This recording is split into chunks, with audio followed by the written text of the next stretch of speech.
Hey, SBG solution-based gang, like, share, subscribe. Say no to rim, brothers, mothers, fear and sell no good suckers. Hype him up, hype him up. Shouts out Sharoon, Bracy in the waters. Wake up morning, show salute, big dog, shout out to the lure. PH, give a salute, Brownsville, SBG solution-based gang.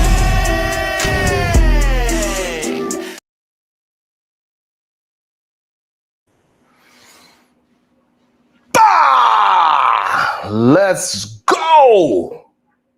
Good day, everyone. How are we doing today? Hopefully everybody, well, let me know. This is my first time using this microphone. I'm trying out a new microphone. Let me know if I'm coming through clear, how it sounds. Do it sound great? Does it sound rich? Or should I go back to my old mic? Either way, I think both of them sounds good. Good day, Miss J. How you doing today? Yeah. What's up, Love Wisdom? Let's go. Tell me how my microphone sounds. Does it? It sounds good? Thank you, love. Thank you so much. And you know how we like to start off our day, just like how Miss J did it. When I say good day to you, make sure you say it back because I can feel that great productive energy. I gotta hear that.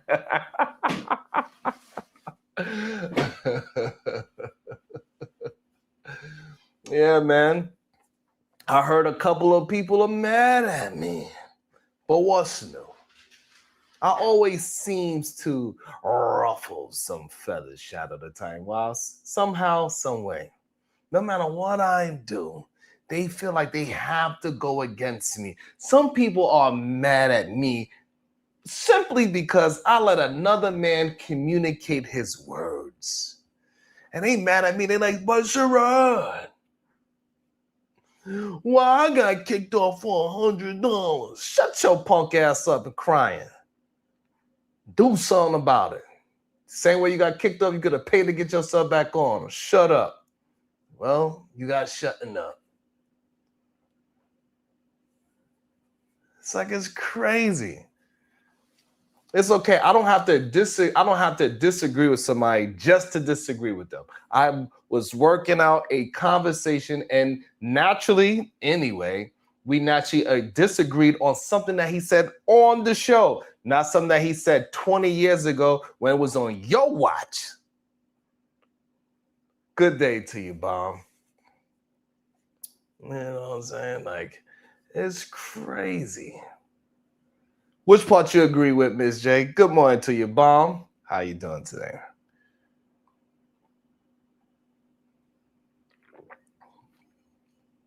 And it is all good. Today we're going to talk about how to be held together when you're falling apart. There's so many of our brothers falling apart, and they are attempting to hold themselves together. As we can see with Adrien Broner, Shicey Bum. You know what I'm saying? Shicey Bum, Adrien Broner is falling apart right in front of our eyes. And I get it why people they want to get upset at the so-called old school villains, but guess what? The people that are doing the right things, they don't want to work with other people that are doing the right things. It seems like the ones that are having the negative or the remedial rhetoric, they somehow enjoy creating content together. They could keep on building together. The people that is attempting to do the right thing and push things forward in a more of a balanced sense, they do not work with each other. I can't get the people to work with me to save my life. All the people that claim they are on the same ideology as me, as other content creators outside of us, you know, I'm talking about outside of who we are as a people, the people that's rocking with me, that rock with me for real, for real. Shout out to Pop Out. We got our core people that are here rocking out with me every day. But outside of this, It's very difficult to get the people to rock out because they like, but you know, we gotta argue with each other. But for some reason, the ones that's doing the most and creating the most BS, nonsensical rhetoric, they work together. They could be on a panel together and they all agree and say, hey, black, you know, this, that, and the third, you know, all the MAGAs, the black MAGAs, they could say everything disparaging about black folks all day long. It'd be 10 of them. All the Tommy Sotomayors of the world, when they get together and they start talking, when the balls start rolling, they start talking down about black people and black women specifically. They could all be on the channel, 10 of them. And they all would go down the list of how they hate black women. Yo, Shiesty, it really be feeling like that sometimes. I gotta keep my head on a swivel. Good day, Myrie. I really do, Shiesty. This should be wild out here. And the craziest part about it, they never actually disagree with the words that I'm saying. They only disagree with the fact that me and the ladies of this channel, we get to all speak our mind. That's the real issue that they have. They upset that the ladies get to speak their mind, and I don't regulate these ladies to say, no, shut up, lady. You don't know what you're talking about. You can't be talking about him. He's the GOAT. He's the greatest of all time. At doing what? Boy, you don't sit your silly ass down. But I get it. What's up, tit for tat? I get it. They don't respect the shooter no more. Like they don't understand who the shooter is. Like, sit your old ass down. You failed, bro. It is what it is. All those people, they got big on your watch. I'm coming in here swinging. I ain't play around with not name one of them. I got lit off the rim bros. You heard? I got lit off the rim bros. I ain't playing with them. I keep my foot on their neck. Hey, but we know we see who out here getting it. I did, Maya. We see who out here with the smoke and who is not. You know, sometimes, you know, I get it. People be just wanting to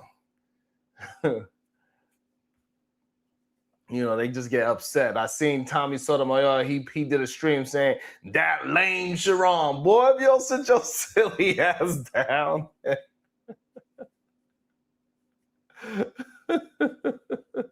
What up, Kills? You know what I'm saying, Uda? They don't understand. They don't understand shooters gonna shoot, bro. They don't get it. I ain't one of those big, loud, talking, barking dogs. We see who the dogs are just barking. You know what I'm saying? Like, your word don't mean anything. 1 minute you saying you all for the woman, next second you calling them bees and hoes and calling them monkeys. You don't know how stupid you sound. That's the real problem. That's the real issue. You think you're special. You're not special. Just a 6-foot idiot. You know what I'm saying? It is what it is. However, I do want to talk about this Adrien Broner thing, like, because it is so interesting to me. Like, you know, all of these things, I don't understand. What was going on? What was going on? I just want to understand. What is this? What is this? What is going on here? I just want to know, what is this?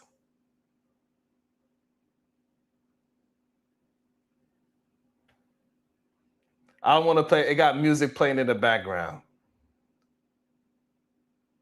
Look at this. What? They started throwing it back. Wait. So it's vibing. They started throwing it, throwing that ass, nigga. Hold on, bro. Shit, look, fat though. I need a man. This is what we doing now, huh, fellas?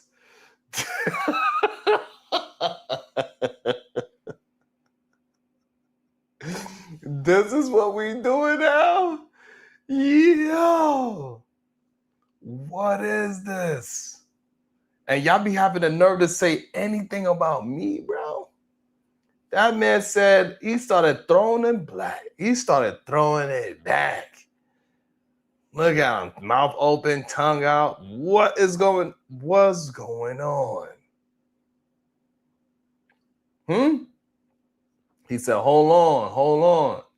He said, but he said that ass is fat though. That's what the man told him. He said, but that ass fat though.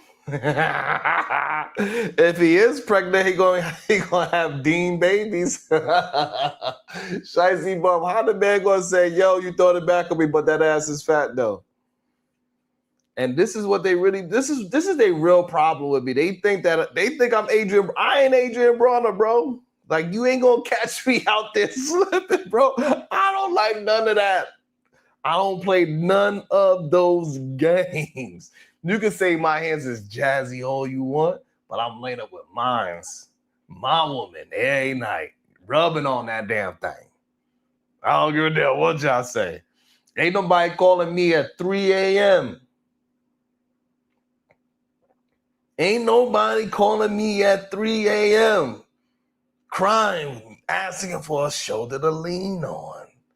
Lean on me when you're not strong. I'll be your friend.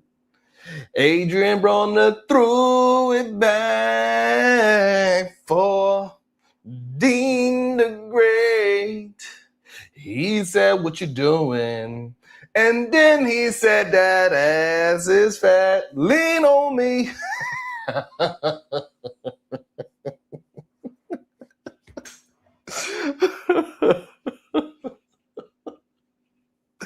What y'all be having going on? I didn't see nobody call us out. This is crazy. This is insanity to me. How is this allowed that nobody said nothing? Shout out to him. He was a hell of a boxer, but goddamn. And right now, Dean the Great is holding him up. He is holding him together while Adrian's falling apart. This young man, Dean the Great, is holding him together. It's crazy. He just needed one dance. And there's ladies in their house at the time, too. That's the craziest part about it. There's women there. But somehow, it's Sharon. Sharon is the reason. Sharon, you be saying all this stuff about the men. The men be, Sharon, the men don't be. All right. So this is what y'all be doing? 3 in the morning? Tell me I just want to hang out with my fellas? Where you get those moves from, bruh? I ain't never danced like that a day in my life.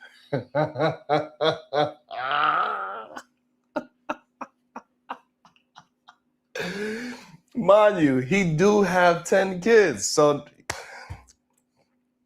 hey, we understand why you was being so promiscuous. He got a few baby mamas. Hey, we starting to really understand. Maybe it's some real truth behind that. I don't know. Promiscuous men, hey, maybe they doing all that so they could put that mask on. His mask fell off right there. Shout out to him. Hey, but I don't want no smoke. Even though he got a pot belly and he's out of shape, I don't want no problems. I don't want no problem. That man can still, he's a professional boxer fought at the biggest level. I don't want no problems, bro. I'm just saying, this is suspect as hell. But at least y'all having a good time. Make sure y'all hitting that like and that share button. It really helps out. us as a team, as we continue to build this channel, we are attempting to get to 10,000, right? That's our next goal, but I need y'all help. We got to start paying attention to hitting that like button and hitting that share button. Everybody that did it, thank you, and much appreciation to you. Thank you so much.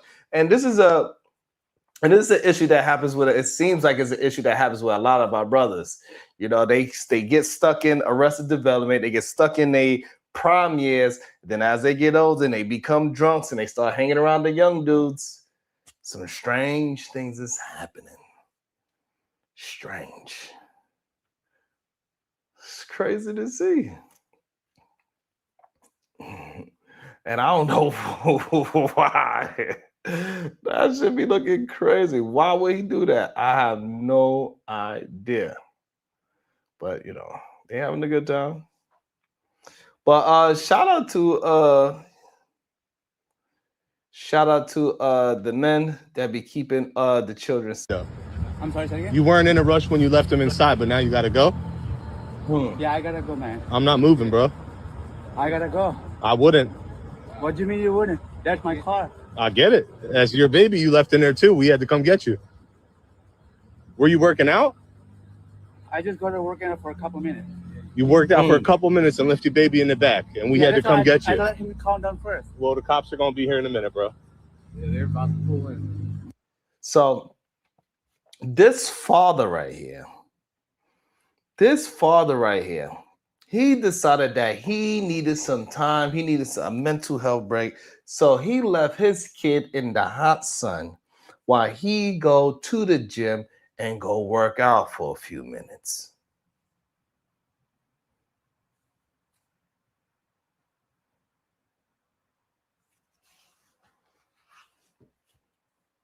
That's what this man decided to do. He left his baby, newborn baby, in the back seat of his car with the windows cracked just about that much so he could go inside the gym and work out. Left the baby in the car in the hot sun. It doesn't even matter what weather it is.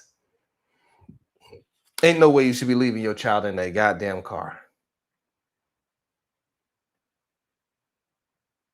Shout out to the brothers that were there. Shout out to the men that was there, because the men that was there was the ones that ran into the gym and called him out and said, hey, what the F you doing? We about to whoop your ass.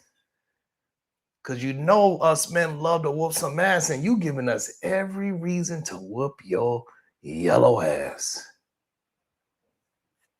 Say, get your ass to your car, get out this goddamn gym. So he was in the gym for like 10 minutes, though.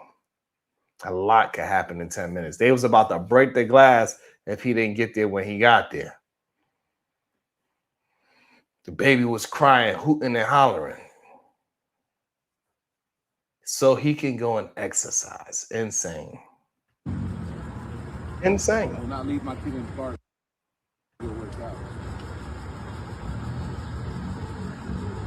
And how long it would be? Because I gotta go. They're right here, bro.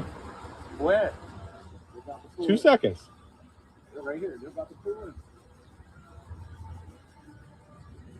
So what he's trying to do now, he's trying to leave. Why would you leave the kid inside with your window? You know how long it's been crying? And you're fucking in there lifting weights? I didn't know how long he'd be crying, but I just tried to put the window up. You didn't try. We had to call you, bro.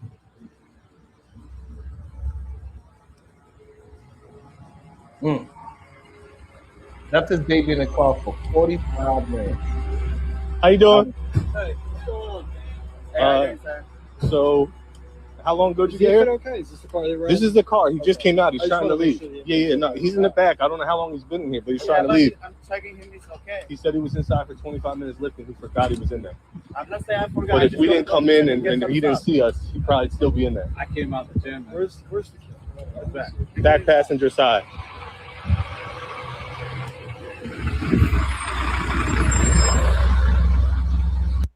So how crazy is that? How crazy is that? That innocent bystanders just walking by, heard a baby cry, gotta be the ones that check this goddamn stupid ass dad, this stupid ass father. Shout out to the other men that was going to the gym that recognized what was going on. Luckily, somebody pulled up and parked next to him, right? Because if he would have parked his car in a spot where two people was already parked at, this man that heard the baby cry would have never seen the baby crying. Despicable. But shout out to the brothers that seen this and held his ass accountable. And hopefully he get locked up, because it ends before we see what happens to him. It's probably hard to, because since the baby is safe and everything, I don't know what they're going to do to him. Hopefully he gets something more than just a slap on the goddamn wrist. Shout out to Davey. Black man saving the damn day. Shout out to Davey. But that's just crazy. Insane. Speaking of black men saving the day, did you see that situation in Philadelphia? It was a car accident in Philadelphia. It was a Philadelphia crossing guard who pulled a black man who pulled a child from a car crash. Y'all want to check that out? It's another black man. Hey, shout out to that. It was a black man that saved a kid from a car crash. He pulled the kid out of the car crash. Davey, let's let's watch that. Let's keep watching black men save the day. Let's watch it together. Okay, let's go. This black man right here from Philadelphia, he saved the day. He saved a child. He pulled a child from crash, and he goes viral for his interview. I'm the crossing guard on 55th and King Session. When I tell you, he ran the light, T-boned the lady, I'm bobbing and weaving. Damn. I'm just thankful to be alive right now. Thank you, Jesus. What did it sound like? Bam! No, not to be funny. I swear, not to be funny. It happened that fast. And luckily, I'm alive. How do you know Shout what out time to of day I had to kids are pull playing out there? They was out there. They were in there. I had to pull a kid out. No, I had to pull, what's the name, nephew out. What? This is not a kid. No, what's the name, nephew? Yes. So there were kids in there. Yes. What It's not a kid. describe this for me. You hear the bang. Bang. I don't know which way to go because he ends up in the schoolyard. Luckily, I wasn't on the corner. I'm in the shade slightly because it's an 82-degree day today. And then what?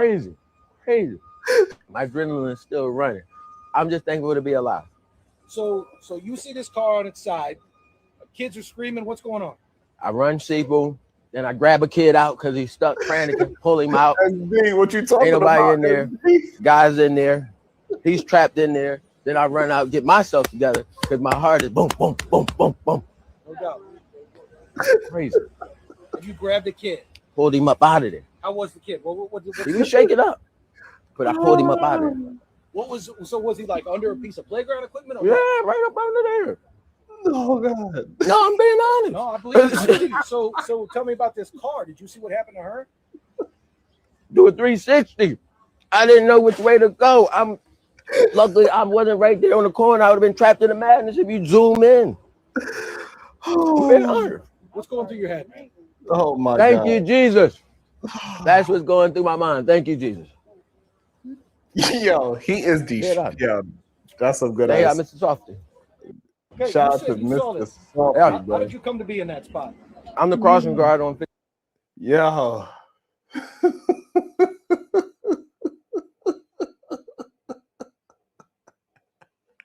Shout out to black men. What you mean, BCZ? What you mean? They say I don't show no black men. I showed 2 videos of black men saving the day. I don't know why y'all trying to be mad at me for what I do.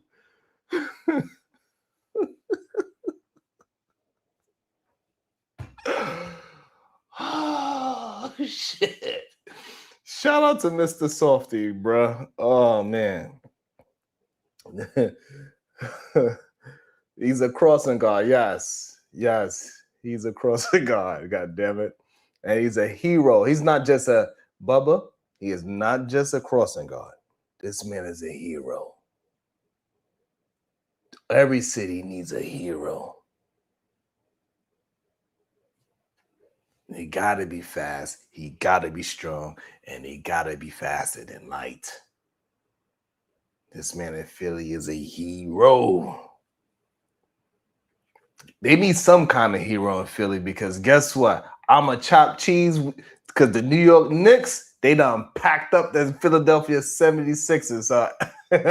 So we got them the F out of here.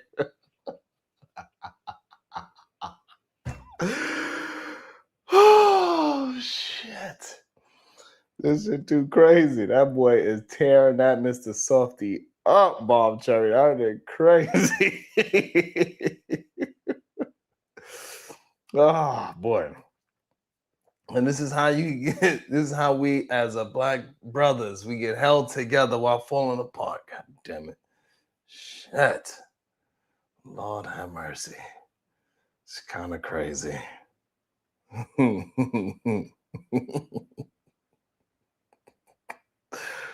Ah, boy.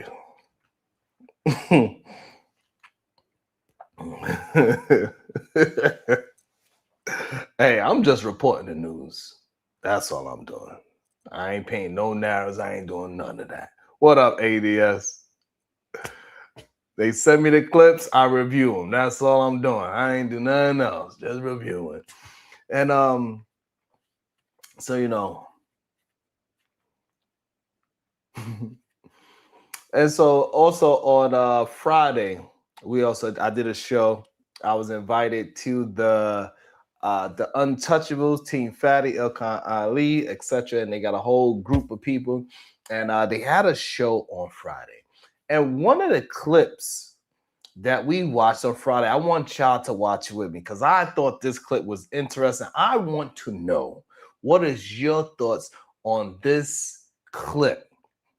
I don't want to give you my take on it yet.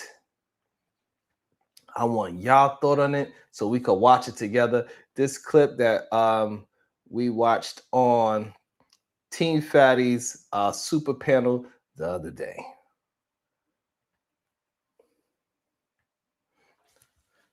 So this is the panel. We had a good time. It was a good conversation, and I understand. Y'all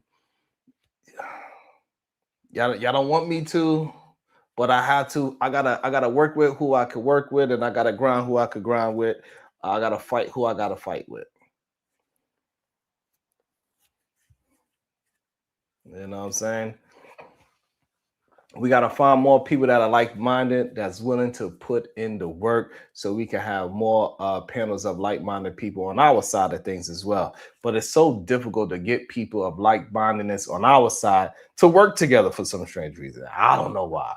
But this part of the video is going to show a clip. I want y'all to give me your true and honest thoughts about this clip. And then we're going to, we're going to source it out. We're going to figure it out together. Let me know what y'all think. What you said, Shiesty? You like Mimi? Oh, let me find out, Shiesty Bum. You be over at the... All right, Shiesty. I got my eye on you, Shiesty. I got my eye on you. Put it, man. Like, I never thought, like, a woman would, like, stop you from being a father, nigga. Like, I never saw this coming, man. Like, I've tried everything I need to do, bro, to change my life around, dog, so I can be a better father for my son, bro. I don't know what to do anymore, man. I done went to the court, bro. I done went and found the legitimization, bro. She missed the court date, bro. Had me in the courtroom for 2 hours, bro, on the Zoom, bro. And then the dude get on there like, yeah, nigga, if she ain't here next time, we gonna drop this mug. Like, then y'all got, but I don't know what to do, bro. Like, I try to bend over backwards. I try to be a punk, like scary, like act like the weakest dude I can be to get this girl to act nice to me and give me time with my son, bro. I don't understand this, dog. Then I got my own mom, bro. She like my own mom, bro, teaming up with my son mom, bro, to keep me away from my son, dog. keeping me away from my son, bringing him over my mom's house and not telling me, she not telling me, bro. I don't get it. I don't drink. I don't smoke. I don't club. I don't do none of this stuff, bro. I don't have a job, so I'm available. I'm an entrepreneur, bro, and I cannot get time with my son, bro, and it's eating me up, bro. And I don't know what to do, man. And I got to file a whole nother legitimization case just so I can try to get this girl. And I found it, and I put the serve thing. I did everything right, bro. Apparently, she never got served. But they made sure whenever something happened with me, I get served. Like, last time I saw my son, he's like, why didn't you come to my birthday party, man? Like, bro, your mom trying to get me locked up, man. I don't do nothing to her, bro. I don't fight her. I don't swing at her. I don't cuss at her. I don't do nothing to her, bro. I don't do none of that. She's just mad because I'm not there. I'm doing whatever I'm supposed to do, bro. I'm trying to do everything I'm supposed to do to be a better father, bro. It's like these women, man. It's like they try to paint a picture like you just the worst dude in the world, bro. They try to make it seem like you the same dude that you were 5 years ago after you done made all these changes so they can keep telling their friends why they don't keep you around, why they don't let you see your son, why they keep your son away from you, bro. This is the most evilest thing I've ever seen a human being do. Consistent years I've given money every single month, every single 2 weeks on a schedule. And still, if she get mad, I can't see him, bro. And it's like the world accepts that. It's like the world let these women walk around and have their way with the kids and wonder why these kids grow up and they shooting y'all. Wonder why these kids 16 years old. Pie, baby. It's time to do. So,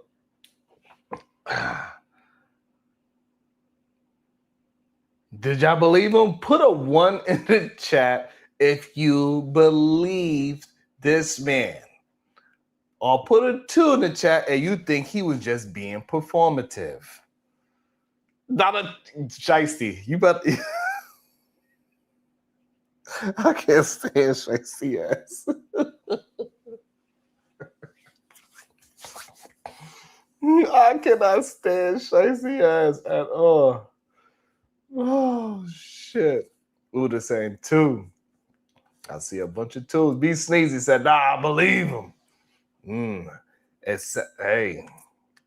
I see it's a lot of performative voice. Hey. And so when we was having, a lot of tools in the chat saying it looks performative.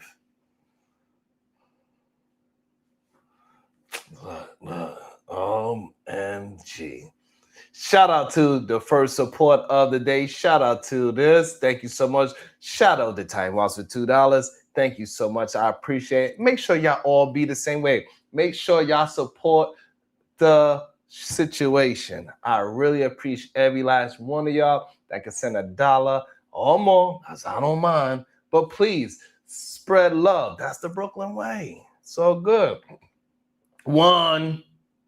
That was real emotion. Man, I think my brothers believe any man that will muss up some fake crocodile tears. To me, when I first heard it, it sounded like it was fake. It didn't sound like real emotion. It did not at all to me. To me, it sounded like what this man believes crying should sound like. Most men that are going through these kind of tough situations, and it is a woman taking full advantage of the court system, they do not respond with this kind of outburst of emotion. What they do, they have a deep, eternal emotion because they don't actually know how to move forward and get back in good graces with their child. So this emotion, because from what I witnessed personally of brothers that is at their wits end attempting to be in their child's life, this is not what they sound or look like. So for me, when I seen this looked all performative in my opinion. Shout out to Adam Wallblock Peacemaker with the $4.99. Good morning, Sharon. Thank you so much, Adam. I really appreciate that, man. Y'all don't understand how much that should be meaning to me. It really means a lot. Thank you so much. Let me play the goddamn song for my two brothers that showed me some love and support today.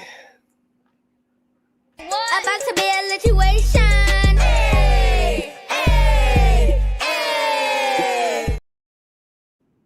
And that was the main thing, SG, is that he said his own mama was on the lady's side. His own mama was keeping him from his own goddamn baby. His own mama was betrayed to him from seeing his damn baby. It doesn't sound like, and then not to mention the whole I'm a rapper starter kit. You got the iced out watch, the little chain, the Tesla. Hey, bro. We need more likes. We need more shares. This is the only way we could build the show. We have to do it together. So that's the main problem I really had with it. The emotion didn't seem right. And, you know, like just a man just in the car screaming and yelling at his phone with fake tears, everything about it didn't seem correct to me. That is not how men usually go out and fight these type of situations. And even when they are attempting to speak out to the world about it, that emotion about just screaming and yelling at the top of your lungs to a goddamn telephone? Nah, bro. That don't sound correct. Not even a little bit.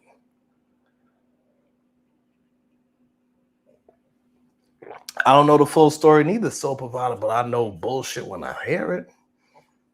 I know when I hear somebody that's a gaslighter. I know I hear a gaslighter when I hear them. And I feel for all the brothers that will sympathize and empathize with this man, because they went through something very difficult in their life with trying to be in their child's life, and they actually in real time had a woman that was using the court system against them. Does this thing happen? Yes, it does. Is it anywhere close to a normalcy? No. That's another issue that I have. They keep attempting to act like when they see these crocodile tears from a man saying that he can't see his kids and he's attempting to be, they act as if this is the majority of cases. But in reality, majority of women don't even take their man to court or their baby daddy to court. They don't. It's just not a thing. And the ones that do go to court, they usually get a fair shake at custody. So it just get tiring that so many men would use this case, and then they would bring in the men that went through this traumatic situation. Because this is a traumatic situation for a man to go through. But it's not nowhere near the majority. Majority of people do not even go to court. And it's sad for the minority of men that do go. Damn, I feel for you, brother. I do. But we can't act as if this is the majority, though. Now, we want to have a conversation about this loud minority that we need to have about. Absolutely, we can have it. But make sure you frame it correctly. Make sure we are framing it correctly. The same way how I frame the rim bros. What is a rim bro? That's a red pill incel manosphere. No good suckers. When I'm talking about those raggedy ass men, I make sure I put a name on it.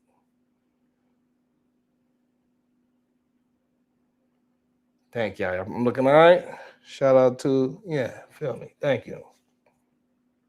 You know what I'm saying? Make sure we put a name and stop saying that women in general are doing this, because women in general are not keeping you from your children.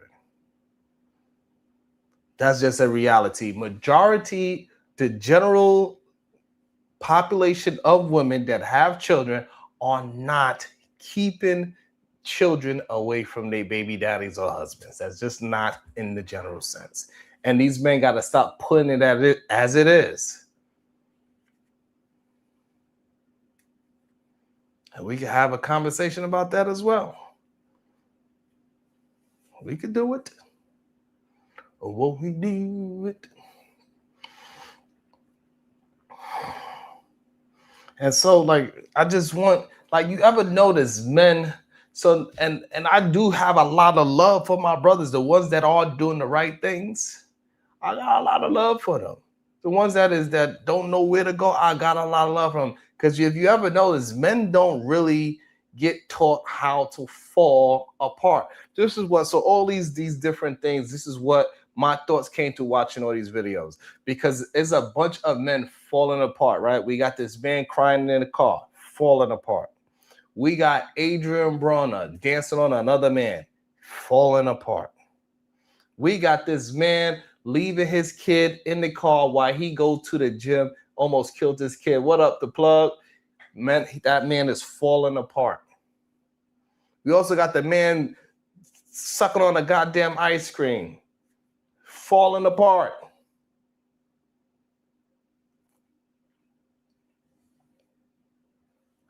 Men don't really get taught how to fall apart. And these are all different instances of men falling apart. One of them was funny as hell. You know, him with that goddamn ice cream, I threw that one in there just so we can have a little laugh and jokey joke, since it's, you know, somewhat of a serious topic.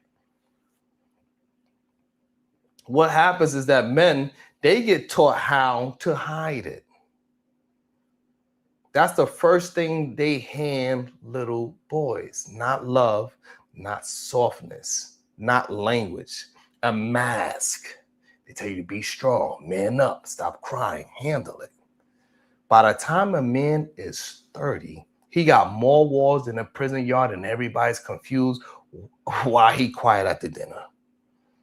See, women, they have homegirls. Women got group chats. Women can cry in a Target parking lot and somehow leave with emotional support candles and a new sense of purpose. Men will have a life-threatening mental breakdown and still answer, I'm good, bro. That phrase alone deleted more men than cigarettes. Because men are taught their values is in usefulness. Can you provide? Can you protect? Can you produce? And the moment if a man feels like he can do one of those things, he start disappearing.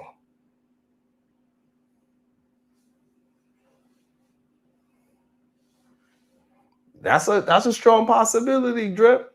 That's a strong possibility. I like that.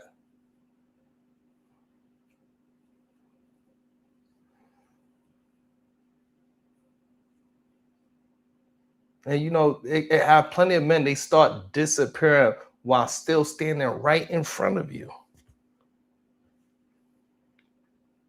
And that's the scary part. A man can be smiling in family photos and mentally be packing his bags for another planet. It's a bar right there. Clip that. Because a lot of men don't want to be deleted. They just don't know how to carry everything anymore. And society got this weird relationship with male pain. People only care about men emotionally after the funeral. That's when everybody becomes a therapist. He was such a good man. Liar. We had no idea. Liar. We should have said something. Said something to who? Most men have never experienced emotional safety a day in their life. They experience expectations, performance, pressure, responsibility, but safety? Nah. A man will tell you his deepest feelings one time. And if somebody laughs at him, dismisses him, weaponizes it later, the vault closes forever. Now he's talking through jokes, through anger, through silence, through work, through drinking, through smoking, through I'm just tired. That's depression with a goddamn Carhartt jacket.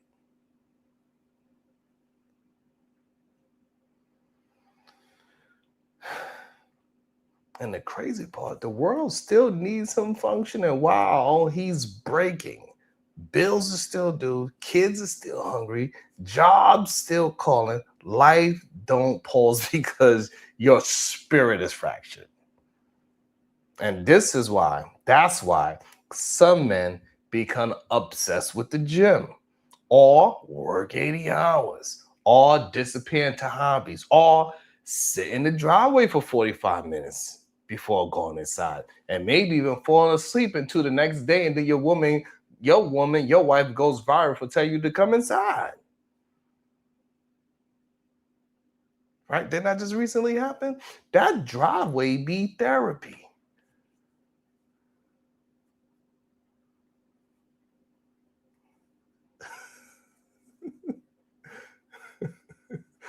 Drip is on one today.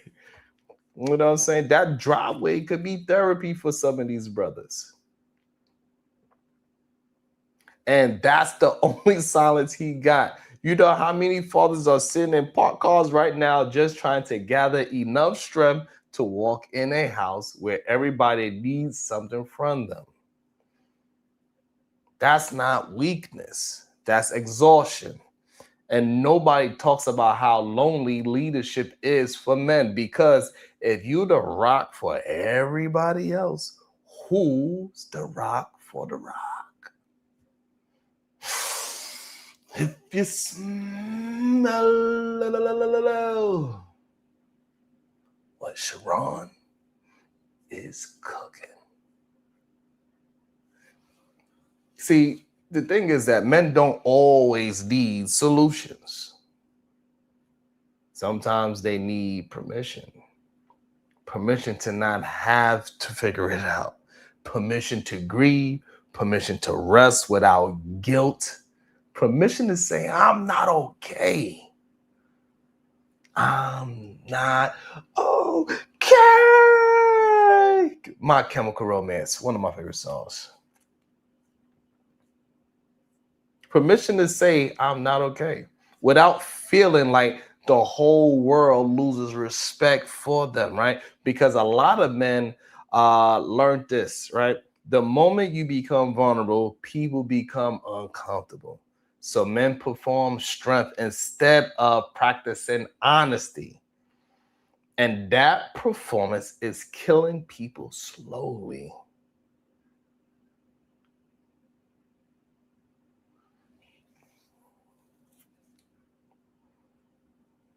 Make sure y'all hitting that like and the share button. If you have $1 or $2, please send it over. I appreciate you. I appreciate y'all. Show some love and support. Likes and shares. It really helps. Seriously. We got over 100 people in the building.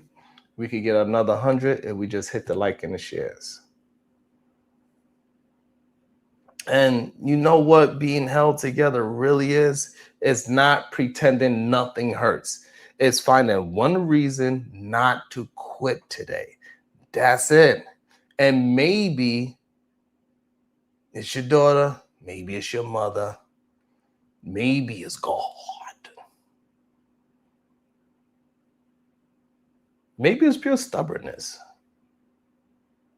I don't know. Maybe it's like, that little tiny voice saying, just make it to tomorrow.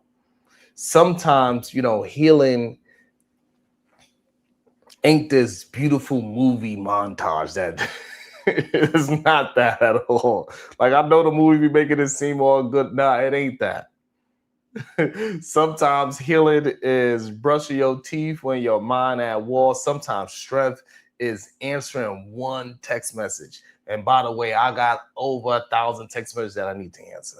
Speaking of, taking one walk, 15 minutes this way, 15 minutes that way. Start with at least 2 push-ups a day. That will help get that estrogen away. So take that walk. Telling one friend the truth. Going to therapy. Yes. My brothers, some of you brothers need to go to therapy. Because I suggested some other things, and a lot of men don't like the things I suggested. So I suggest that our brothers go to a professional, a licensed professional, not the uncredited PhD specialist. No, go to a real therapist and try to find one that look like you. So going to therapy, maybe possibly praying, crying in the shower before work. I don't know. Trying again. That counts too, right? Just trying again. And brothers, we got to start checking on each other differently. Not you good, because nobody answers that honestly. Ask, hey, let's try a different question. Next time you see your brother, say, hey, how heavy has life been lately? Ask him that.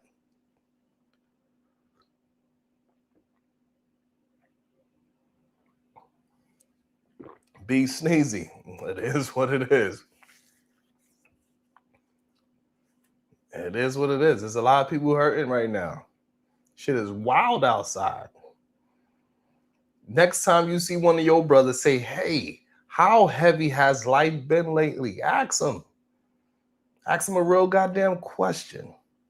Ask him a question that opens doors. And men need spaces where they can fall apart without being treated like broken machinery. Because men are human beings before they are providers.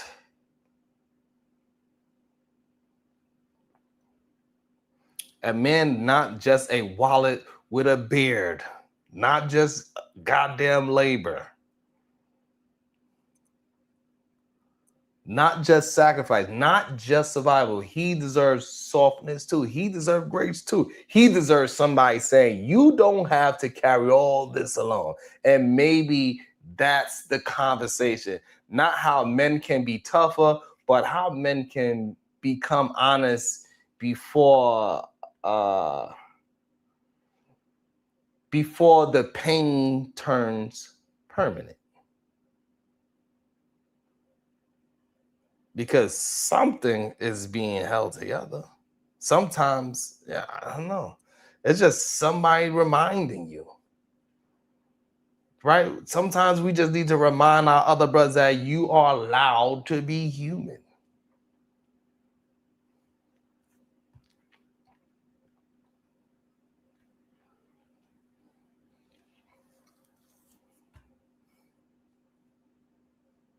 They absolutely zero tolerance, 100%. Zero tolerance, that is 100% correct.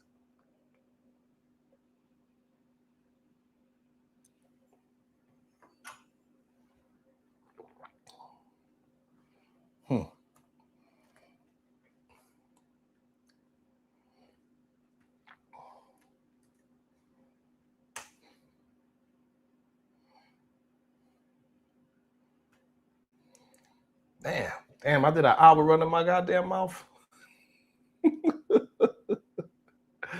Sheesh. Thank you so much, Justin. I really appreciate that, Justin. Thank you. I really appreciate that, Justin. Thank you so much. It means a lot to me, seriously.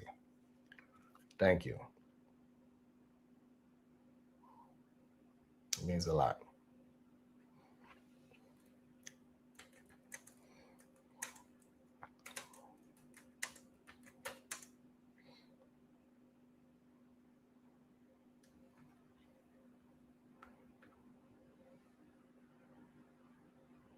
I'm going to pin this at the top.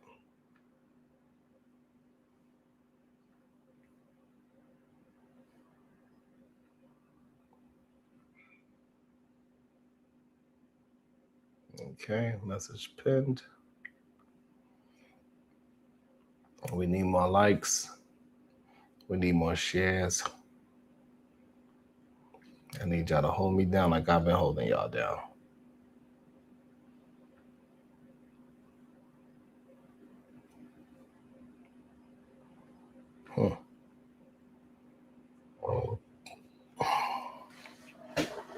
That's my thoughts on it.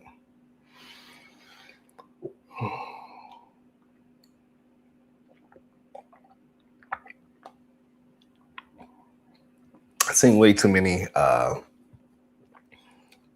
brothers crashing out lately. Figure we could have a dope conversation about this, instead of just, I ain't want to talk about no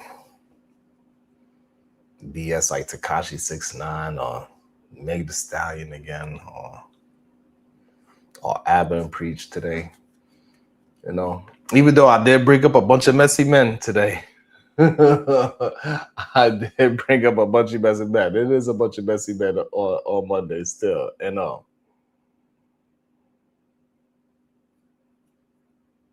Woo! Shout out to that. Shout out to Drip. Shout out to that, man. Sometimes you got to get something drastic happen to your ass for you to realize that you got to go ahead and do something different. It be that way sometimes. It really be that way sometimes. And I just want to try to, today I was just attempting, because this is Messy Man Mondays. So, or we could call it today, I guess we're going to call it Mental Health Man Monday. And I just wanted to give y'all some jewels to leave with. So we can start recognizing our brothers and stop just asking them the question that we all say the same answer to, that we'll just say, I'm good. Ask them, how's heavy life been lately? Ask them that. See if they answer it in a different way. We need to check on our brothers. We don't know how they acting. We don't know what they're going through sometimes. Majority of the time, men are suffering in silence, especially the ones that are doing all the right things. Today, we are not talking about the rim bros today. We're talking about the men that's actually putting in the proper work.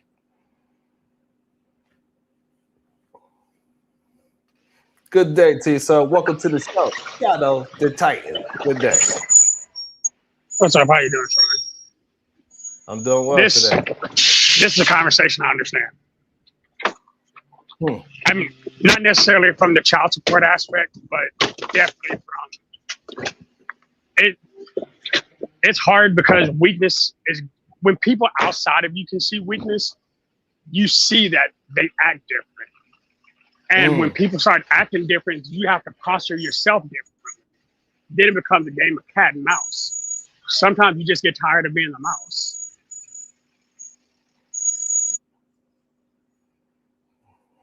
Okay. Like it's easier to stay silent so nobody has ammo against you. Yeah, that is a scary feeling for a lot of people, that state of what they consider vulnerability. The real issue that I have with it is that my brothers that are afraid to be vulnerable for the second and third time, they just got to realize the real reason why they can't be vulnerable is because they still hurting from that situation. Because once they realize that they are still hurting and they are not healed from that situation, then they could go ahead and do what they need to do to go find the healing for that situation. And then now nobody can hold this so-called vulnerability against you and use it as a weapon, because now you are healed from it. And you better recognize somebody trying to weaponize it against you, and you could address it appropriately. I don't think men work that well with emotional manipulation. They'll see small patterns and then say, no, that's the same thing. It's, oh, well, she's talking a little wild right now. That means she's going to do what the last two did. Not realizing that the reason it is because you're choosing the same type of people. Like, you can't learn from a mistake you don't realize is a mistake. And a lot of people aren't taught what those mistakes are. And so, like Roland Anger, you could come up and you could address me personally. You don't got to address me from the chat. Or if you want to address it, you got a question that you want to ask me, then you ask me in the super chat or hit the link and you can address me that way.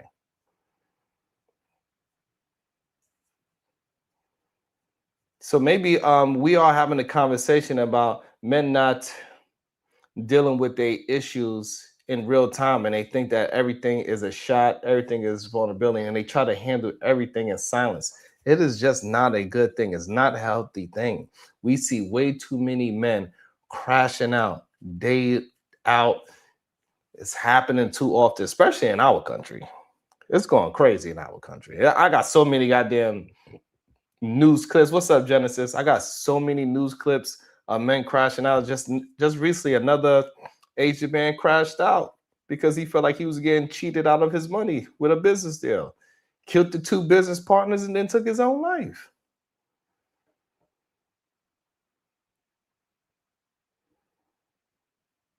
This just happened. I mean, sometimes people get tired of being taken advantage of.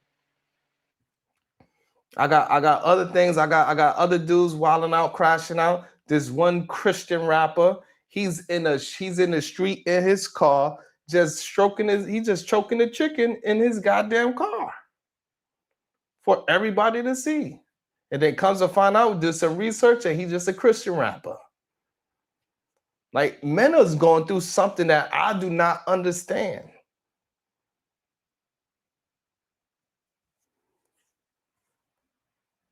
It's so many men that when we having these conversations, a lot of times they're not even talking towards the actual topic. They talking with this anger towards something. I don't know what, because it ain't me. We don't know each other for you to be really angry at me.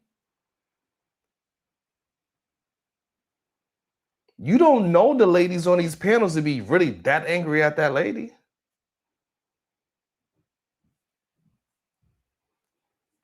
Bro, you need to tell somebody that you felt that like you. I don't know why you screaming at the top of your lung saying, look at me, look at me. You need to go ahead and let that out. What's the problem?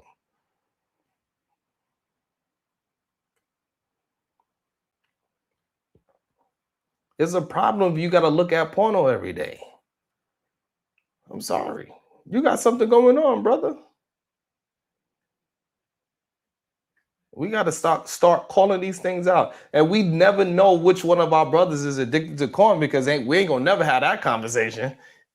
Ain't nobody going to just come out and say, yo, bro, I'm addicted to corn. I just watch that shit all day. But one thing I do know when I'm on these job sites, I like, bro, what you doing? You at a job site. It's women on these job sites now. You can't just be, you can't be doing this, bro. You can't be, like, that's not acceptable. I gotta send you home. You got to get it together. This lustfulness is ruining people, literally left and right. And I only brought up 4 men today, right? 4 different, all of them is different stories on different aspects, but they are all relatable.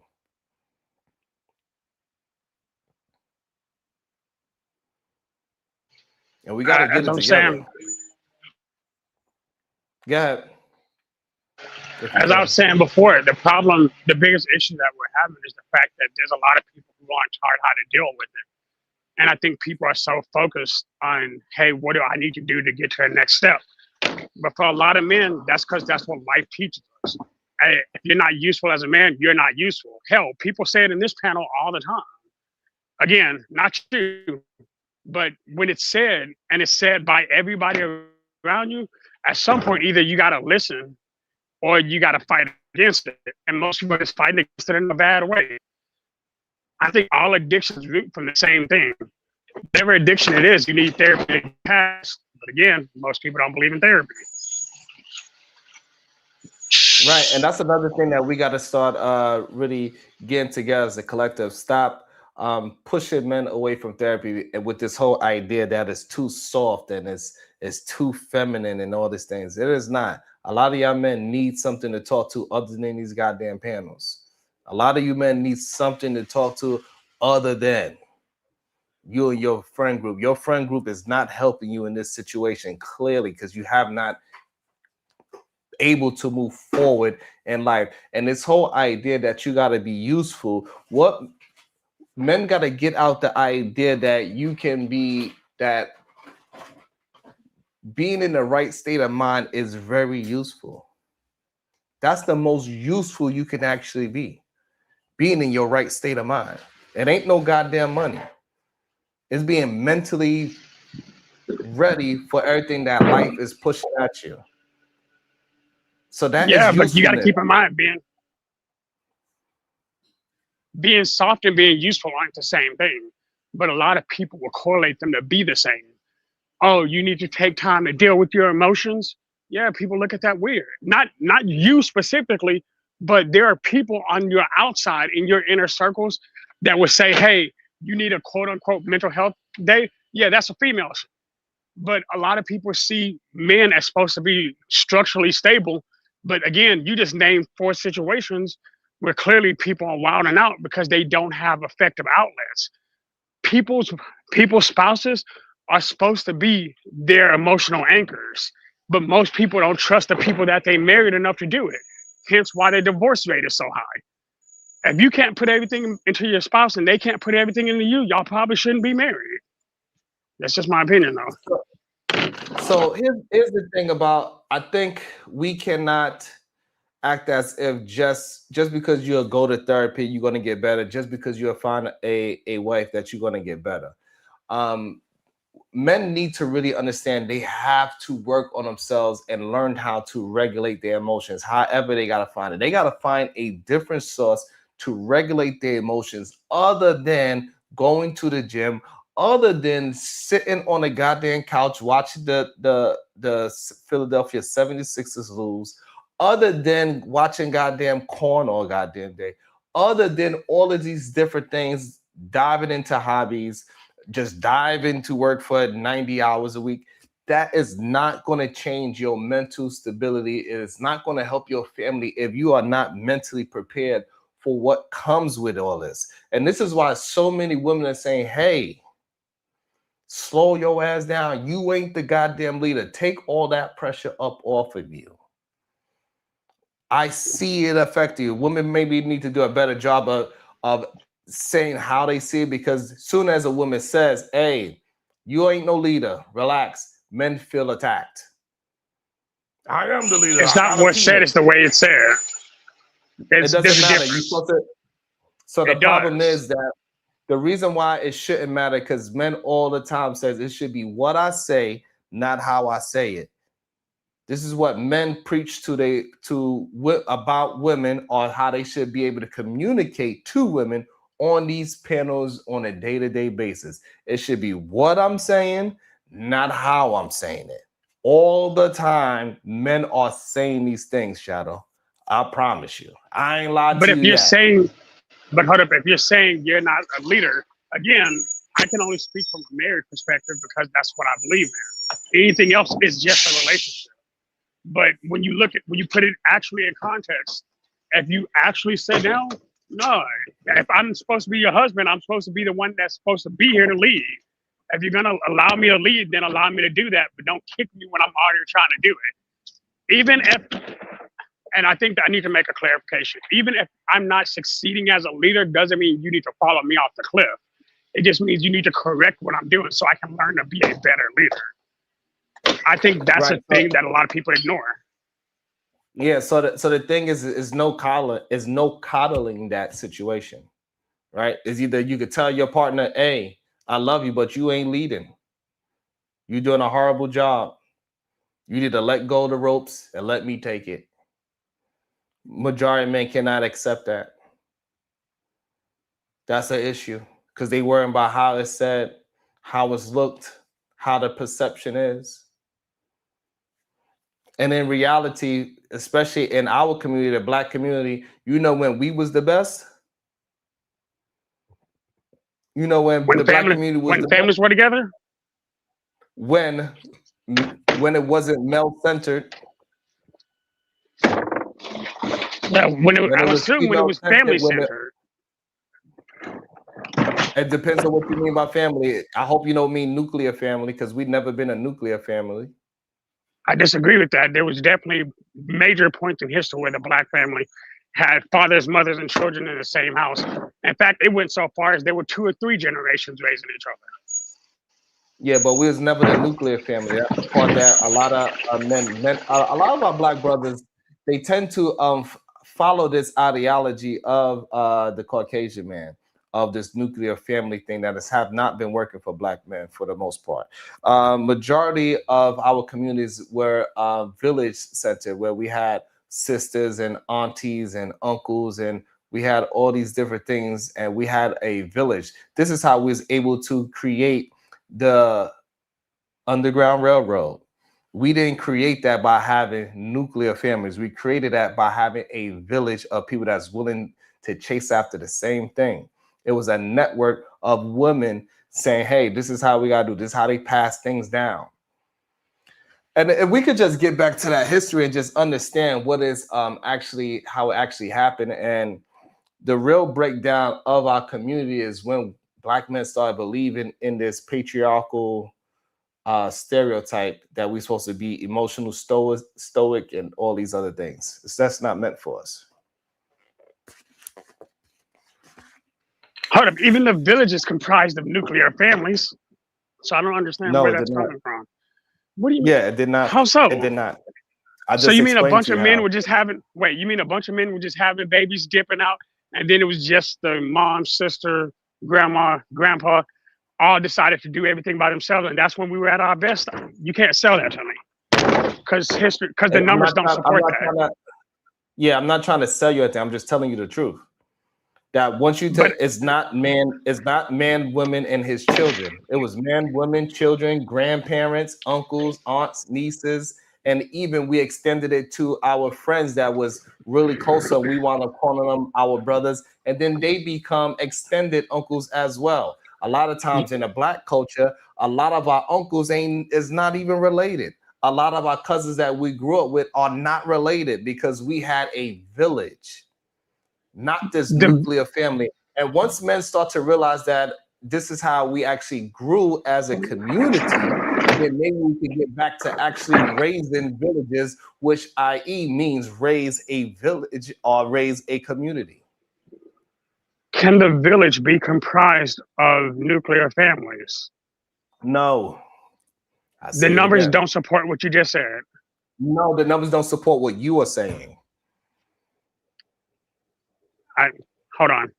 In fact, I'll pull the numbers up, because actual people who were married and had families at the time when the Black community was at their peaks, and these are two different points of period, there were more married couples in said village. So if your child was acting up, they could go to the neighbor's house, and every neighbor on the way there. Yeah, I've heard that story countless times. So I don't understand how that's a thing. Well, so how that understands that's not a nuclear family, because in a nuclear family, those neighbors cannot say or do anything to those children because it's only the man, the woman, and those children. That's the definition of it. I see where our disagreement is. With what you're saying a nuclear family. If you are part of a nuclear family, you can't be part of a village. What I'm saying is that's not a true statement. What I'm saying is you can have multiple. Hold on. No, you cannot make it something that is not. You're saying something that's feasibly not, that doesn't even make sense. Those two things don't correlate, Sharon. No, what you saying, I understand that's what you want to believe. You want to believe in this European multiple nuclear families can be a village. What are you talking about? Multiple nuclear families is just you and your family, nobody else. That is not a village. Unit, group, different. Is the village a group mentality? What I'm trying to get you to understand, you cannot put those people inside of a village. It's not going to work. Stop trying to put people that are selfish inside of a village. A village means everybody is working together. You trust everybody within the village. A nuclear family do not trust outside. They only trust within the household. I don't know. Where are you getting that from? That's why me and you are having an issue. I'm getting it from history. History doesn't support what you're saying. You can show me where history shows what you're saying. Consistent civilizations throughout time, bro. Like civilizations have succeeded because a bunch of nuclear families came together. No, that's what the village. True. That's what a community is. No, it's not. It's just not. You are I adding, don't. you are trying to fit something that doesn't fit. And just because you say it multiple times doesn't change history.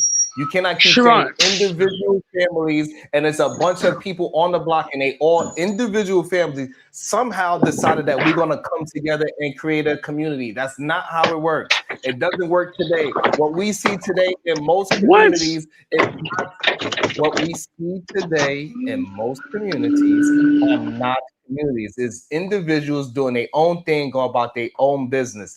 That is the problem with the nuclear family. Everybody is only out for their own family. That's what nuclear family represents. It is happening today more than ever. We do not have communities. We barely have block parties anymore. Our neighbors barely hang out with the next door neighbors, right? We got to go and find play dates. It is nuclear families that tore up our style of village. And the main thing is that the Caucasians knew exactly what they had to do to break us up as a village, because once we was working as villages and we was able to conduct and produce things like the Underground Railroad. You know how we was able to conduct the Underground Railroad? Through word of mouth, through villages, and through trust. You cannot do that if each family is individualized. Sharon, literally, there are whole communities where they used to say, "I could leave my house open because I trust my neighbors." What you're saying doesn't even make sense, bro. Yeah, like, you're not. I'm you're not, telling okay, you, you're not addressing. It's okay. You're not addressing what I'm saying. No, It's I okay. am addressing what you're saying, but what you're saying doesn't make sense because literally, if I sent my kids to Kulu, I know my kids would be safe because he's somebody who would protect the kids. You know why I could do that? Even though I'm part of a nuclear family, he's still part of my community. That's why I don't understand where you're No. So the problem is you keep trying to turn a selfish person into a community-based person. You just can't Words keep have doing meaning. that. Exactly. So therefore, if How the is it nuclear family selfish to is have your selfish, family? because you just want to define things how you want to define it instead of just listen to what I'm saying for some strange reason. But we're gonna see if Kulu agrees with you, and we're gonna welcome Kulu into the conversation as well, because I don't think you just willing to accept. You just want to die on this nuclear family thing so bad that you're not listening to what actually history is telling us. Go ahead, Kulu. Yo, what's up, Sharon? What's up, Shadow? Good morning, chat, man. Like the video, share the video. Sharon, as I'm with you on this, man, I think Shadow just hasn't read enough history. Mostly any African or Black civilization prior to Europeans were mostly matrilineal or matrifocal, to where women were the majority leaders. Matri-focal. Thank you for that, Kulu. Get sorry. Yeah. Matri-focal. And they were the leaders of the household. They basically ran the family, ran the community. And I spoke about that in your last video about Kevin Roberts, the guy who runs the Heritage Foundation for Project 2025. He actually studied in Black history and wrote theses on how the Black family got out of slavery and prospered because of the matrifocal community family. And he's doing everything in his power as the leader of Project 2025 to go to nuclear families, when knowing that, you know, we thrive in matrifocal, you know, like community. So yeah, Sharon, you're definitely right about that. We do thrive off that. And I think us switching to this so-called patriarchy, this so-called nuclear family to where the man leads, is the reason why our community is the way that it is today. And even if men like myself and Shadow and you do step up, we can only reach so far because it's not natural for Black people. Like, it's not natural, like for our race is to do this. You know what I mean? It's natural for their race, but not for us. And if we keep doing it in their way, we can only go so far.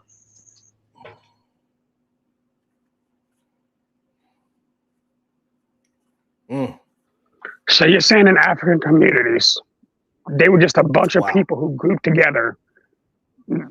Sharon, if you're gonna wild me, I'm gonna go ahead and go back and be quiet, because we can do that too.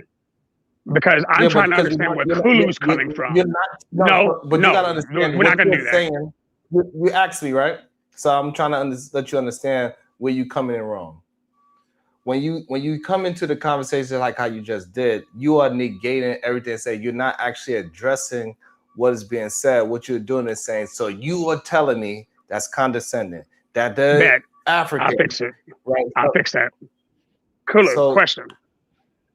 Kulu question. So in African communities and all through time, are you saying there was just a bunch of individual people who decided to group together without any family structure at all? That's not what Sharon or myself are saying. What we're saying is that majority throughout history, before white people took over the planet, or however you want to describe it, right? When black people ran civilization, it was more so women-led, community-based families. Matri-focal, matrilineal. There's a whole spectrum of them, of different families. I'll take all of that, but my question still asks the same question. Were there nuclear families in that point in time, even if they were matrilineal?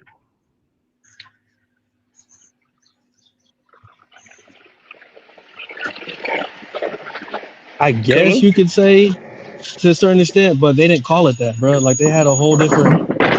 But were those families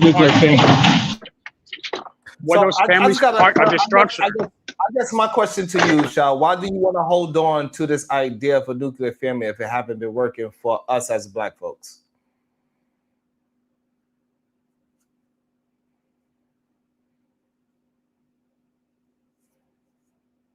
That would be my question. Because I don't believe it didn't work for black folks.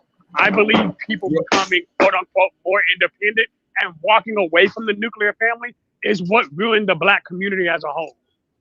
Because a lot of people stopped thinking about the family and started thinking about themselves first. It's why you have a bunch of selfish ass people and the divorce rate skyrocketed. There's a direct correlation of both. See, the issue is nuclear family is selfish, and you keep negating that part. Please explain to me how keeping a nuclear family is selfish. Because maybe our definition of nuclear family is different, because what you're saying makes no sense to me. I'm choosing to forgo everything else.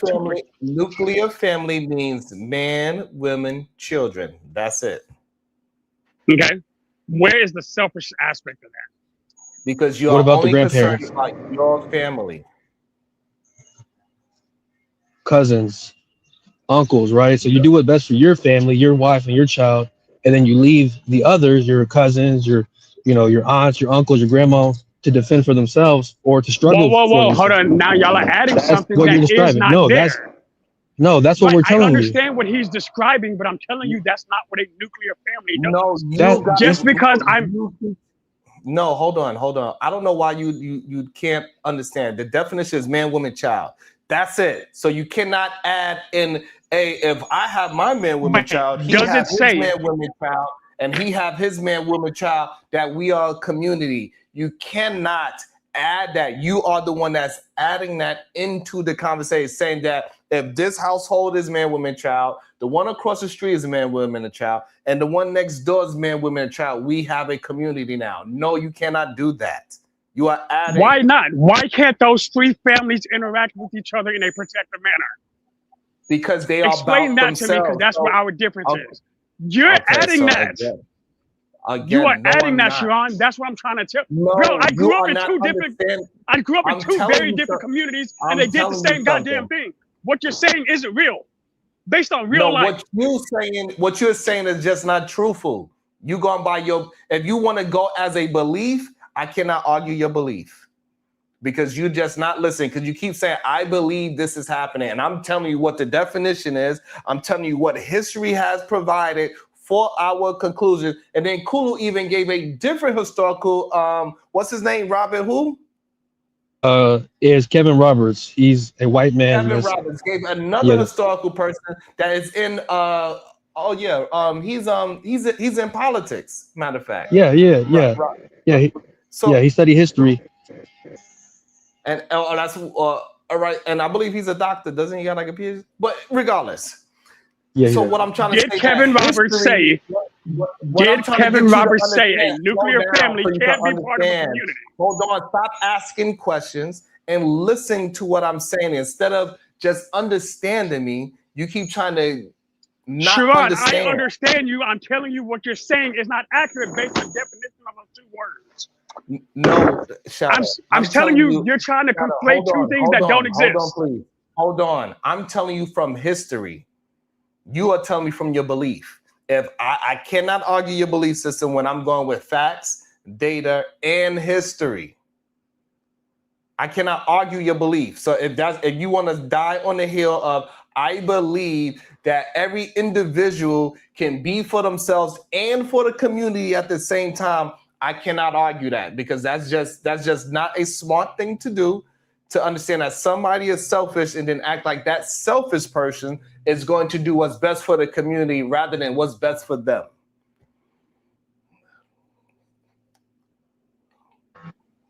Yes, Ron. What Shadow's not understanding is that when you are a nuclear family, you only prioritize your family, your wife, and your child. So, yes, Shadow, you are correct in the sense that three nuclear families could get together. But if something goes bad, right, that person who's the head of that nuclear family is going to dip out because that's not what's best for their family. Then you lose the community, right? That's kind of like what we're saying, is that it always breaks down to more so of I got to take care of mines and mines only, right? And then you forget about the grandma, the uncle, you forget about the neighbors because you're so focused on saving your family and putting your family in a better position. When it's a matrifocal standpoint or family, right, you more so think about what's best for everybody, not just your wife and your child. That's the difference. That's how that's what got us out of slavery. It does. All right. That's how we got out of slavery. Yeah, I don't know. At this point, I don't think he wants to understand where we coming from with the history aspect. We only look at what I'm telling y'all is y'all are adding a definition to nuclear family that is not part of nuclear family. Y'all are adding a definition that definitionally does not exist. A nuclear family is, and I quote, Pause. Why you keep believing that somebody that is about themselves is going to be about the community? Because you can actually have both. Because get this, just because you are focusing on your family and your family focus. Where did it happen at? Tulsa, Oklahoma. Great example. Tulsa. I got a couple histories behind me too. About to be a situation.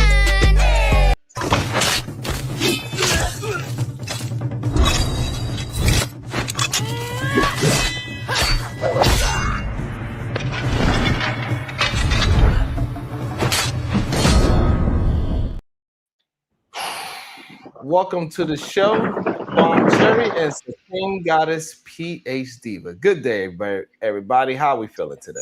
Good day. Good day. How's everybody doing? Jerron, you're getting frustrated already. You got already. Listen. Like, it's just sometimes like when I'm not arguing my point of view. I'm just arguing history and understanding the history of what I'm talking about correctly. Right.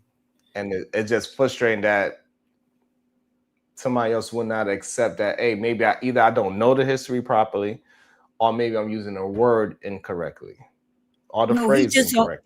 No, he just don't know what nuclear family mean. And so that's why, even though you keep telling him, but he won't go look up the definition of a nuclear family, right? Because it actually means the mother, father, and the children, and everybody else is not included in that. Grandmothers are not included in that. Uncles and aunts are not included in that. Nor is neighbors, right? So the community, you left the community to go to start your own thing, just you and your immediate family.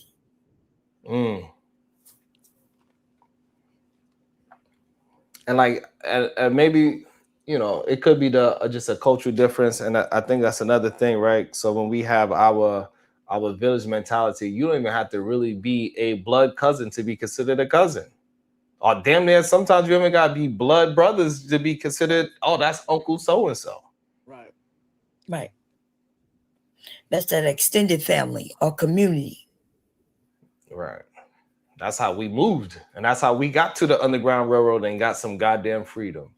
So That's how what we is got Shadow people to not the understanding though? Like, so I mean, or where's the difference of opinion? Because he may understand, he just may not agree. So, like, what's the difference of opinion? He's saying that if we have 5 nuclear families, that is a community and a village. Okay, so a community and a village aren't necessarily the same thing, right? Okay, so Bomb read the definition of nuclear family. Okay, so now we need the definition of community, and then we need the definition of village, right? Because those two things, you can be a community of nuclear families. It's a lot of them out here, right? So you don't have to have extended family. Like, that's how Black people do it, where the person across the street is your play cousin or, you know, whatever. Right. And when you go in to eat, they come in with you to eat, you know, and when they go get their ass beat, if you was over there with them, you get your ass beat too. Right? That's how we do it. They don't do it that way though, but they still have communities. I've lived in their communities and they don't even know each other. And white people don't even they don't know each other for real. Yeah, they don't know each other. Unless they sexing each other, they don't care about each other. And I don't know what he's talking about.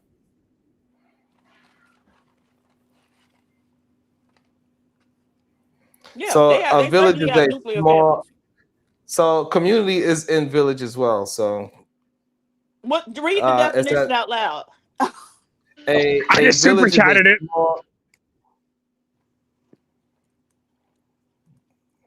Okay. Go ahead, Diva. He said he just super chatted. All right. Shadow the Titan Watch, $10. Yes, nuclear families are often considered the basic social unit of a community. While the definition focuses on the internal structure of the household, these units rarely exist in total isolation. That's not the fucking definition of no goddamn community, nigga. And that's not the definition of a nuclear family neither. You know what he did? No, He that asked was like a AI twist some out of bullshit. something. Right. He asked AI some bullshit and it's forced him to give the answer that he's looking for. Child. Okay. But he let me could have look it just up. I looked got up. it. Community, right. All right, here we go. Community definition. Lord, the baby's dancing this morning. All right. It's this little preschool, but they always post videos of the kids dancing to like different old school music. All right. A community is a group of people or living things that share common characteristics, interests, location, or in ecology interact within a shared environment. So yeah, simply by virtue of them living in the same place, that could be considered a community. Now let's look up what a village is. Right. So and that's, I guess that's where the language barrier is at. Like, yeah, they live in the same neighborhood. So yeah, they are part of the community. They are in a community. I live in Westchester community. But I don't know the people 3 doors down from me. He ain't part of my goddamn village or family. A village is a small clustered human settlement typically located in a rural area, which is larger than a hamlet. Okay, so it's talking about how large it is. But it says they have populations between 500 and 2,500 people, often featuring residential dwellings, a central meeting point, and a close-knit community atmosphere. So villages are close-knit communities, right? You ain't getting in so easy. Right. So they actually do stuff with each other. So can a nuclear family be part of a village? Which was the entire scope of this conversation. No. No, because prove me wrong. We just did. No, because in a nuclear family, you're concerned about, like, it's about who the children belong to, right? So the children belong to those parents. And so those type of families, like white people don't have cousins, right? They have cousins, but they don't have relationships with their cousins like we have relationships with our cousins. right? Because they're a nuclear family. So even though that's my sister and my sister children, I'm primarily concerned with my kids and my husband. And so we don't even really interact with them all that often. Right. Right. Okay. You know what? The No, white like, people say it all the time. They say, y'all talk about y'all cousins? I don't even know my cousin. I think I had that's a why family sometimes reunion last weekend, and my kids met their cousins not 2 days ago. So stop. Yeah, you keep Like, forgetting that How you old a is your fucking kid? black man. You just yeah, you but I forget- live. But how old are your I was kids? at a family When you reunion with say my they wife, grew and that up shit don't together. make sense. hold That shit's on. goofy. Was that the first What's was that the goofy? first time they meeting? Their cousins. That's the first time they met their cousins face to face. Right. Okay, so Yeah, right. So and that's what we're trying to get you to understand. So right. So like but we live in 7 different states. It doesn't There's a matter. right. reason they haven't So, met face to face, but they've known No, no, no, no, their no. It's cousins. not. right. Because So if you're really a part of an extended family, that doesn't make a difference. I got several doesn't make a great difference. nephews that have been born and raised in different states, and they know each other very well. They've met each other several times. They play on the game together, and so it doesn't matter Mhm. that they're in different Right. states. Not only that, so my youngest, her favorite cousins live about 700 miles away. And like Diva said, they FaceTime each other all the time. They on the phone doing nothing together. They somehow, some way, we make sure that, hey, did you call your cousin? 700 miles away. That's her favorite cousin, 700 miles away. Right. And we got to figure out ways to plan to make sure they see each other, because they talk about each other so much that now the grown-ups also, we got to make sure we plan to make sure they hang out with each other for a month or two. Right. Y'all done Whether got closer. we send our children down there or they send them up here. Right. Somehow, some way, we gotta figure out. All right, we're gonna drive down these 700 miles. They're gonna stay there for like 2-3 weeks though. Maybe the whole summer, huh? Okay. Real quick to send my nephew. Go on with your cousins. Yeah, quick, fast, in a hurry. Like, go ahead with your cousins. Go outside with your cousins. We got a whole So family Facebook group just for the and like size and like of the family. and like Bon, like I've never really even heard of really for real, like white folks really having family reunions like that, to be honest. I'm pretty sure there's some of them that do it, but it's a thing for us. Yeah. Well, yeah, No, they we on created TikTok. that particular Okay. custom. They have cultural events. They on TikTok saying they never had a family reunion. They on TikTok saying all kinds of things. White people, but Like what people don't understand, even like me and Brownsville and a couple of other my cousins, like we slept in the same bed on the same floor, in the same, like we was there. Like, you don't know who. The last time I was at home, I was telling my cousin just that. I was like, man, we really cousins because we saw each other at our grandparents' house. We saw each other at church, and we actually lived right behind one another. So we had a fence, our backyards touched, and we had a fence so we could go back and forth. I was like, I saw you everywhere, at home, at church, at my grandma's house, and like we really cousins. Everywhere. So yeah, everywhere, yeah. You know what I'm saying? And that's the difference. And like, and that I don't know, maybe because I grew up in the projects too, right? So like, hey, whoever was going out that weekend, we stayed at the other person's house for the whole weekend. If you ain't had no goddamn oodles and noodles at your house, guess what? I'm knocking on Brownsville door. Exactly. Hey, what y'all over here eating? Word. What y'all got to eat? They pass you the Captain Crunch. Like, God damn, that thing's hurt my mouth. I don't want no damn Captain Crunch. It's too damn crunchy. They're like, you always gotta have something. We arguing about why I can't eat Captain Crunch. I thought you said you was hungry. But that's why, Shadow, yes, they can live in a community of nuclear families, but it's not going to be the village mentality where the children belong to the community. And so when I see your kid down the street and round the corner cutting up and acting a fool, Because you ain't nowhere around, I step in as the surrogate parent and say, hey, boy, Right. get your ass down from there. Stop doing that and take your ass home. Mm-hmm. When you aren't in that village community, which, Black people, that's just how we are wired, or supposed to be at least. At You're not least, yeah. doing that type of stuff. You're not gonna do that. You're gonna see him over there acting a fool and go to your house and shit. You might call the police and tell him he over there acting a fool. Right. Mm-hmm. And the more our brothers fall into the Black MAGA situation, that's when this whole nuclear family been spoken about a lot within our in our space, I should say. Because I was like, what?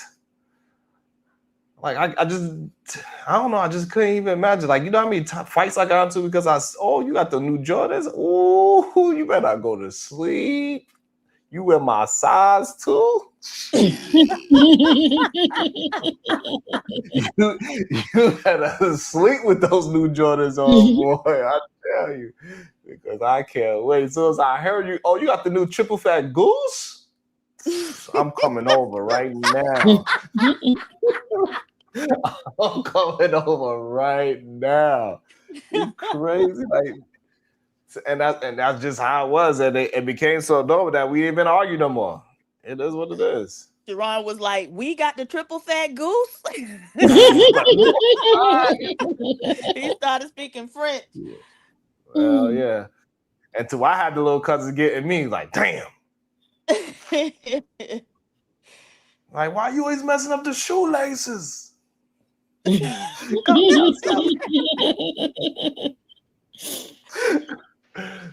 just saying, a village can't consist of nuclear families. Like, literally, you have cross Christmases, cross Thanksgiving.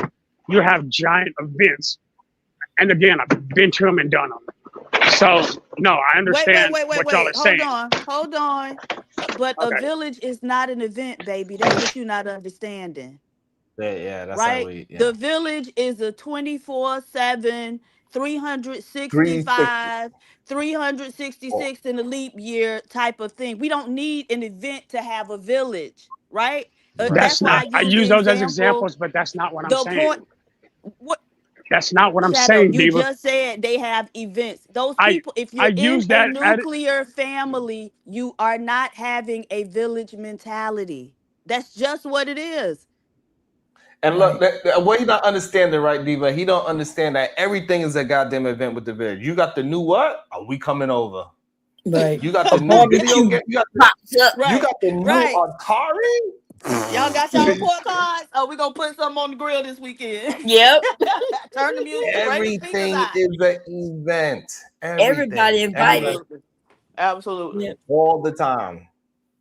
We know who's going to bring the sausage, the hot sausage. We know who's going to bring the hamburgers. We know who's going to bring the buns. We know who's going to forget the buns. We know who's going to spike the juice. We know which juice that kids can drink, and then we're going to catch them. Then we're going to chase them around. Like, we know every last thing.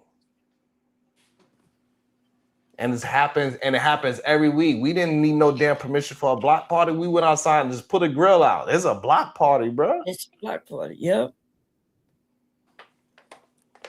And then at the end of the year, we always have our major summer block party where we had to go and literally legit break down the street or whatever. However, most of the time, crazy ass uncle, he see us playing football, he just pull out the goddamn grill. That's it. Because that's the cheapest way to feed us. Some goddamn hot dogs and burgers. Ground beef. You ain't had to be invited, right? You ain't had to be invited to the cookout. You just showed up. Yeah. Unless you... With some ground beef and some government cheese that didn't melt. God damn it. Government cheese was good as shit. I ain't gonna lie. It made a fire cheese. It came in that brown box ball. I don't know what was in it, but it was good. I know we all effed up, boy, because I drank from the water fountain. I ate government cheese. I know I'm done. The cheese was better than this stuff they got today. I swear. Pretty much the old memories. Goddamn, a lot of people don't be having those memories, man. They don't even understand how important those things are. Had a good time. Man, sleeping, it was like 10 of us in the house. And that's the thing too. Like, even when it was 10 of us in the house, not everybody was immediate blood family. The dude that lived on the first floor, all he got is one pair of sneakers for the past 10 years. Hey, I know you hungry. Come on, play the video game too. Yeah. We always do that, huh? Grab somebody and they become family. They become family. They be there long enough. The other parents so goddamn messed up. They like, is he over there? Yes, sir, you know he is. I don't know why you act like you concerned now. You know what I mean? So, and I really would like for the men to just start being honest with themselves, and that's why I had this, talking about the things I was talking about earlier today. It's about like, hey, listen, man, we got to stop this super macho shit that most men cannot handle, and it is okay. Feminism been trying to tell these men like, hey, give up some of that leadership, give up some of that pressure. You cannot handle it. It's been shown and proved, and it's okay. Do what you are here for. They don't even want the jobs. You know what I mean? They don't want to do it, but they want the leadership title. They want to say, I'm the leader, because I'm the man. But then without a woman kind of pushing them, nudging them along, helping them, they don't teaching really do them. well. As Shadow said, teaching, we supposed to teach them how to lead us, right? They supposed to be the leaders, but we got to teach them how to do it sometimes. Right. Remember, BGS came up here and said that. Remember, the grandfather of the manosphere, he came up and said that the women need to do we need to do things for them, give them our jobs, and we need to go to Congress to help them become the leaders, the women. Yeah, and it's true, and that's the thing Kulu was saying, right? The matrifocal, right? Because it doesn't mean that it's a matriarchy, but it's a matrifocal, meaning that the main people that is out there, the focal point is the woman, because they are maintaining the community, they are maintaining the food and the communications to everybody, making sure everybody stay connected. Make sure information is going to the right avenues that it needs to go to. Oh, you heard that they hiring over there at UPS. Don't get mad. This is how the information goes. You know they over there, they got those watermelons down on 5th Street. And then now what? All the men got to go get some watermelons down on 5th Street. Carry as many as you can. That's what it means by matrifocal. It's not matriarchy, it's matrifocal, right? And so if we could just understand that. And the issue is that I'm having with anybody that's pushing back on it is that this is what they study about us. This is how they was able to break our village down, because they studied this ish. And so they knew the best way to destroy our community, our village, is by who? Attacking who? The woman. Not the men. Yeah. Because they tried, they was trying to destroy us for a long time. They figured they destroyed the family, break us up some kind of way, and that's when we'll fall. Be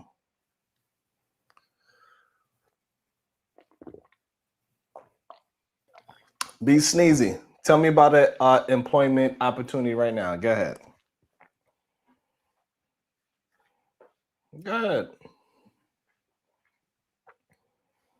So the problem is when we having these conversations, they want to try to make it, it's 100%. We're not saying that it is no, because I tell men about job opportunities all the time. I believe PhD, but we just had a conversation not too long ago with a nice young man, a seemingly nice young man from what we understand, and we gave him some great information on how to get some goddamn employment and not settle for no goddamn 70,000 like these goddamn men was trying to get him to do, because they don't want him to shine. They don't want that young man to shine. I want that man to make $1 million a month.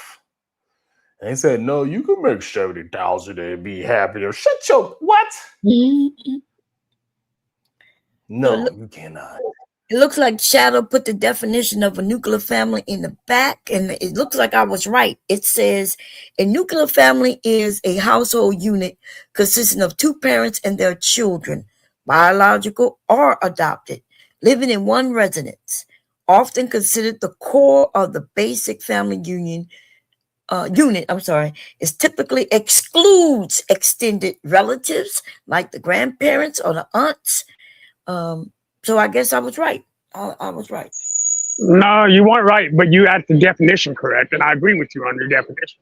But just because it says it typically excludes does not mean you do not consider those people family. They're just not part of the nuclear family. And to say that the nuclear family cannot be part of a village is ridiculous. No, well, you listen because they're not mutually exclusive. How can I be wrong if all I'm saying is I gave the definition? So, and then you said I'm right about the definition, but I'm wrong. That's crazy. What's wrong with you? like because white people could have villages too. What? Explain to me how. No, so hold up. So here's how I can explain how it works. Okay, but you gonna talk over me while I'm talking?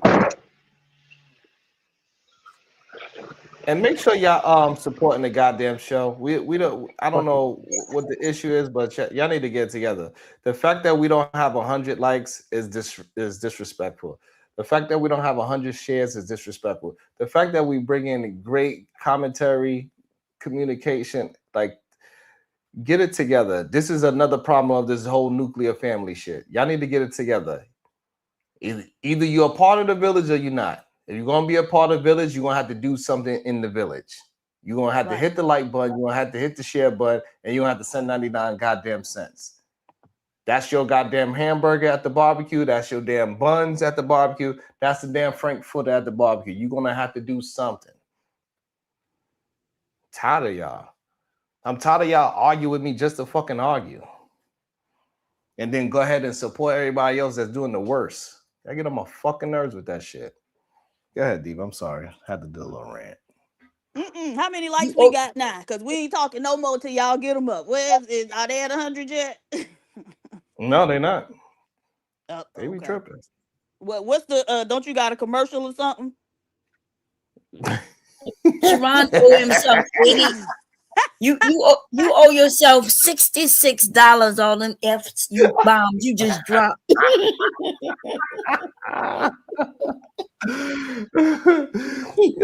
Like I be tired, like you know what I'm saying? Like I be having people come at me all the time. They be having shows that they be trying to act like I don't like that should be annoying me sometimes. Sometimes it's annoying. Like, goddamn, I be putting all this goddamn work that y'all be here, rock with me all goddamn day, and then y'all don't want to hit the like or share nothing. That's crazy to me. That's insane. Let me start talking bad about our people. And again, this is another show when I'm not talking bad about our people, but guess what? I bet you if I start saying a whole bunch of B words and H words and how these hoes ain't loyal.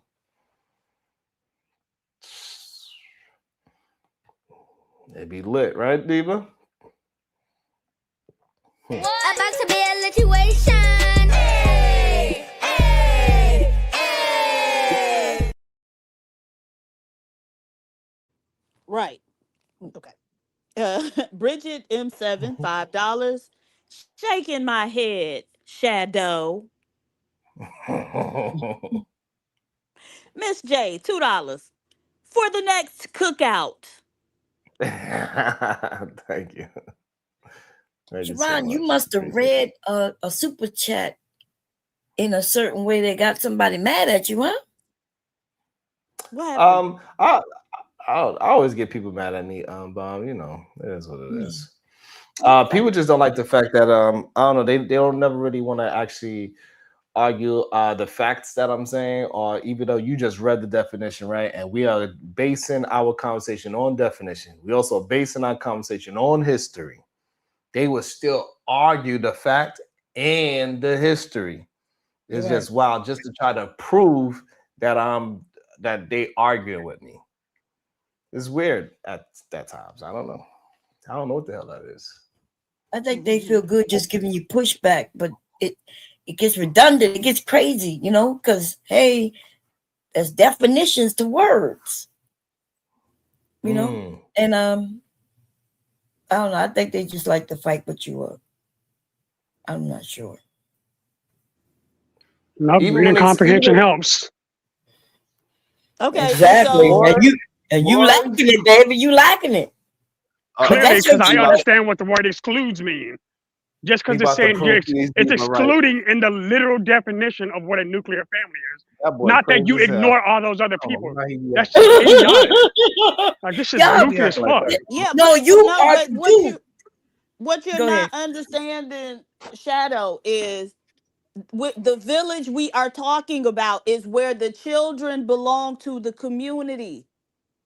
And so you're not going to have a community of nuclear families and also say, oh, well, the children of all these nuclear families belong to the community. That's not what's going on in these white communities. But you know what? He's talking about the word exclude in this definition. So what it says, y'all, is this. Right. It typically excludes extended relatives. So what the word typically mean? Means regularly. Okay. Okay. More often than not. So that's why when you just said, you tried to make it seem like I don't understand how to comprehend, but it seems like you don't, because regularly is saying it excludes your other relatives. In the definition of nuclear family. Yeah. So then okay, so what is your contention? What's the problem? Why? And stop getting so damn emotional. We having a fucking conversation. Because it's not a goddamn conversation, because every time we start doing this, you start acting goofy. I'm asking you a question. So go ahead. What are you talking about? What's typically an exclude? What's the point? What point are you making? The point that I'm making is, you know what, Sean? You're right. I don't know. What? He asked so damn silly. It's fucking stupid. I'm tired of that dumbass shit. If you're gonna ask me a fucking question, then actually let me answer it. We was waiting for you to answer it before you crashed out. I mean, I just don't even understand why a simple conversation got to devolve into chaos. What's the problem? Because again, that you're making? What's the point you're making? Here's the point that I'm making. What y'all are saying is that a nuclear family and a village are mutually exclusive, and they're not, because you can literally have okay. Yes, they are. Again, how so? Just because my kids are my kids. Hold on, Diva. I'm answering your question the way you just asked me, so I'm answering it fully. Go ahead. Just because my kids are part of my nuclear family does not mean that the community or the village around them is not also part of their lives and their experiences. That does not mean if something happens, I cannot depend on my community to protect and look after my children, because yes, they are my kids and my nuclear family, but that also does not make them exclusively my responsibility. That is not what that definition says. Okay, and that's the thing I've been standing on. Okay, and I'm gonna say, okay, the definition don't say that, and the community could be a part of their lives, but that's still not what the village is. Right? And so maybe because you so whitewashed, you have a hard time grasping what the village is. But the village is not just being a part of the kids' lives. The village is, again, when your mama ain't there and I'm a woman in that village, I am your mother. When your daddy ain't around and I'm a man in that village, I'm your daddy. If your uncle ain't there, I'm your uncle. Right? And Diva, so I do understand what you're if you saying. don't shut Sorry. the fuck up when we let you talk and say all that stupid shit. Again, there's a difference between the children belonging to the community and the children being in the community and the community being part of their lives. Those are two different things. And you're never going to hear white people talk about their childhood growing up the same way you hear black people talk about it. If these people don't even have regular contact with their cousins, you think that they mama and daddies picking up strangers' children to adopt into their family? They don't even have nothing to do with the ones that's part of their family if they ain't directly by the same two parents. And so what you saying don't make sense. And it's just simply not true. It's just not true. Nobody is letting random motherfuckers in the community beat their damn children because they catch them doing something they ain't supposed to be doing.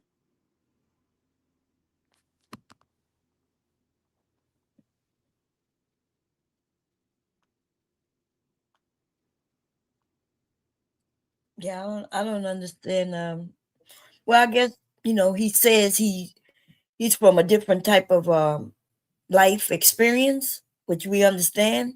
But them white people are telling us all around what kind of families they have. Yeah, shit, some of the goddamn children don't even like their own parents. They mamas and daddies. But that's the thing, up where he from, them people pretty spread out. They not living on top of each other like they was in Brownsville. You know what I'm saying? And so you don't even have as much of an opportunity to have close communities like that because your neighbor is a mile down the damn road. Right. The way he said he was like from like an area where they had farms and shit, which mean right? Right. That And big. so where's your neighbor on the farm? Because our ranchers literally worked with other people from other families from ranches close to us. So I work could with actually them, go, but not live with them. hold up. But I could go to my aunt Nancy's house, who, keep in mind, is not related to my adopted family at all. If whatever the case was, because I could treat them like they treated me like I was part of their family as I was there.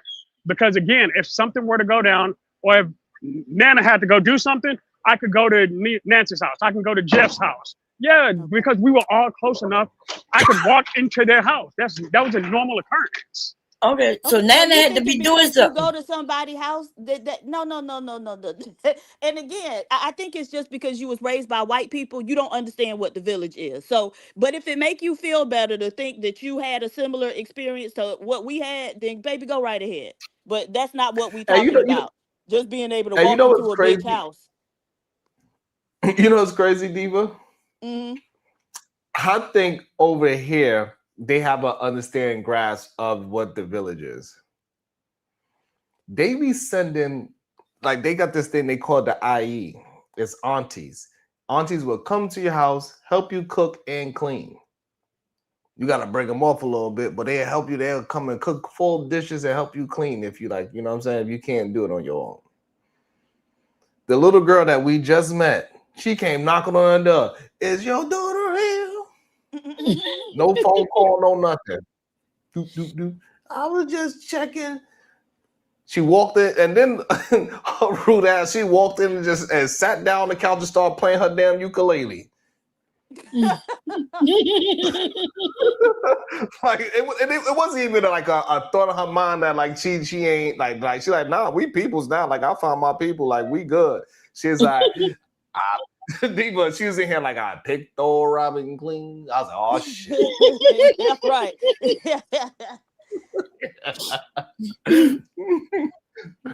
I was like, I see who she gonna grow up to be. I get that now. I see she gonna be that child saying, come here, motherfucker. But she ain't been bat eyelash. She's like, yep, this is it. You family now. Like I picked up Robin clean. I'm playing my ukulele up in here. When they come home. She was there when your kids wasn't there, huh? Waiting for them. Yeah. It's like, where was y'all? Look, Bob, she's like, where was y'all all day? Like, what? Like, I don't understand. Like, what took y'all so long? How did you get in here, ma'am? Well, we all ninjas. Like, duh. Oh. My bad. Yeah, also when I had my a different place, like I left my door open. Like we were such a village that my neighbors used to love watching Love and Hip Hop. I was the only one in the area that had cable. So we knew she go to work, and by the time I went to work, you know what I'm saying, like it wasn't, you know, like I would have to lock the door. So I used to leave the door open so she could have her love and hip hop time in the house when nobody's there. Yeah. She'd go, she have her love and hip hop time. If she ate some food, she let us know, and she said, I had to buy you some new chicken because I ate all the chicken. Not all the And chicken. nobody bat no eyelash.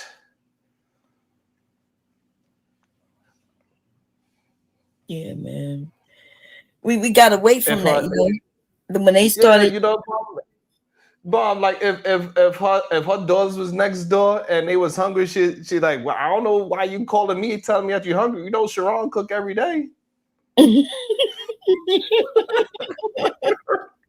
Like what is, like you know the door's open. Go ahead. that's what used to happen to me. You know, they would come over every Friday. Some of the kids would just come, get some pizza because they always knew my kids had pizza. And this one little boy came and got his pizza, and then he came back. He left, went home, came back with both his brother and sister so they could get a slice. You know, all the kids was in my house, and I damn near raised a lot of them, you know. They were sleeping over every weekend, every chance they got. If school, there was no school, they stayed the night. Shit. One stayed even when school was in. He stayed for 6 months. Never even asked could he stay. Every night. Hey Diva, you know they mad at me and you both for Tommy Sotomayor being here. Wait, who? Okay. First, who is they? Them people, Diva, they mad. First they was mad. They was like, Sharon, they have no real smoke for Tommy. All those 10 years ago, the things he said. I'm like, bruh, I don't know what he said 10 years ago. I'm talking about the things that he said today. Okay, That's well, I number ran one. them out. So why they mad at me? Be mad at Sharon. Because now they got did another. what she was supposed to do. Look, Diva, now you got another group of people like, yeah, and Sharon don't let these hyenas run off people like Tommy. So it's like, yep. They saying both things at the same time. They saying Sharon should have run him off, and then they saying Diva shouldn't have ran him off. Right. Should be crazy. I missed the whole show. I didn't even know what happened if it wasn't for that stuttering, bubbling fool. We had a whole title. Sharon, he said, Tommy proved that you was red pill, and he said PhD but don't have a real PhD.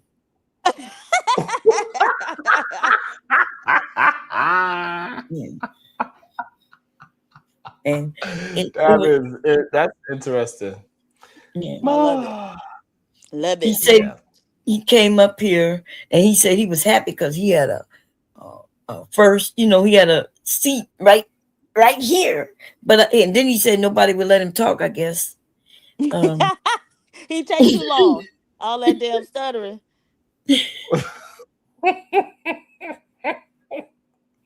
That should be wild. Like the hate be so real, Diva. It's not even funny at this point.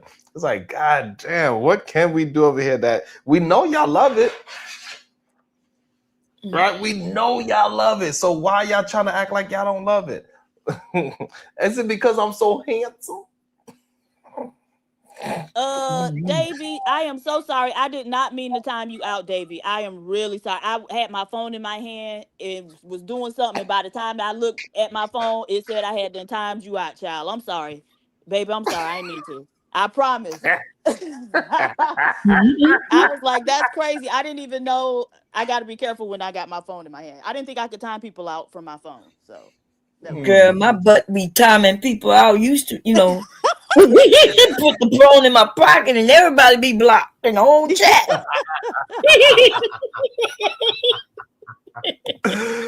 Oh, shit. That's funny as hell. Oh, okay. So Diva, what? Did I what? Did you see Adrien Broner getting his groove on? No, I saw you say he was talking to dancing on a man, but I didn't see the video. That's hilarious. That shit crazy to me. I couldn't believe it. And they got the nerve to say, I got the jazzy hands. Like, man, oh man. Looked like he was twerking on him. Am I right about that? I think so. He turned around with his butt to him and Oh my God. Well, hey, he said, I'm out here broke. I got to try to make this money. And don't let the money make me, baby. He said, I got to get it one way or another. By hook or by crook. Use what he got to get what he want. Right. You see him? You see him, dude? Mm-hmm.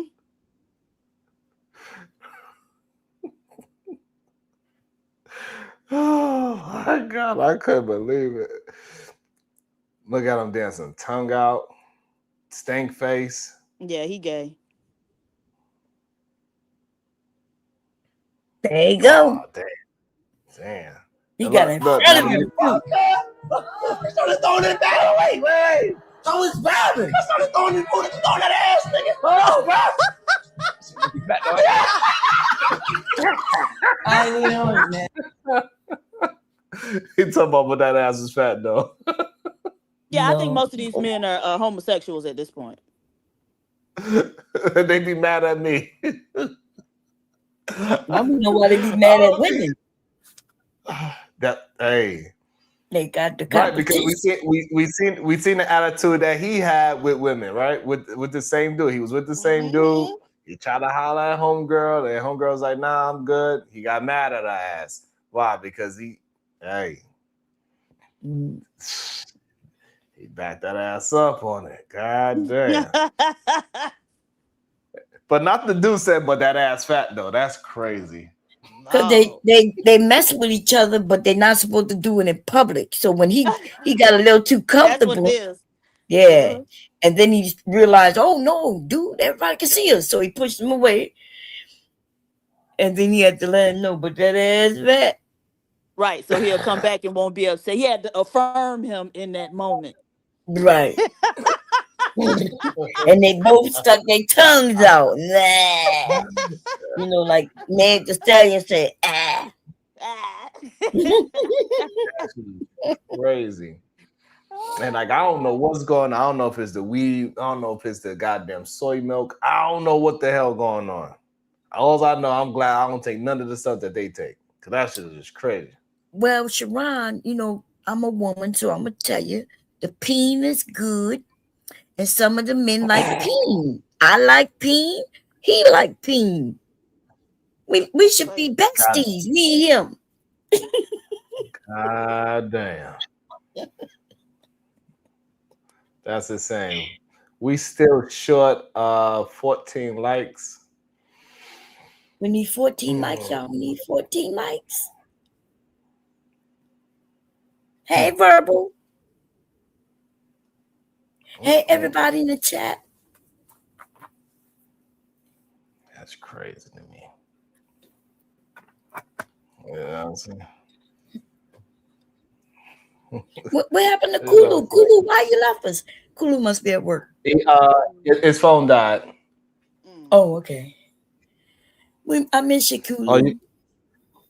I went to I finally found somebody that could cut my hair, Diva. I love. That's what I meant to say. You think you cute because you done got your little hair did. I say, look, Sharon up there, swear he cute. Hey, chaotic cute. Somebody done cut his hair. What up, CT? Hey. I see you, chaotic. I don't know, Diva. These Asians, man. What kind of burger that was at the Burger King? I didn't get I saw the thumbnail. They slid that pork in on them. They slid that swine in on them. Oh, that's what they done done him? Oh. No, that's what I thought. That's what I thought because it was they smoked it. So it tasted the smell of when I took the bite, it smelled like ham. But it's because it was smoked chicken. So it had that hammy flavor to it. Oh, so okay. I'm like, nah, I don't want that. Verbal wants to know. Verbal says she worked hard for her money. So hard for her honey. She said, why you don't read her super chat? I ain't see it. Where's that? Hold on. About to be a situation. Hey, hey, hey. I don't get them, so I don't even be seeing them. Goddamn it, you know, shit. My bad. Goddamn, you right. God, Diva, before I get cussed out. Okay, cuss him out. The Verbal Assassin, FAFO, $5. Here, Sharon, this puppy is eating my pockets up. Now leave me alone. Yo, those new puppies do be expensive for sure, though. You like, damn, I gotta get that too? Like, damn. You be looking at that thing side-eye like, shit. How much more do you need? I thought we was good for the month. Them things be.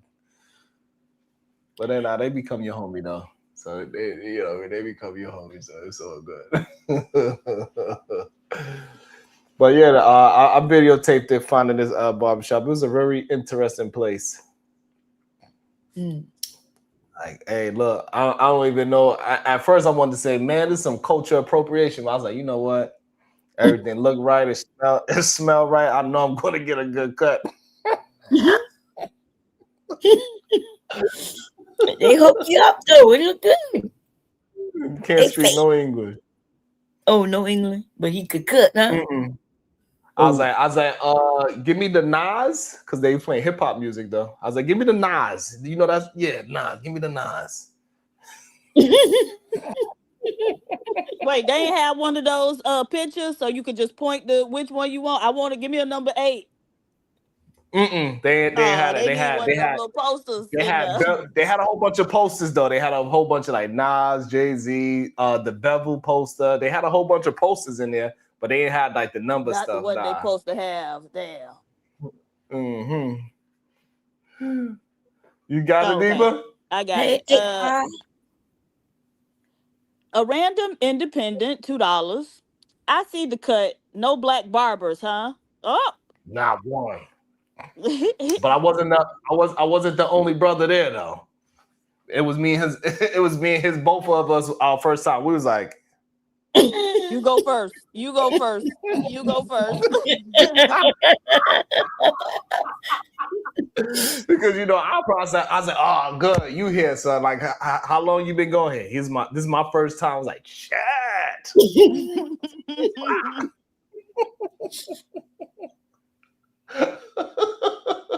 So it was kind of funny though. SD say, I'm sorry. I ain't gonna lie, Bonner. The Dominican barbers are good, but you gotta be careful with the Dominican barbers because they'll try to cut your eyebrows and try to make, you know what I'm saying? You gotta be careful with them. Oh, they like to make you look pretty. Yeah, they want to make you look pretty. Cueva Doches, no?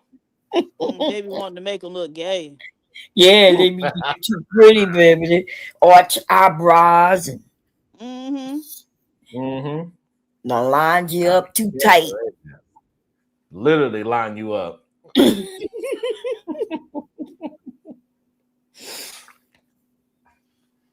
Have you bending over? Because they like to get it from the back. What? And they got barbershops in Dykeman where it's nothing but big booty girls twerking on you while they're giving you a haircut. Lord. They got big booty and it costs like $100 for a haircut. Wait, so they are they hiring big booty girls? Because I can go there. You know what I'm saying? They hiring. They're gonna have you on your feet all day now, Bob. You're gonna be swollen ankles, twerking that thing. All right. Hands on your knees. Oh Lord. You know what I'm saying? They don't care. They're gonna have you standing up all day.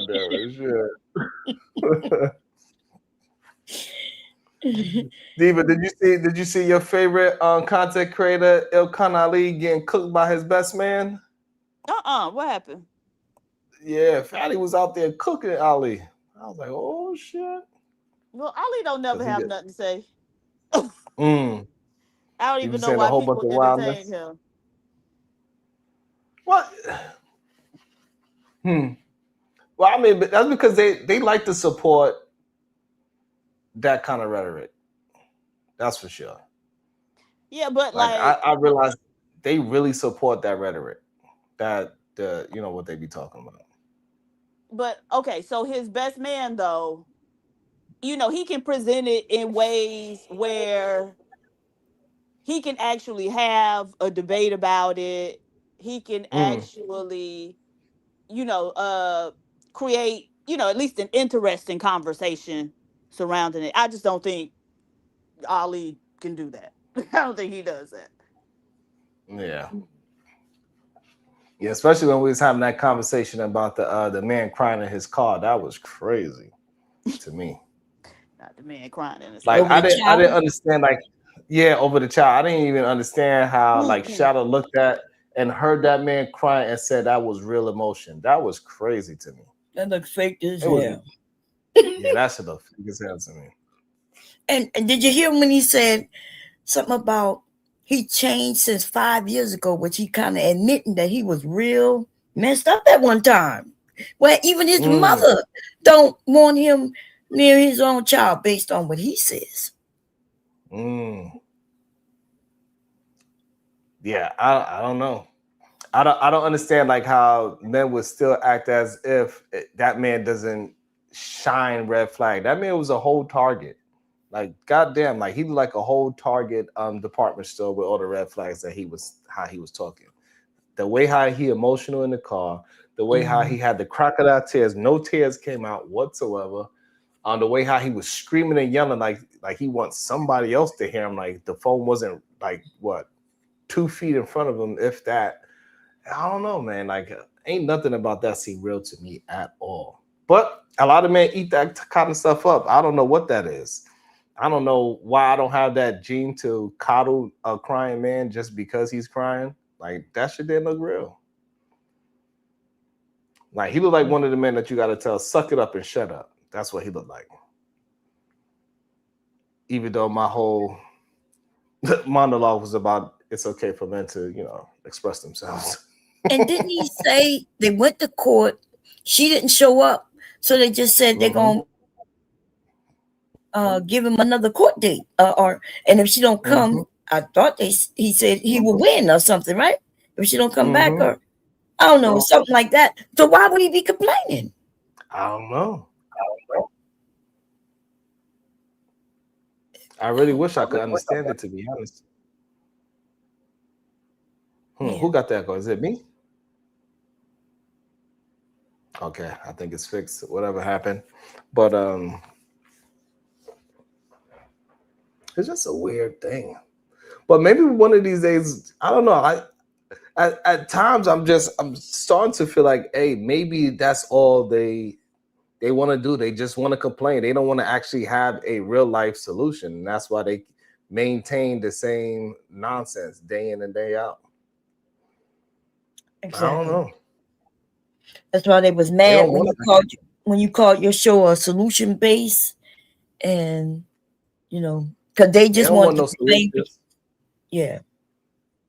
That makes so much more sense, Mom. So they don't really want no solution. So that's why they try to challenge every solution I come up with. There ain't no solution because it's so difficult. I never said the solution was going to be easy. Exactly. I just told you what you need to do if you want to change something. That's all I goddamn said. Yeah, and they will say it's hard. Oh, that's hard to do. That's crazy. Like as if we women have been, everything has been easy for us. Like they've been saying forever, Sharon. They be on here talking about, well, women, it's easy for them. Y'all get this and y'all get that. We're like, no. Everything that we get. And a lot of them, Bomb, they want to be treated as women, as we just seen Adrien Broner. They want to be treated like women more ways than we thought. More ways than you thought, because I know they want to hit it from the back. You know what I mean? They want to hit it from the BACK. Yeah. Welcome back, PhD and Shadow. You keep freezing. I think Shadow. Yeah, I think there you go. You be looking mean too much. Why you turn your cam on just to be looking upset? What happened? Oh, he turned it off. I was trying to get him to not look upset. Because he said, You made him more. You made him more mad. I know. What the hell he I mad was trying to about? get him to laugh. Oh, that's what I was asking him, so he can lighten up a little bit. You know. I just don't understand how you go through all these emotions. It's a conversation. Right. But well, a lot of the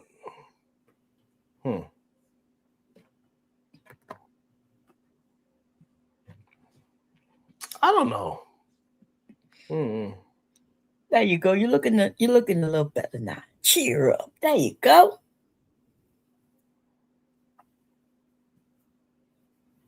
I don't know. Sometimes I think they just be not shadow, but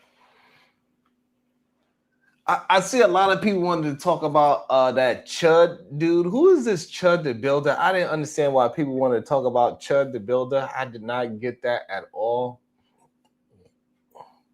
Do you know who Chud the Builder is, Bomb? PZ, do you know who Chud the Builder is? Yes. Oh, you do? All right. Go ahead. Tell me about him. It's some white dude in Tennessee who go around. Apparently, he be like in the outskirts of Nashville, and he go around with a camera, also toting a gun, trying to antagonize black people. So he'll, go up to them and call them the N-word, and then if they have a reaction to it, he'll say, "Oh, they chimping out," or whatever. So he was going around doing this to black people and recording it. And so racist people could pay him, but apparently he's been deplatformed now, is my understanding. He lucky he ain't been unalive, because if he got a gun coming up to me, and I'm gonna feel threatened. Okay. And I got a gun just like he got one. You are not a black male from Tennessee, though. Because he has not. The one time we saw somebody, the guy went into the store and called him out, come out, or whatever, and then, well, okay, yeah, come over here. So the dude walked over there, and when he get over there, all he do is slap his phone out his hand. I was like, that just really irked me. Like, leave that man alone. If that's all you was trying to do, leave that man alone. Let him pay for his gas and walk out and call you an N-word in peace. So he go around calling black men the N-word?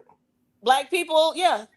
He go up to you, call you the N-word, and then if they start reacting to it, he say they chimping out. So yeah, he trying to antagonize them. Well, I mean, it's more difficult for somebody that I recognize is trying to antagonize me, but I don't understand. Yeah, I don't understand it. I don't. Do you think it's something worth to talk about as a black community? I mean, what about what's the conversation they're wanting to have about it? I don't know. That they scared. They shouldn't want it. Yeah, right. Because I don't know the man to, I don't know the man. I don't watch those type of things. Ain't never hit my algorithm before. I don't know who this dude is. Chud the Builder, like, bruh. Well, Josh, you know him? Oh, go ahead. Yeah, that's not even something I pay attention to. Sharon, what you gonna say, Diva? I was gonna say maybe Shadow can tell us how to deal with those type of things effectively, those type of situations effectively. He the white whisperer and all, so he can tell us how. Just saying, I didn't have to deal with that in Montana, so. He's a white whisperer. He can help us navigate these tough, real world scenarios. My solution violates YouTube terms of service. So. Goddamn. I think is that not what happened to him? Is that what happened to him, Bon? Like, did somebody violate and try to really hurt him? No, not that I'm aware. I know. But I was gonna ask you, did y'all see the newest skit from what his name? Drewski? Yeah. That shit right there. That was funny. I ain't gonna lie. That one was funny. He did those overseas dudes dirty. That was funny as hell. Where did he do that? Yeah, I Drewski's didn't very even know. funny. I didn't know that dude from Get Out was not a Black American. You couldn't look Man, at him and tell he was an African. no, I don't even know why. I guess. And then somebody went through the list of them. The guy who played 7 Years a Slave. I didn't know he wasn't.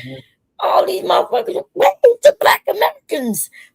Yeah, most of the top actors now are not from America right now. That are Black men, especially. Hey, it's Chud the plumber, right? Apparently, he got arrested 19 hours ago.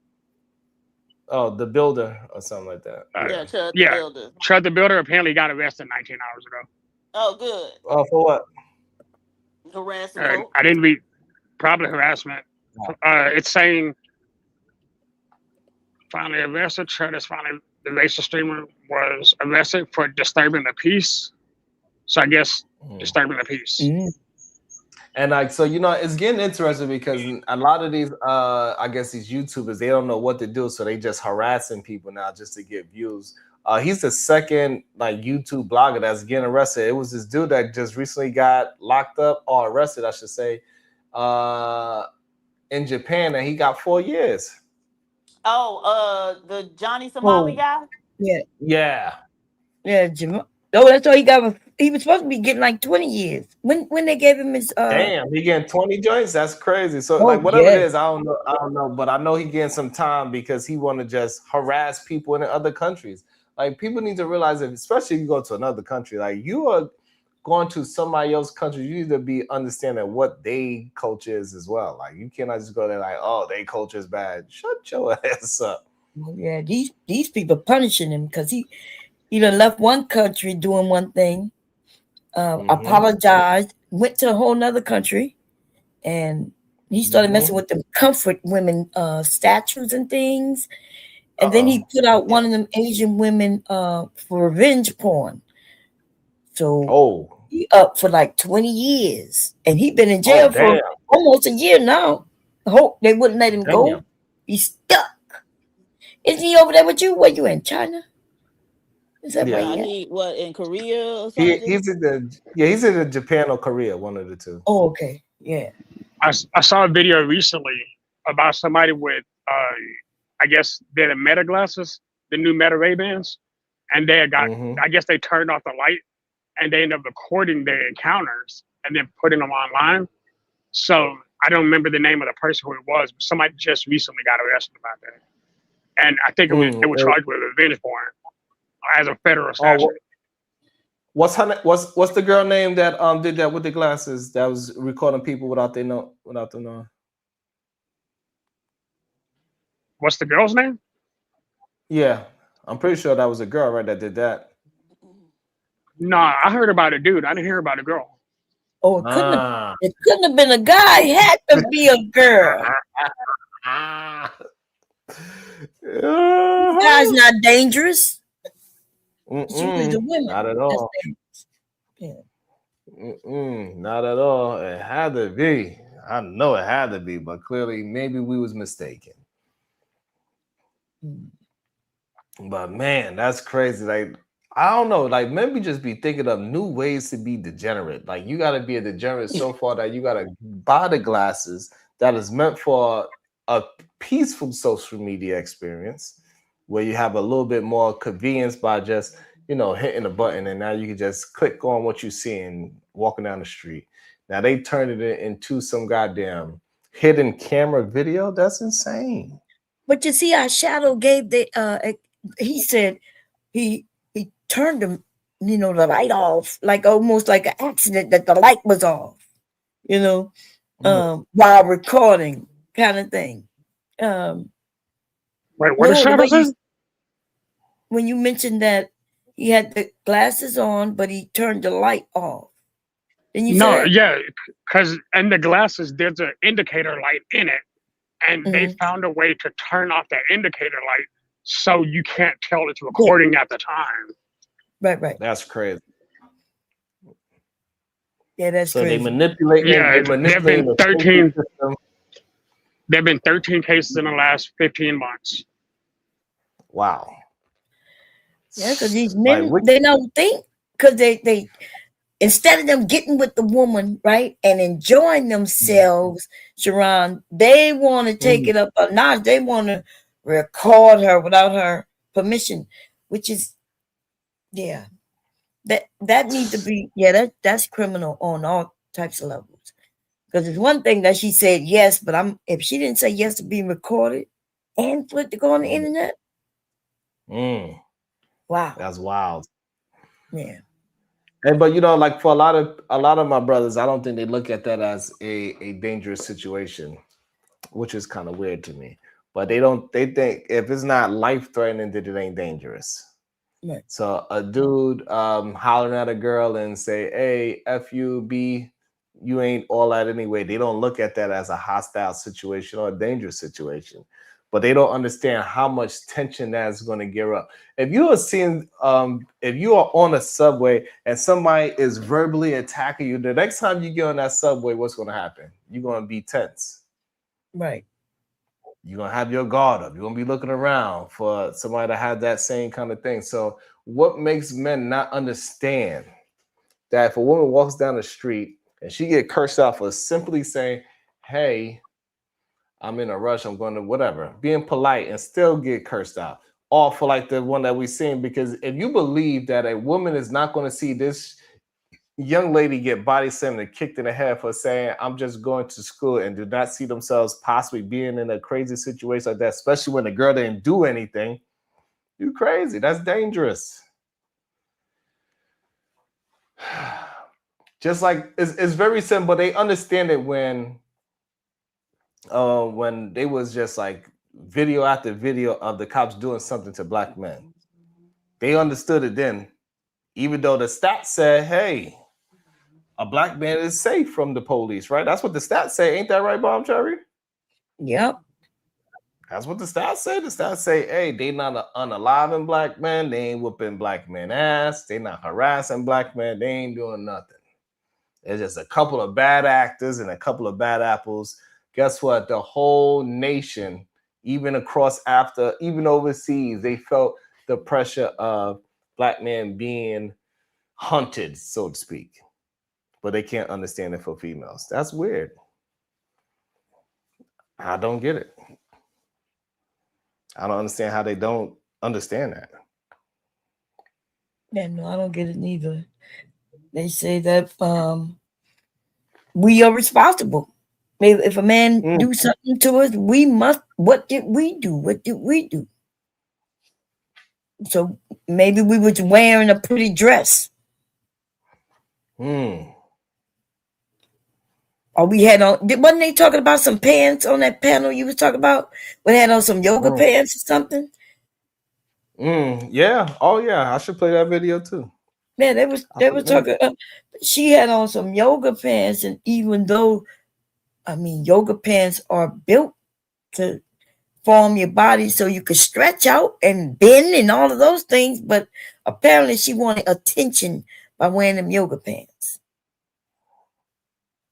Yeah, that was crazy. Let's see if I can find it. Just imagine if she had on some slacks or some jeans. Ooh. Gotta be sexual. Hold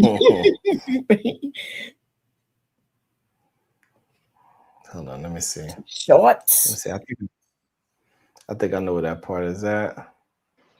Apparently, 2 Meta employees are actually being sued, or Meta's being sued because employees who are watching these videos get live posted are then taking them and posting them themselves and gaining monetary gain as secret camera gains.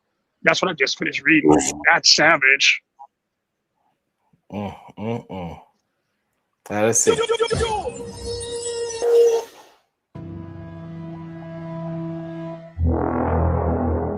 Has to steal. Sorry, I'm going to mute because of the song. So this is a bodybuilding competition. Okay, the guy won, and there's this big booty girlfriend with some skin color pans on celebrating with him, right? So let's see what this man has to say about it. Let's see what he has to say about it, and then I have a question for the Imagine working so hard to achieve something where you come in first place to win a competition, and then your girl has to run on stage to make it all about her. Your girl has to steal the spotlight and steal your thunder to make it about her, fellas. That's what's going on in this video. I know there are beta males out there that are looking at the girl's ass as if they've never seen a girl's ass before. You guys are beta males. Then you have guys like myself who look at that video and you see a giant red flag that is running on stage. If any woman steals away your thunder or your spotlight, run the other fucking way, guys. Why would you ever want a woman who wants to be in the spotlight anyways? You want to be the guy who's in the spotlight. Your woman is there as a support system. She's not there to get all the attention as if the fucking spotlight's on her and she's Miss Hollywood all of a sudden. You want a woman who is low key and who is behind the scenes supporting you. That girl knew exactly what she was doing.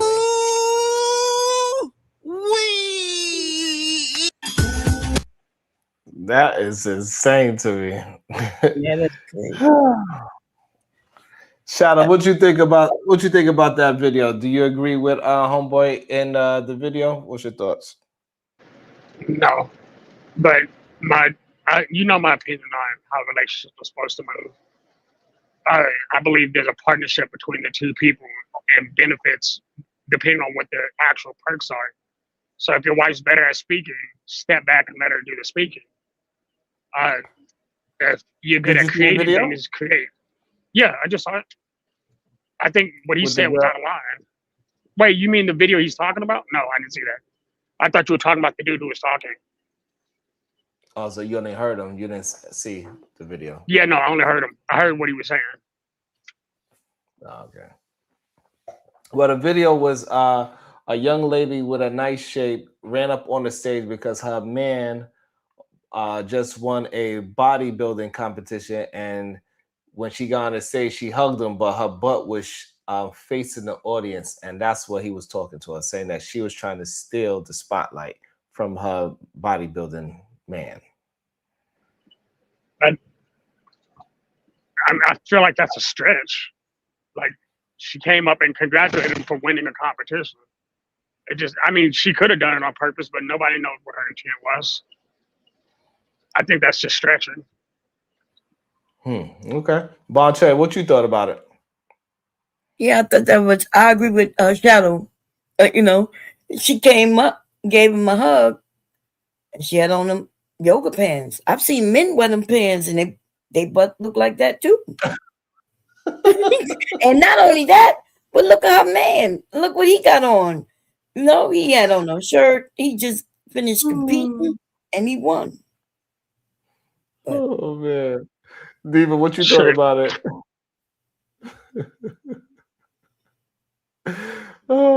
We could check that. I agree with the man. I think my mic acting up, but I agree with the man. Oh. Don't come up here, let everybody look at me and adore me when I won. And when I come down there and say something to you, then you can acknowledge me.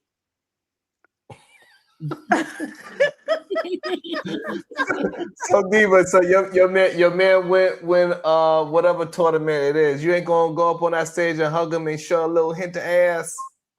Yes, but I'm saying if I'm up there winning, then he got to let me get all my adulation, and then I'm gonna come and get with you, sir. Oh shit! Oh man, damn. Yeah, shout out. Yeah, I gotta rub my face to that one too. Goddamn, like goddamn. Let's see what the people. Let's see what the brothers say. Friends. Hey Diva, you see your girl ABG got the Chanel earrings on. She's looking real cute. Look at your ass being messy. She looked like somebody. But Chanel, I associate with like older women. So yeah, she got on the right brand because she up here looking like somebody fucking grandmama. oh Lord, that's her in that green, but that thing on. Oh, she look. Yeah, she old. She only 25. That lady is not no 25. Shut your ass That up. lady 25 years old, Diva. Ain't no goddamn way. Sharon, stop lying now. What's wrong with your comedy? Diva, what you mean I'm lying? That's what she told me. She said, Sharon, I'm only 25 years old. She was being funny. This lady, nowhere, this lady ain't been 25 in at least 25 years. Exactly. Because Watch the out, young get lady on Sharon. Tell us, Spotify look 25. come on, Shadow. Tell us the truth. Tell us how she's only 25 years old. Go ahead, Shadow. I'm not even engaging in that nonsense. I told you. Wait.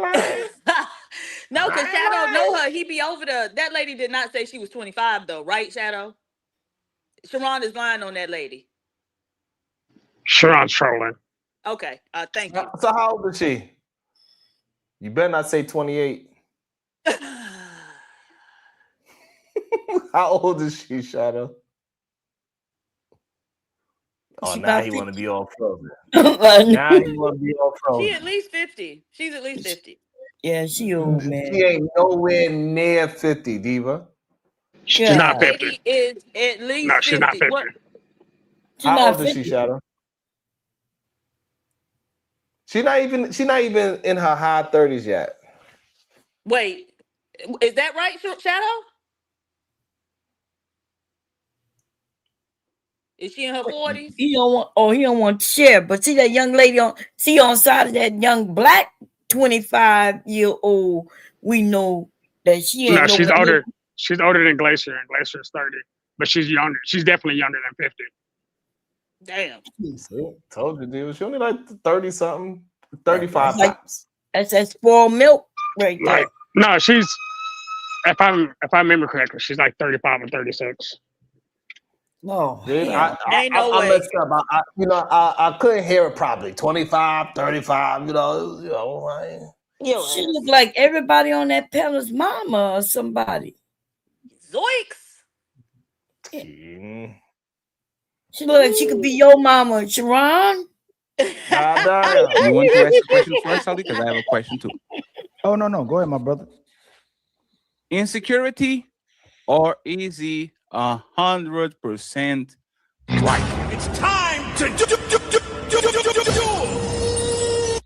do. Sage, you decide to go first. Y'all get the floor now.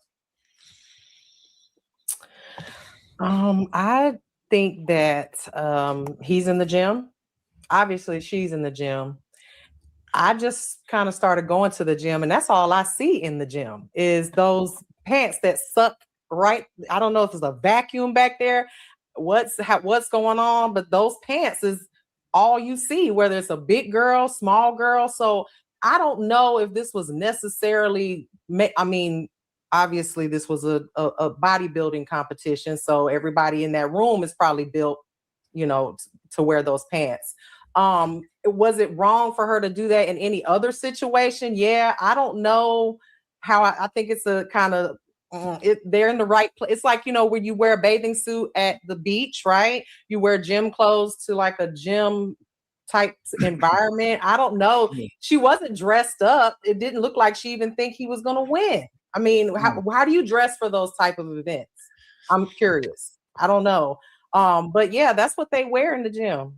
So I don't know. That was the gym. So do you think she knew what she was doing, and I people think would any look at woman her? that wears those pants to the gym is looking for attention. Let me just say, okay.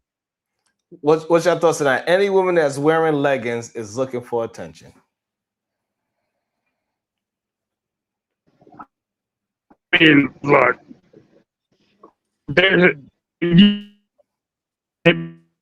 your thighs and ass, then you understand what you look like when you wear certain pants.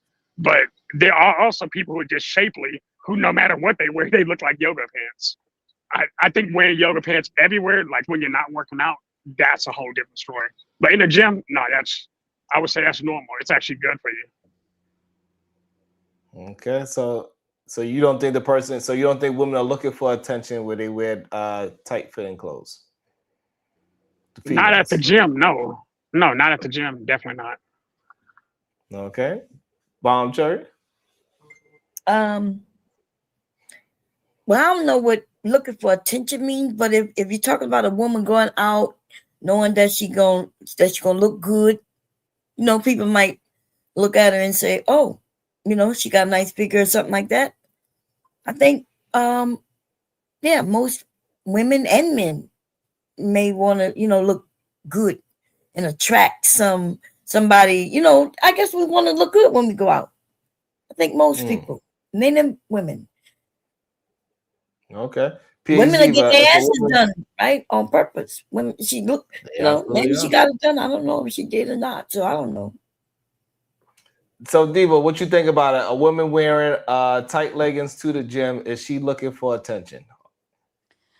So okay, so there are different types of leggings. Now, the lady who was speaking was talking about the one, she said it's like it's got a vacuum in the back.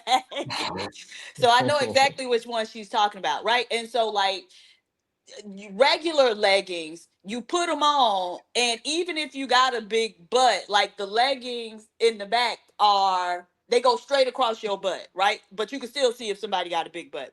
The leggings she's talking about, they go in between your cheeks, right? And so whatever you got, it's gonna make it look more pronounced. Now, we all know the type of leggings that I'm talking about. We know them when we see them, right? And so if you buy those, you know how it's gonna go in between your booty crack, right? And so I think, yes, they know what's going on. They ain't doing it for people not to look, right? Right. But I don't have a problem with that.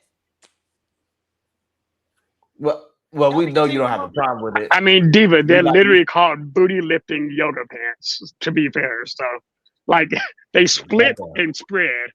So, Goddamn. Yeah, but the thing is, though, women have been wearing yoga pants forever, right? And it only became like a thing when really black women started wearing, right? Because white women been wearing yoga pants for decades. Right. Shit, they've been wearing the outer part. They've been wearing the inner part on the outside back in the days. I remember, yeah. Yes. Right. And so that's part of it too. What do we have? And that's why they started, you know, making those type of yoga pants that lift and separate and everything or whatever. Because, you know, the black girls already had it back there, a lot of them. Some of us not. But, you know, so let's try to even the playing field. And the funny thing is, if you look at like women's fashion throughout like different historical periods, you can see, you know, like the big dresses with the bustle in the back, they were trying to emulate black women's butts. So yeah, I just thought that was interesting. Yeah. I don't know. I just always found it interesting that they would say that the women go to the gym and they trying to seek for attention. So what are the men doing when they always at the gym with no shirt on, grunting and grinding? I was going to say, making all that noise. They want attention too. Working out. No, they be looking for attention too. Because we know when they extra. When you in the gym, you know when somebody being extra. Next thing you know, he dancing like Adrien Broner. Look, I will never look at dudes who go to the gym a lot the same, since that man pointed out that a lot of male corn is set in a gym. And he was like, it's for a reason. Yeah. It be going down at the gym. Ladies, if you stay at the gym, you might want to go check up on. You got to sneak though. Turn your location off. And then like maybe 20 minutes after he leaves, then you leave, depending on where the gym at. But give him like 30 minutes to be in there. You know what I'm saying? See what he really up to. Hey, listen. If your husband, hey, listen. If your husband got a gym bro, he talking about he going to the gym so he go sweat it out with his gym bro. Hey. Men can't have shit with y'all. God damn. Can't go work out. Can't talk. Can't. We can't cry to the wife. We can't work out. Ain't no working. I'm working 90 hours. Oh, you sleeping with a boss. God damn. Well, but it's weird that you say that, because we watching a video of that's what they doing with the women, right? She can't wear the yoga pants to celebrate her boyfriend's win. She can't wear the yoga pants to the gym. She can't do that. She can't do But see, nothing, there's a Bob. difference in having workout clothes while you're working out, and then there's wearing. Look, I've seen people wear yoga pants 13 days a week. I'm like, bro, at some point you gotta have another pair of pants. Like, if those pants are lifting you like that, just put a second pair on top of them. Nobody's gonna know. And when you're walking around wearing padded yoga pants, that's crazy because you're not even thinking about it. Like when you walk past people, they're like, we know you ain't got ass, right? Because the yoga pants themselves are padded. But like, what are you doing? Minding men their watching. business. That's what they doing. Right. Huh? They minding No, theirs and leaving yours alone. That's what they do. look, it's just like people wearing pajamas at 3 p.m. Like, to me, that's unnecessary. The Like, pajamas are cute. Shadow, you seem like you wear. They call loungewear. Loungewear. Shadow look like he wear pajama pants at 3 p.m. No, especially right. Man, you had a Never. whole you had a whole Sir, what's the I wear name of work that pants.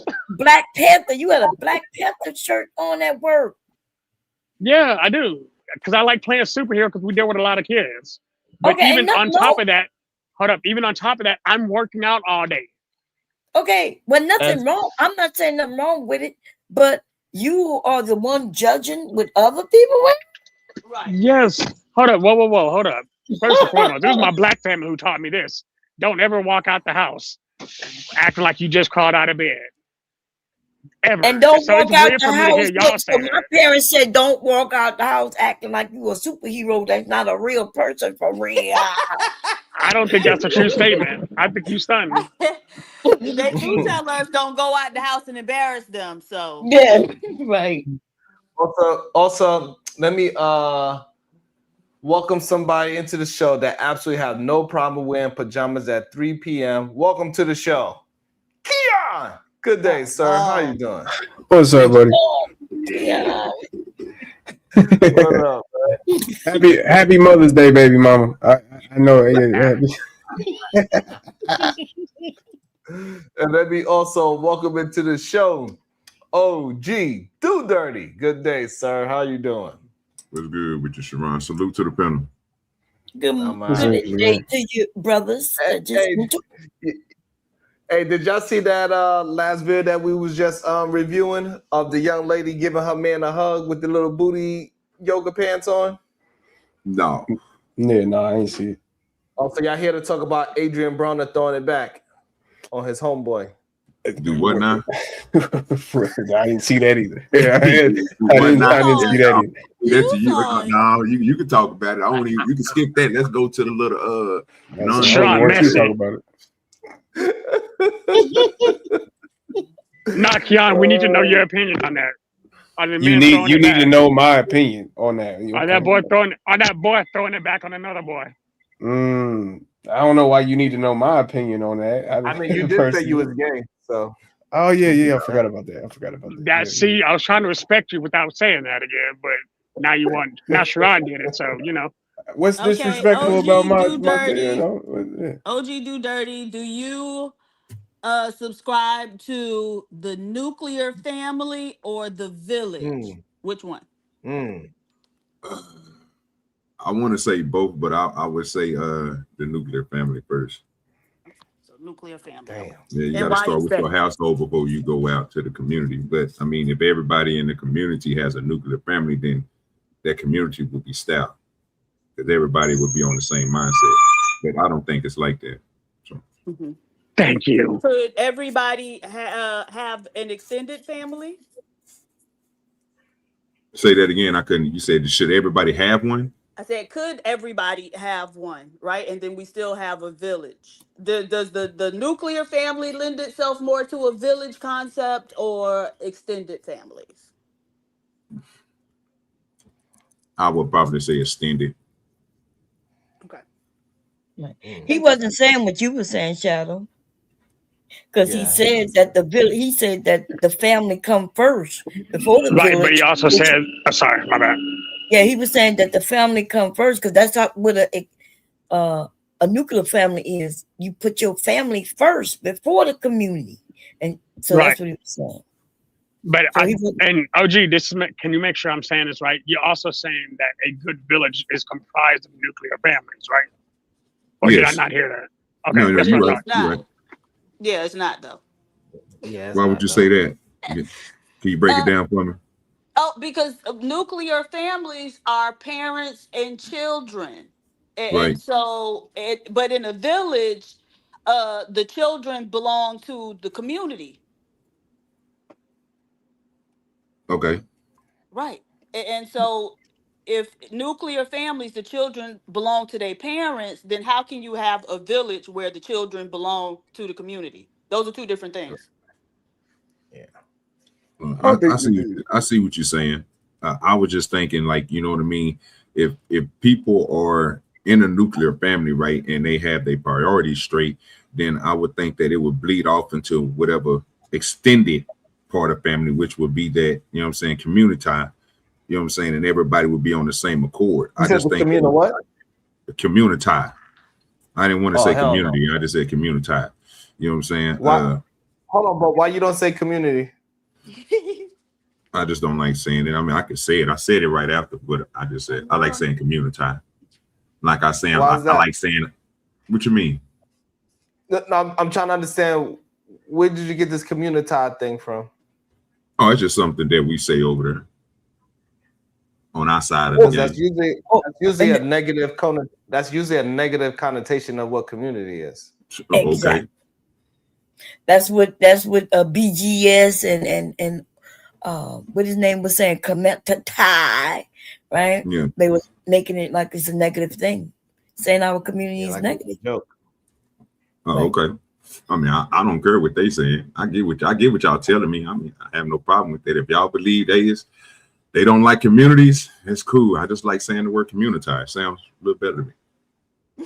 Would it be okay if I said, "Hey, I just like calling black men monkeys"? I don't think that is negative. I really wouldn't care, bro. That's your opinion. I can't get mad at you, Sharon, for want to call somebody. How can I judge you for your opinion? So if you feel that way, you feel that way. I'm just gonna be like, that's how Sharon feel. That I don't feel that way. You know what I'm saying? I But know. I can't change it. But would you, if I just say I don't understand why people mad at me, would you understand why they mad at me? No. So, because I believe that you probably didn't care that you was calling them. If you referred to people as that, then you probably didn't care what another person thought because you said it. and I think, Shadow, this is a good example of what nuclear family versus village is, right? In the village, we can't allow that to happen, right? Like, no, we got to correct things and say, hey, this is right, this is wrong, and this is what the village think is right or wrong. But in a nuclear family, it's like, hey, that's what you feel like doing, because everybody's individualized. His household, he run his. What they do across the street, he's like, hey, he gonna be friendly to his neighbor. But what they do over there is what they do over there, and as long as it doesn't affect his house, it's okay. And that's the difference between the village and the nuclear family community. It's very individualized. That's what we've been trying to say. I think I'm glad OG said it that way, because now I think it's easier to separate. It's a good example of separating the two different ideologies. I kind of see where y'all are coming from at this point. Like, whenever D was explaining before, I actually looked deeper into the term village, because she's technically right. If they're my kids, they're not technically everybody else's kids. Even if y'all are able to help with those kids, they're not your kids. In a village, everybody belongs to everybody else. So, yeah. Everybody is responsible, and therefore you'll have a safe environment for the children, right? Because there'll always be somebody watching over them. Yeah. Yeah, that's another thing. They don't play with that shit over here at all. Like, yo ass, like, you do anything to a kid over here, you dead. Like, literally. They don't play. Yo ass die. You heard, Diva? Hey, so help me catch up real quick. What do you, Bomb, Shadow, and PH Diva, what side do y'all sit on? Do y'all sit on the tribe, or do y'all sit on the nuclear family side? what it seems like me, Bomb, and Diva, we are on the side of the village mentality, and Shadow is. I don't know where Shadow's at now because he has a different understanding now, so he might have a different opinion. So I don't know where Shadow's at now, to be honest. I feel like the best type of village should actually be comprised of nuclear families that have a village mentality. But how can you that have both? be? No, Right, listen. because If the nuclear family doesn't include your grandmother, your uncles and aunts, right? So therefore, your children now have to go to daycare instead of when you go to work and your wife go to work. You got a grandmother there watching the children, making sure that nobody harmed them. So that's what the nuclear family takes away. It takes away that protection, that love, and that security from the actual family. And I guess the reason why I see it differently is because I had both my adopted grandmas living in the house that we were in. So while my parents that was an extended family. Right, but my nuclear family would have still been us and the other 11 kids. But the extended family, which was Nana and Mima, both of them still were in the house. Yeah, so you didn't have a nuclear family, you had an extended family. Yeah. I believe I had both. I had no, both but a you nuclear didn't have family. both. But I did. You couldn't listen. He had two different families, though. What are you saying? One family had an extended family, one family had a nuclear family? Yes. Okay. Wait, but he said that the Nanas lived in the house. So that was the extended family. And then he got another family, his real parents. And so you saying they had a nuclear We're family? very nuclear. We're Okay. very nuclear, yes. Well, I thought that was an immediate family. But yo, never mind. I'm gonna keep it to Immediate myself. family is the nuclear family. I thought I was saying, like, I thought once you add like the other sources into it, like the grandmothers and the steps and all that, okay, it comes extended. Okay, right. I was out. Right, and so that fuck them kids mindset comes out of that nuclear family mindset. The no stepdaddies comes out of the nuclear family mindset, Which is why he was adopted, right? Because I mean, let's be real. Like, he was adopted from some real parents that he, never mind. I'm gonna leave it alone. Don't brag about it though, baby, because it's like it's obvious.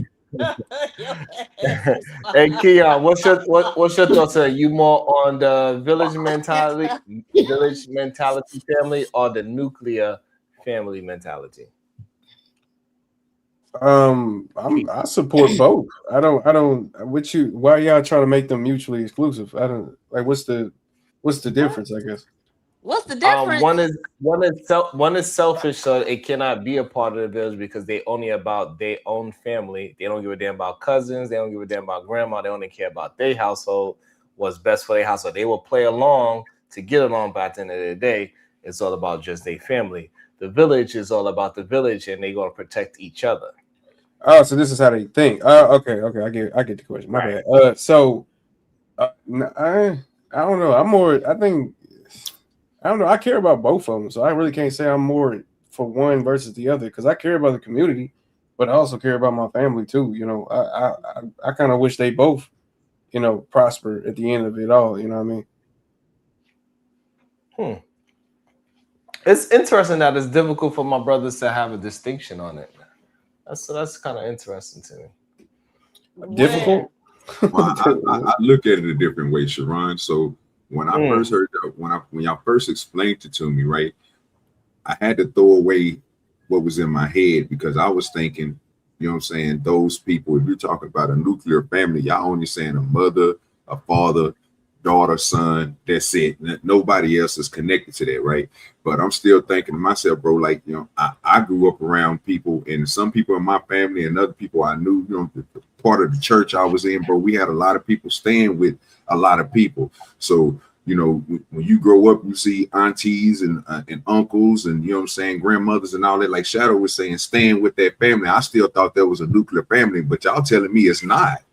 Like when I see these Mexicans live in a house and they got 15 people in one house. But again, to Bomb's point, when somebody go to work, you know, you got most of the parents most of the mothers and fathers is gone. You got the grandmother and the grandfather there to help take care of these 6, 8, 9 kids around here.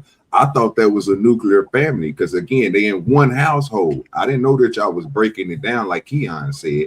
I thought it was just, you know what I'm saying, like when we were talking about the village, I know we go outside of the household, but every household is just not mother, fathers, kids. You know what I'm saying? It's usually more than that. You know what I'm saying? So I didn't see it the same way, but that's why I stuck to my answer. You know what I'm saying? That's how they destroyed our community. They destroyed our community by making this creation of the nuclear family.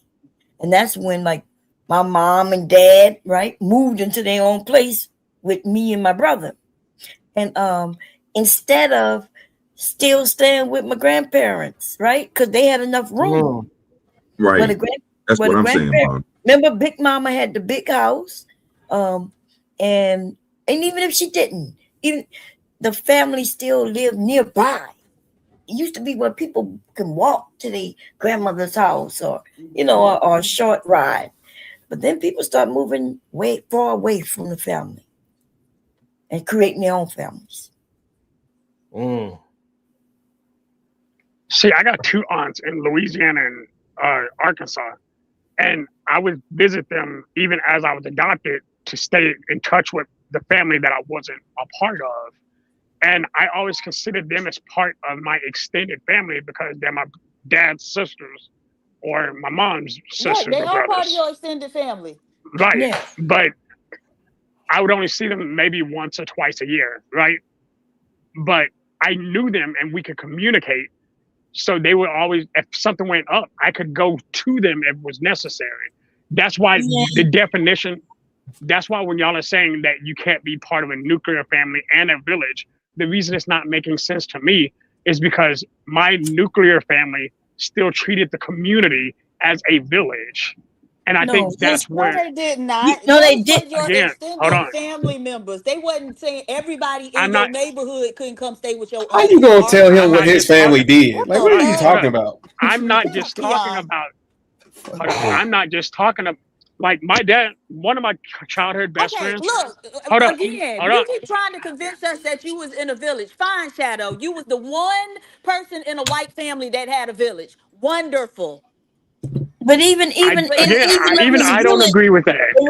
The reality of his situation, because I don't know why we gonna all act like we don't know what happened. Because if you really had that extended family that you say you had, you wouldn't have got adopted by no white motherfuckers. Your black people would have said, hey, you gonna come with us because apparently something was going on with your parents. So they sisters and brothers would have grabbed you up by your grandmother. But some white motherfuckers had to come to your rescue. So stop. Like, we got to stop. Actually, you're making a lot of assumptions that you probably Well, shouldn't make. I'm telling you Because what in happened. reality, hold up, because in reality, that my first family was actually part of our church, which is how that ended up happening the way it did. So actually what you just said, because they were part of our village and part of our community. Wait a minute, hold on. No. Right, but you're making a bunch of assumptions on family incorrectly. They all let you down, baby. It's okay. White people came to the rescue, though. They came, baby. Like black did what they were supposed to do. I know. Did what they were supposed to do. Strangers, but really your family was supposed to do it, though. But you know, those strangers don't have a village mentality. I'm just saying. I know. We see. So is a church a village or tribe? Is that not? No. No. Why wouldn't it be? Because didn't you just see that lady who was calling churches asking for help and they told her ass hell no? And so is that what the village do? The village don't tell you hell no. So just because that one lady's example, that means that all churches do that? Example is. No, we know that You just told me the example, goofball. What are you talking about? Dummy, but you don't know the details of it, so you still don't know what I'm talking about. You just talking. You just be talking, dumbass motherfucker. You literally just told me the example, but I don't know the example. Are the bounties what the fuck are you talking about? Yeah, go ahead, kick me off because you's a goofball. How you gonna kick me off because you just proved that you was a bounties goofball? on. It sure is. Kick me off. It sure is. Kick me off with your goofy ass. Just mad and dumb at the same time. That's a bad example. What you talking about?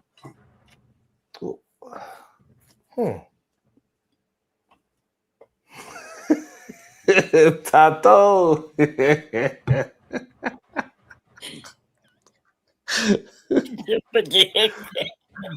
I guess they do better than the Dominicans then. Shit, goddamn. It was good with you, Cody.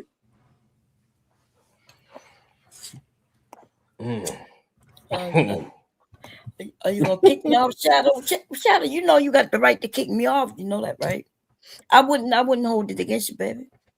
Nah, Shadow is simp. He only kicks off men. Shadow is simp. He only kicks off men. I think you turn out to be a good young man, but you got this imaginary you being white, being chocolate as you are, baby. You're gonna have to stop. Okay. But I'm very aware I'm black as sin. I love my skin. Hold up. You said you black as what? Hold on, you said you black as what?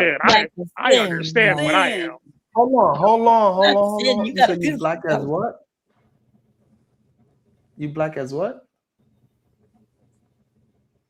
Nigga said sin. Yeah, don't say He did sin. not say sin. That's He didn't say black crazy. as sin.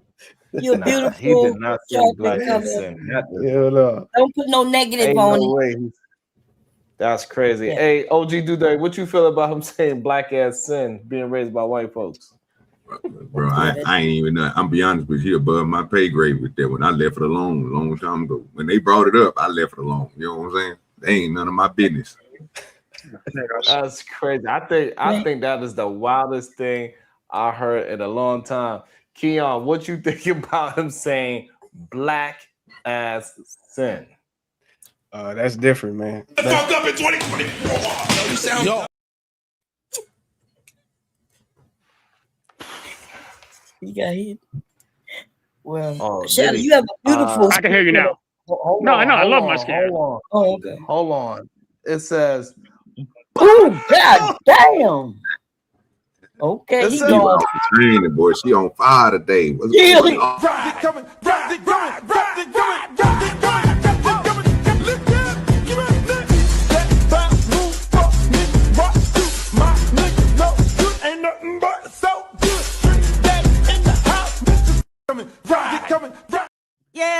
Yeah. I like my hoes never home, always on the street hoeing.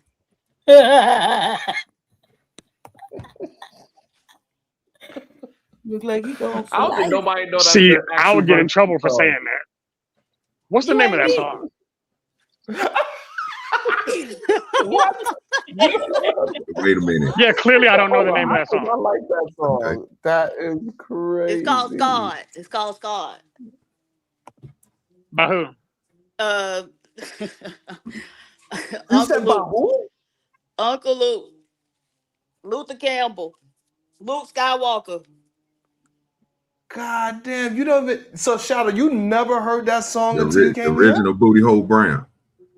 here? Hold on. Yeah, that's what's I need to from. You know what I'm saying? Let's understand. just keep it real. Hold on, Shadow. You mean to tell me you ain't never heard that song until you came to this show? Never. Not once. Oh Lord. Wow. Damn, we really giving you a black card. God damn. We gotta take it That's away. crazy. Hey, Right. D, they said that band was so nice that they want to hear twice.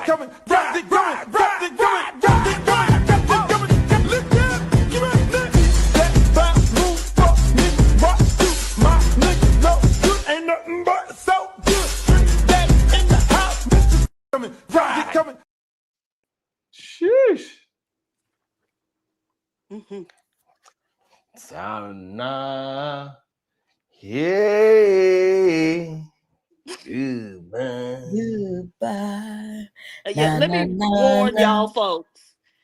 I just accepted another job with a $40,000 pay raise and a 6-figure signing bonus. So if you piss me off, you getting the fuck out.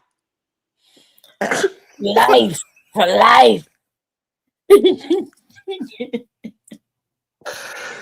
Hey, look, man, that just sounds amazing. I hope that didn't go over people's head. An extra 40K for what she was already making, plus a 6-figure signing bonus. I hope that ain't go over your heads. I hope not. I don't know. People really. Hopefully that ain't go over their heads, Diva. Sounds like you need a security guard. Yeah, Diva, holler at your boy. No, that's I got you. You're talking that extra job coming in it, baby. because her bonus is 40K. You hear So me? hey. Make that a year. I know a way you can spend it. All right, what else? Thank y'all. Thank y'all. I better leave people alone. God damn it. Jerome, I'm about to. All right, Jerome, keep it up. Keep talking crazy. Your ass gonna be next. Here you go, talking shit. Here you go. There you go. Welcome to the show. Are you in a village? Are you in a nuclear family? E. the Man Williams. Good day, E. the Man. Oh, he dropped. He got a phone call just in time. Then, goddamn. Thank you. Yes, you. Who said that? My Lorena's son did email me, and I need to email him back. So thank you for holding me accountable. Cause I'm gonna tell y'all. I'm gonna be honest with you. I really ain't shit. I'm telling you. Oh, he gonna eat fried rice tonight. He gonna eat fried rice and noodle. He gonna eat some fried rice and noodle tonight with our honey. He get extra spicy sauce. So damn stupid. He gonna get extra spicy sauce tonight. He gonna get sriracha. You gonna get the sriracha sauce. Oh, he gonna get the. Wait, Diva dropped 500. Yeah, he gonna get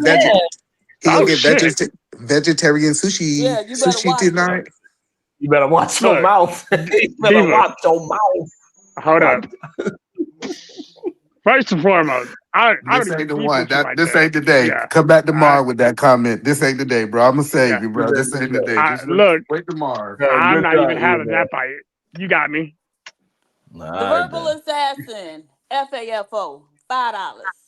PhD Diva, your puppy niece needs a new pair of shoes, honey. Okay, now is it really a niece? I need to see paperwork because I don't do nothing for nephews. Nothing for nephews.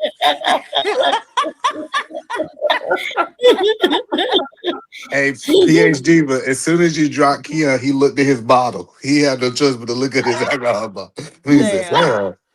he said, shit. I got to go drink on this one. Hey, this is why I was saying earlier. People be having I don't know what be going on. They be having some things going on. I don't know what it is. I don't know why you coming so hot. I don't know. Either man, what do you think? What do you think these men are going through that they gotta let it out through anger, through joking, through the gym? What is it that they are going through? What is going on? They not busting nuts. Like you see women different when you bust voluntary nuts. I ain't talking about paid for nuts, right? You just look at women different. Like a lot of these dudes, I was like, oh, that nigga so angry he had sex. People don't understand. When he go out there and get that jerkin juice, that lotion, he ain't the same for being with like a person that got a heartbeat that loves you, that feel like she been fulfilled too. And so I think they be mad. They be like Sharon over there having a good time in Asia, and I'm in here by myself. They be looking at the four walls at their house, and they said they just frustrated. They just need love. But none of these women want to love them.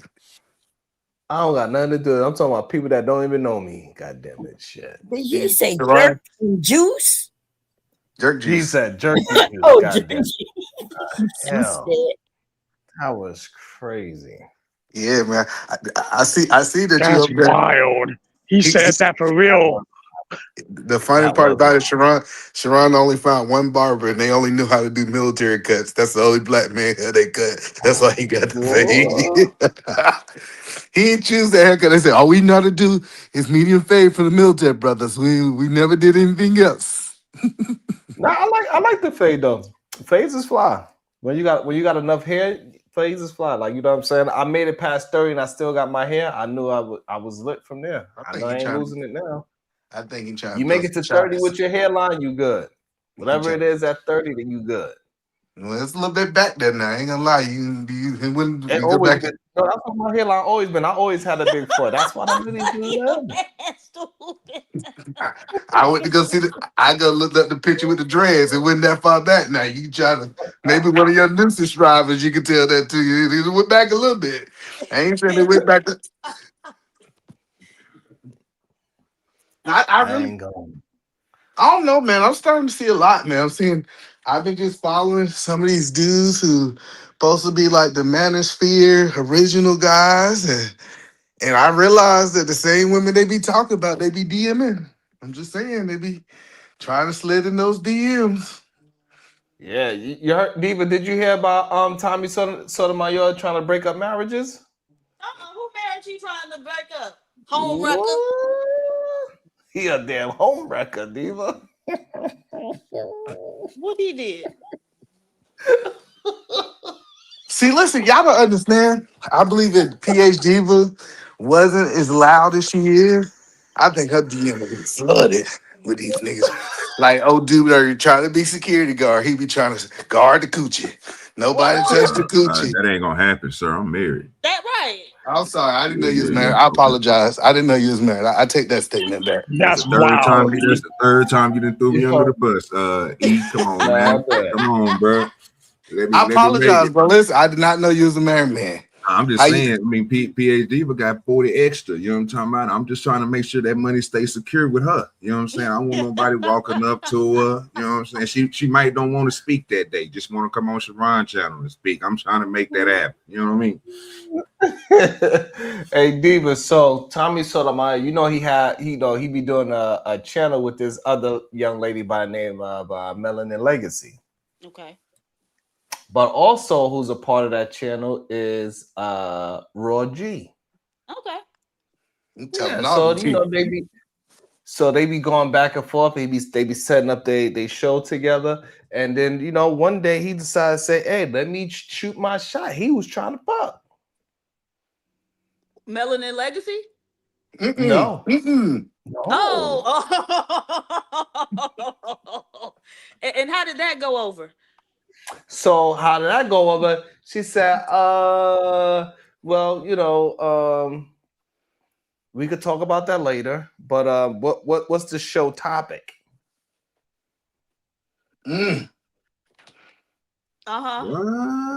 So they talked about the shows and stuff like that. And then one day they was doing a show and the topic of ugly came up. Or what's the beauty standard? What is beautiful? You remember that show, Diva? Yes. Uh-huh. Yeah, so in that same show, they started going back and forth about what is beautiful. And then so he was saying, no, ugly is ugly. She's like, no, beautiful is beautiful. And then next thing you know, she said, well, you was trying to fuck, so I can't be that ugly. And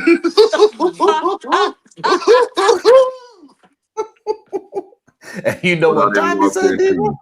Sharon, what I done walked into, bro. Sam said you up there not Hey, be on mute. He didn't want to talk.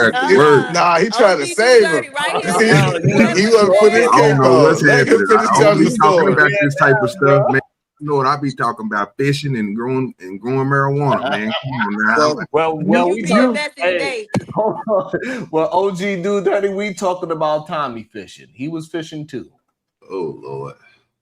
He tried to catch him one, right? And then so Tommy goes and says, oh, Tommy, he said, you think, what you think? I like to fuck ugly bitches.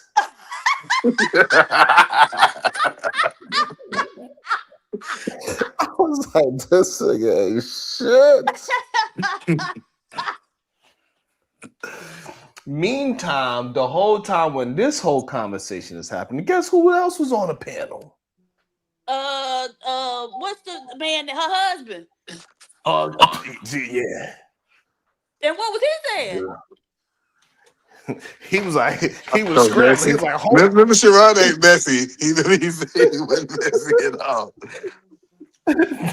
Diva, he started to look confused, like the room started spinning. He's like, hold on. Which way do I going go? on? Which way do I go? Torn in between the two. Hold on, He let's turned clear up the into story. Latoya Hold on. Luckett. He turned into Let, Latoya And Luckett. hold on, let me so clear up he's the like, story. 'Cause Sharon, hold on. Sharon ain't telling the whole story. All this happened damn. before she was married and before she met No, her no, no, no, husband. no, Yes, it no, no, had. no, no, no. No, because Tommy explicitly said, so what kind of woman is going to stay in business with a man that was trying to fuck? But I'm saying that the comment came before she was married. What comment? That, hey, he was trying to smash. That's when she was single, not when she was married. Oh, okay, okay. All right, but go ahead. Sharon, finish telling your story. All right, so maybe I got the Because timeline mixed Sharon's up. messy as hell. Holy shit. I'm just going by what the little bird turned me. I was like, what? Go. Oh, God. Keep going, Sharon. And then what happened after that? That's the end of the story. Then so what happened was the husband he said, let me see the goddamn text message. Give me your damn phone. Oh yeah, you off the And rails. You making me. he's like, give me the goddamn phone. He started reading the text message. He said, hey, is there anything else that we need to talk about on the show? They said, nah, we good. He said, okay, man, we off this. We gotta go. And then they got off the phone. They got off this chat. That's what I know. Oh, wait. So he really did say, let me see your phone. Oh yeah. He said, give me your goddamn. He ain't say that. He got quiet. He was in the closet. You just be making it up as it go. Keep going, Sharon. What you mean? Show me the picture of the closet.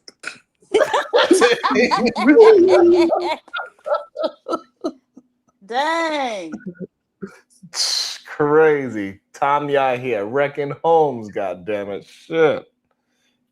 He got that goddamn StreamYard pissed in the mug, which is acceptable, because I think what he was mad at, that was no clear distinction of that she wasn't going with. Like she just kind of left it open, and it's probably just I don't think she. Well, I don't want to put no intentions on nobody. I think she was just trying to ignore it, though, most likely. But that's just a fatal mistake that you'll make especially when you're doing business with somebody. This is why men are dangerous. Because a lot of times when we don't feel comfortable, just saying no, fuck out of here. Before I tell my husband. That's why when my wife went to that job, eating man, and they told her, hey, look, you got a hair out of place. She said, fuck this shit. My husband got 3 jobs. I ain't gonna do this shit.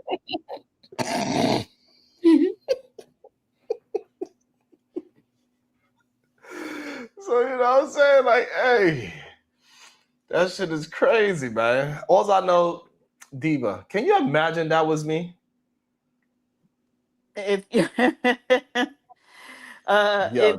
your wife was texting Tommy.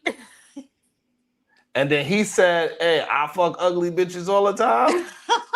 Damn. Hey, but so let me ask you a question, since you brought this up, right? Isn't this funny to you that the most of the men is telling quote unquote us, the watchers, not to talk to these women? They trying to get them for themselves.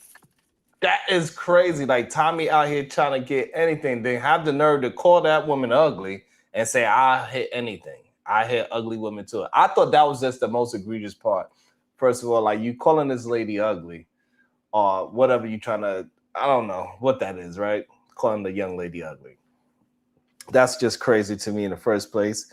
She can't be that ugly if you trying to lay down with her and fly her out and do whatever it is. And who uglier than him? I don't know. That's why I thought Well, that's what he was saying though. And don't he got a woman? And he right. And that goes to show that lust and degeneracy be right at the top. And we know probably before, and we know Robbie ain't no, for what we understand, no punk ass woman. She loud, she could be quiet and soft and submissive when she wants to, when she want to play, but she could also be loud and wild if she wants to as well. So it's like, I don't understand it. If you really trying to holler at her. And I'm pretty sure she got So the that's what I'm receipts. saying, the 'Cause problem you know, she queen of receipts, so you know she got all the receipts of whatever he said to her. Well, the biggest thing is, see, I think PH Diva in Boss to Be Fool, she just tell on everybody because she'll teller. So they scared to say something in her box. I'm And they sure be gonna like- tell it. and she gonna say, hey, little John, you was over in my inbox talking about you wanted to smell my cootie, the PP. You said you want to smell the PP. And then she go to embarrass John, and John ain't gonna be ready for that. So John said, I'm still. Not John. Leave John alone. So the all I'm showing is that the same being that says stay away, we always trying to get close to. You better watch it. You better watch. They the ones that want to. They the ones that want to try to fly the lady out. Mm-hmm. And then they but they always want the woman that is standing up for herself and is. They don't never. It doesn't seem like they want the quietest kept women like how they be saying though. Mm-hmm. Why is that? Talk about it. Why y'all never going for this quietest kept woman that is seen but never heard? I met one lady like that before my lifetime too. I thought there was something wrong with her, but I did meet one lady like that. Like she was quiet as kept.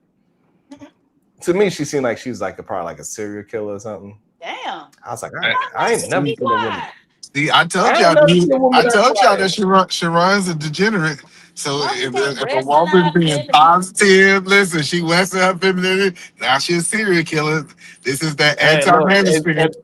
And look, I ain't gonna either man ain't lie yet, right? Because she did. She had her nice sundress on. It wasn't revealing. She was nice and polite. She smiled every time she spoke. But I don't know. I think you just been getting beat up for so long in your marriage that you'll know what normness look like. Hey, get in there and wash them dishes. She got you to wash the dishes, and you think that's normal. Hey, OG Dudutty, would you feel a certain way if it comes to find out that your wife, boss, or business partner, whichever one we want to call it, I'm not sure which one he actually is in real life, but just for argument's sake, the boss tried to, fly your wife out and hit that, and your wife didn't like shut it down. She just didn't say anything, and then you want to find it out months later or weeks later. What is your next on the move after podcast? that? You got to put that part out on the podcast. Well, how have you found out? I think you found out in the public. I think everybody would feel a certain type of way, bro. You're oblivious to what's happening. So, yes. What about you? What do you think? Would you be kind of upset? Is that just grounds for a conversation, or that's ground for a deeper, possibly this is over conversation? Man, that's going against a lot of vows. That's possible to be over, bro. I'm gonna be honest with you. I don't think that's crazy. So, hold on. Yeah, let's mind it out. Let's mind out because this type of things do happen. Like, I don't know the exact. So let me just be clear. I don't know the exact story what happened with them to the exact wording and verbiage, but I do know I'm very close to what the situation is. So OG said that's very close to grounds of leaving, and either man seemed like he might not agree. Yeah, I think that's crazy. Like, it's crazy that if we quote unquote, let me say your scenario, even though your scenario is not what happened. But let me respond to your question. Right? That's what I was talking about. I wasn't talking about hers. Hello. So say for example, as a situation before I met my wife, she had somebody who tried to make a pass at her while she was single, right? And say she did not tell me. Let's give that premise. She did not tell me. I found out that other dudes wanted to sleep with my wife before I met her. I would not have a problem with it. Like, this idea that I can control what happened with my wife before I was in the picture is crazy to me. and now I'm gonna say, hey, I'm about to leave you for something happened before we even got in a relationship is a crazy. It's even to consider that. I think that's a degenerate way of thinking. Okay. Let me ask. So Diva, you on the reverse side. Your man, the boss try to holler at him. Y'all together now. You find out. Same scenario. What's your next move? What's your thoughts? Go ahead, PhD. Are you is it just a conversation? Or is it a conversation for it's possibly it's a leaving conversation? Okay, so the man has a work relationship with a woman who had hit on him before. Is that what we're saying? His boss. His boss. Mm-hmm. She was trying to hit. She was trying to smash. He kind of just like glazed over it. You read the text messages. He never said no. He never said yes. He just kind of glanced over it, and he just continually to work with somebody that he know. Okay. If he want to cross the line, he could cross that line. Okay. Because she's with it. Yeah, it'll be a conversation. Like, we need to figure out the best way of trying to like extract money from this situation. We got the documentation that she's been hitting on him. And so yeah, we need to sit down and really just game plan and see the best way to just really milk it for all we can get out of it. That's such a corporate. And what have you found out in what have you found out in public at the company's party? Everybody heard it. Christmas party. At the Christmas party. Yeah, so I'll probably act like I already know, or like not like I'm hearing it for the first time, and then go across his head when we leave. And then say, "Now see what you made me do in front of all of your coworkers." That's what I'm saying. Yeah, because he should have told you before. Yeah, shout out to Diva for that one. I didn't even think that far. Now shout out to Diva for that one. Bonte, what's your thoughts? What would you do? Same scenario. Is it grounds for even having a conversation about leaving, or is just a really strong conversation? Yeah, no, we had a conversation when he told me that his boss, was hitting on him. Even offered to meet him at a hotel and everything. And yeah, we had a conversation. Who? My husband's boss. Years ago, this was quite a while back. White woman wanted my husband. A white woman, she wanted my husband. And I didn't know. Okay. You got to make that part clear. That was a she bomb. Like, You should have followed her. You should have went out there and followed seen what Adrien Broner was doing. No, but I think you need to have a conversation. I'm for that. But separating because somebody else liked your spouse is the crazy part for me. Say, oh, this is ground for divorce. So, but the separation is not because somebody else like your spouse. The separation is because this person want to have a sexual relationship, and you are still involved with this person on a day-to-day basis. Well, that's what I'm saying. That's crazy because I think most male bosses want to have sex with their female employees. So in that case, women need to get out the workforce. Most male bosses are like Anton, and they. Oh hell no! He said they like Anton. That's crazy. That's crazy. might be like. OG You agree with what Eda Man saying that majority of men that have female employees, he want to have sex with them? What's your thoughts on that, OG? I think he was against that. I'm with you on that. I think that they all, bro. But I wasn't looking at the premise the way he was looking at it. But I guess it's degenerate to think that. You know what I'm saying? I thought you were saying they already had access. I didn't think that you was using the situation we just got through hearing, which was, you know what I'm saying, the Tommy Sotomayor thing. I thought you was adding on to it like they didn't already done, you know what I'm saying, like they in something, you know what I'm saying. That's why I said what I said. I didn't think that you was trying to correlate it to you know what I'm saying, them just looking at your wife, or you know that, you know what I'm saying, he wants to get with your wife. Like I thought we were saying like they did, like they working, but they, you know what I'm saying. That's why I said what I said. But yeah, no, like, they that's what I'm saying, that they working together. They legit working together, and that person also made sexual advances towards your spouse. Is what we're saying. And Hold your on, no. spouse So I kind of want to. Oh, go ahead. I want to make sure you can hear me, Sharon. Are you saying that women, every time a man want to have sex with a woman, she should quit her job? If it's her boss, yeah. Man, she ain't gonna never have no job messing with Sharon. Man, you might well go ahead and be a stay-at-home. Like that's what I'm saying. Like if we really believe that men, especially if you got a beautiful woman, all of them want to have sex with your woman. That's crazy. I know it sounds crazy, but a woman is crazy. We tell women every time you think your boss want to have sex with you, quit. I'd rather you go the PhD route and try to sue him. I take the suing, but don't just quit your job because you ain't gonna have no job. You're gonna be known as the woman who quit all the jobs because you're cute. That's crazy to me. I'm just so you telling saying you. that my wife should be, if to keep the family going, she got to get flirted with. I'm telling you that in most corporate environments, and this is why a lot of men, once they make enough money, they have stay-at-home wives, right? I don't know why y'all think like the work husband and all this stuff is not a real thing in the corporate world.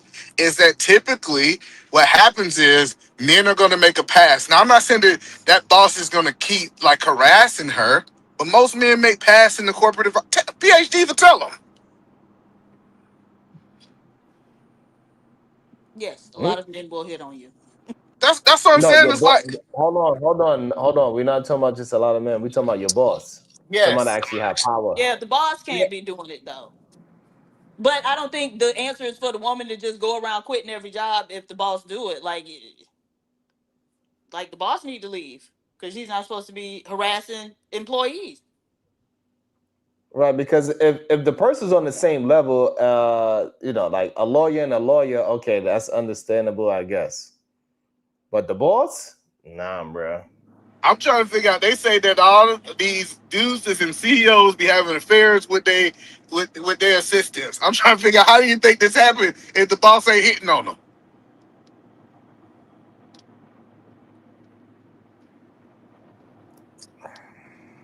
I know we want to live in this perfect world, but I'm just telling you, like, typically when people do it now, and I truthfully and honestly, if a person's single and a person try to say, hey, PhD, I think you're cute, we should go on a date, and PhD will deny that person and that person just move on, I personally don't think it's no problem with that, right?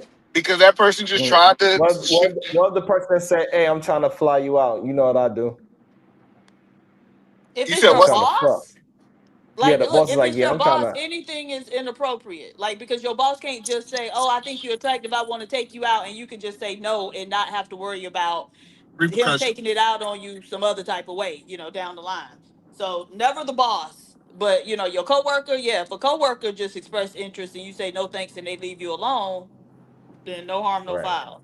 Well, no, PhD, but we got whole policies behind it. Bosses was doing this. In the military, it was called quid pro. Like they said, hey, they had to write a whole regulation in the military. They said, hey, check this out. If you are a boss or a supervisor, you can't do this because people was doing it. Right. That's the point I'm making is, like, I get that. I'm not, hold on, let me be clear. I'm not advocating for it because sometimes people think just because I understand it, I'm advocating for it. Yeah. I'm just saying, if we told women, hey, you go around quitting your job and then your husband gonna leave you because there's some nigga can't control himself, that is just a bad precedence, in my opinion, for women. Okay, so how about, let me understand this. Let's put you in a scenario where, you working and you need your wife to work as well too. You're not in a position where you could take care of everything, right? So this way you can understand the conversation. So this way we can have an understanding. So you perfectly fine with your wife saying, hey, you remember Jim, how he was flirting with me and he said he want to have sex with me? He got a new job opportunity that he said that he has for me. Is that okay for me to go back and work with him? Me personally, so can he... You said her accept the job. So we talking about two different things. Accepting a new job, knowing that that man wanted to flirt with you, or that man's trying to sleep with you, versus in He a did it. He situation. did in the past. He did in the I know. past.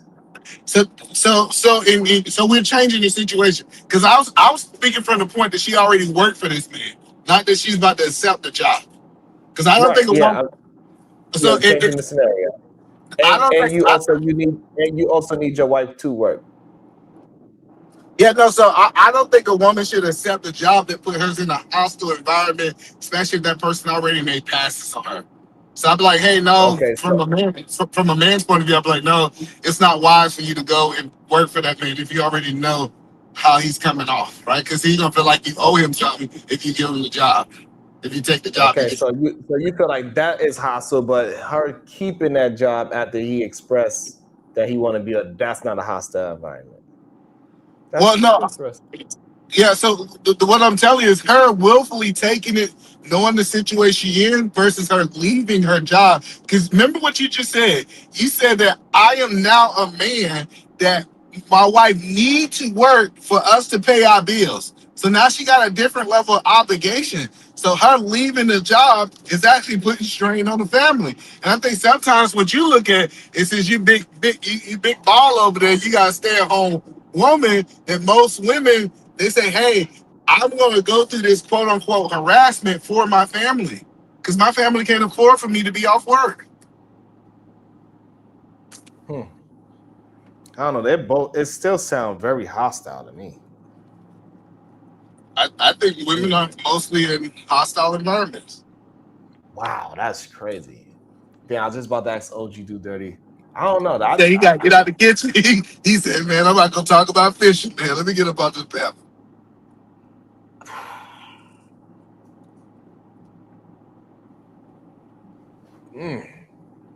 I don't know. I don't know. It sounds kind of wild to me.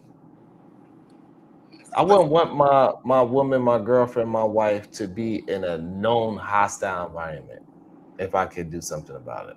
I mean, I think every man can absolutely do something about it. They had to figure that out for themselves. But Well, but that was the whole point of the feminist movement. The feminine movement was saying, hey, can we get more women in these positions? Right. So I have the option not to work for men, to work for women. So like that's a certain parts of the feminist movement I understand because I have worked in corporate America. I understand, like I understand a lot of stuff that happens in corporate America that people have no idea about it. But I'm telling you, in most situations, women have an environment that men are flirting with them, especially if they're cute. yeah, so I don't know. I just think that is just wild.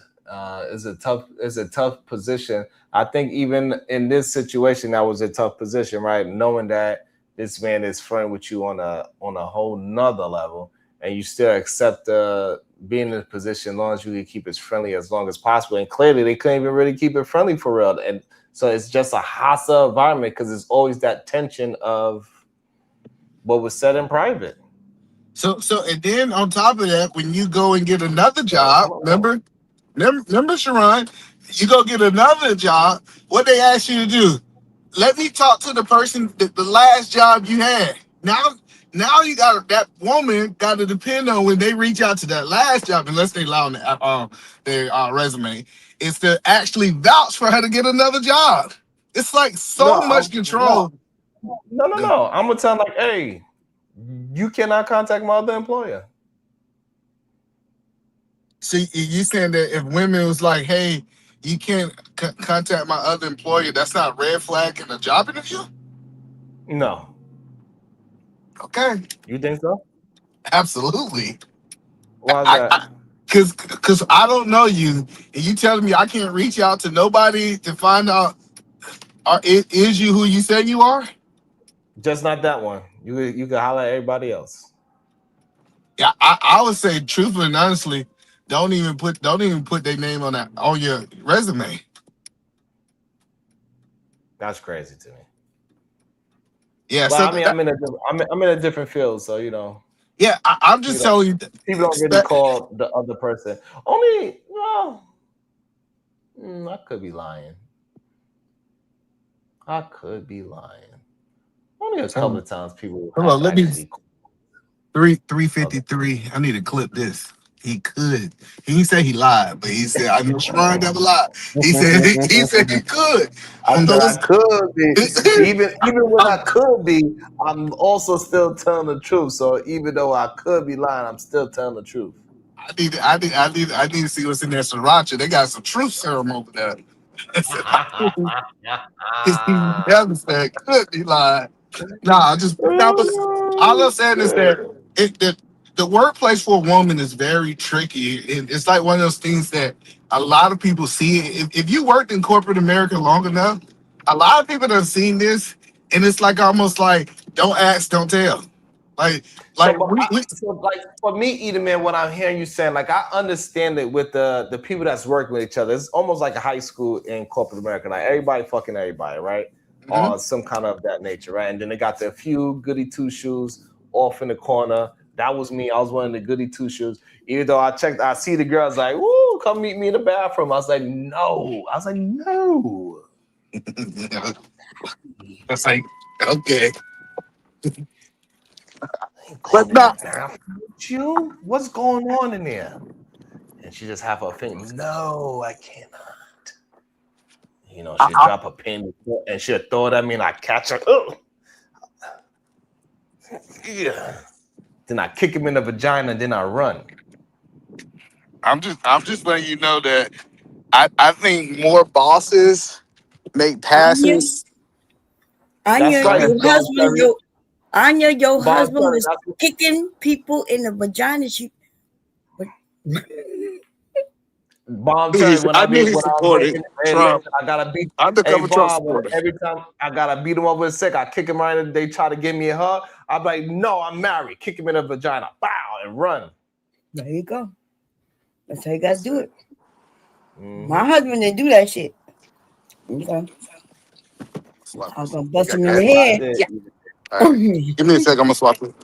Yeah, no, I'm just telling you that it's a lot of bosses do things they know they can get away with, and it's hard to prove. Like that's how I know that there's some YouTube stuff. Most bosses ain't gonna text nothing to give no woman no evidence of it. You know what I'm saying? But I'm telling you, that's a lot. It's a lot of bosses. They'll say something just to see how much they can get away with. But either man, at the same time, you know, the person kind of did what, you know, PSD was saying. She got the real evidence to show that who was saying what, who was initiating what, and what she did or did not say to keep the flirtatious thing going and turned it into strictly business, right? So shout out to that. However, still in all, if I have an issue, because I don't know the full story, right? So now I'm just going to tell you what my issue could be. If I don't know that this person is flirting with my wife like that, and you go ahead and take the job anyway, and you know this person is willing to, nah, I can't. It sounds like some real Anton Amiga shit. Yeah, it is you too. And but just to be fair, I believe. How do you look at this different if you told the spouse and the spouse said it's not a big deal, but then they acted surprised? So now I look at that difference. So like if the spouse knew, then you know, spouse is just probably embarrassed that it came out to the public. You know what I'm saying? So, but if the spouse already knew the whole conversation and everything's on the up and up. She said, "Hey, look, this is what homie said, or this is what my boss said, whatever the case is," and you knew. Hey, it is what it is. Yeah, I just think it. Like I said, I just think it happens way more. Women are put in situations that they can almost lose providing for their family for standing up what they believe in. Because it's a stigma. If we really talk about it, it's a stigma of a woman who, quote unquote, in the corporate place, blow the whistle on the boss. Like, especially in the military. I don't know if Bomb's seen it, but in the military, a woman, she can be 100% in the right, but she tell that this NCO or this first sergeant did this. We'll see, like, this is in the military, it's called SHARP, right? We have a whole department for just this type of stuff. And I'm just letting you know that it's hard because she's like, I'm gonna be judged by all of my peers if I tell on the boss, or I'm being in a situation, I'm in a hostile environment. And it's one of the biggest secrets in the corporate space. Damn. That's some scary crap, man. You know, it's funny because when I used to work for the military, I had to do a training on like, you know, that essay type stuff. And anyways, the man who was giving the training like actually told his personal story where he used to work for a woman and she was sexually harassing him or whatever, and the hoops he had to jump through in order to try to get any type of help. Like the man was up there crying. Yes, in his military outfit, he was still in the military. The man was up there crying. I promise you. Damn. Yeah, it's hard in the military. Yeah. They had a lot of men who were being sexually harassed, and a lot of women. And he was harassed by a woman, Diva? Yeah. Yes. Yeah, he was harassed by a woman. How you think I got promoted? His Ron? I superior. gave it up. She said, You know what? He talking about he gave you know, she was like, you wanna be an NCO? You better do it. And everybody else was crying. I said, just take it. I need this money. You know what? Don't do that. Nah, but no, I think that is a serious thing. Like when you gotta, I don't know, that intercourse thing that happens. Some people can just do it freely and say, "Hey, we're just doing it because I gotta sleep here, eat here." Man, but it affects other people differently. And did he stick to his guns? And did he wind up doing it eventually, or did he stick to his guns and not do it? People. What you said? Did he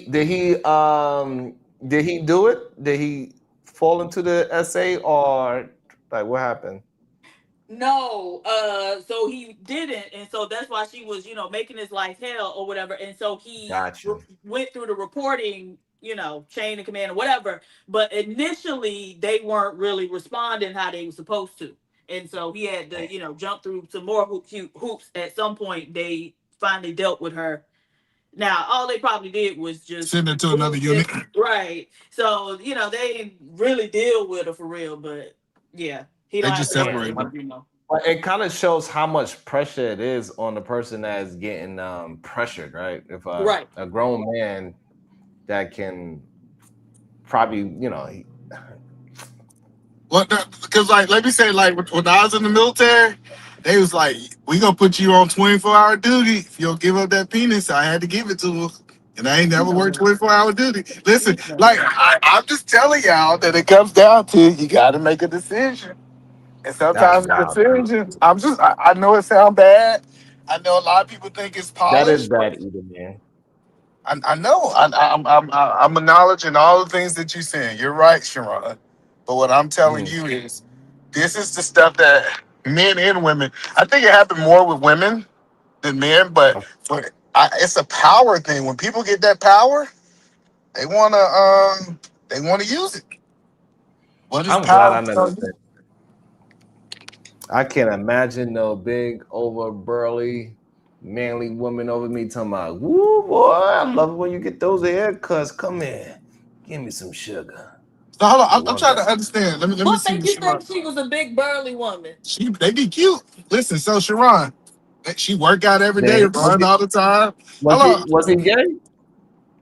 Huh? Was he gay, Diva?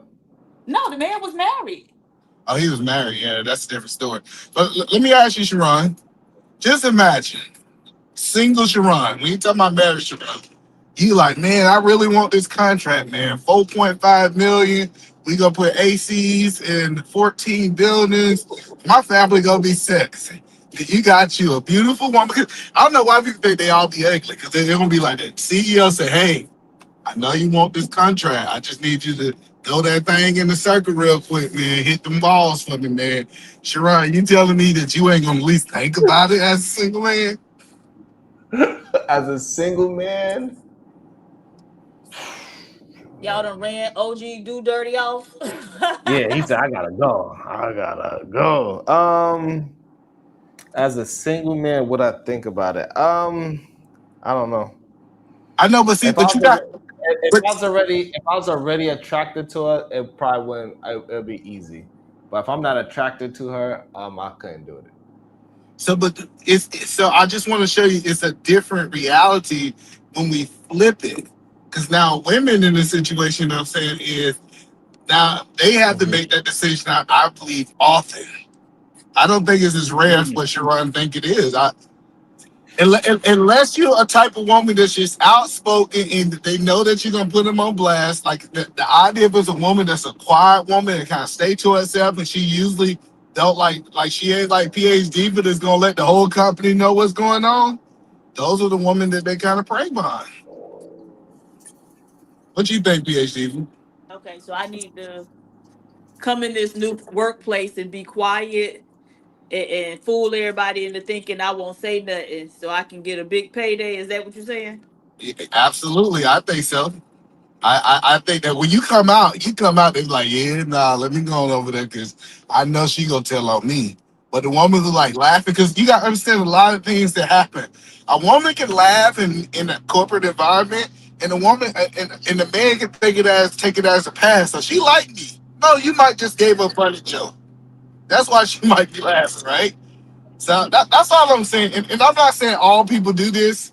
I'm just saying I don't work with enough people that was in higher ranking in the military or ran companies, and I think it's more common than what we think it is.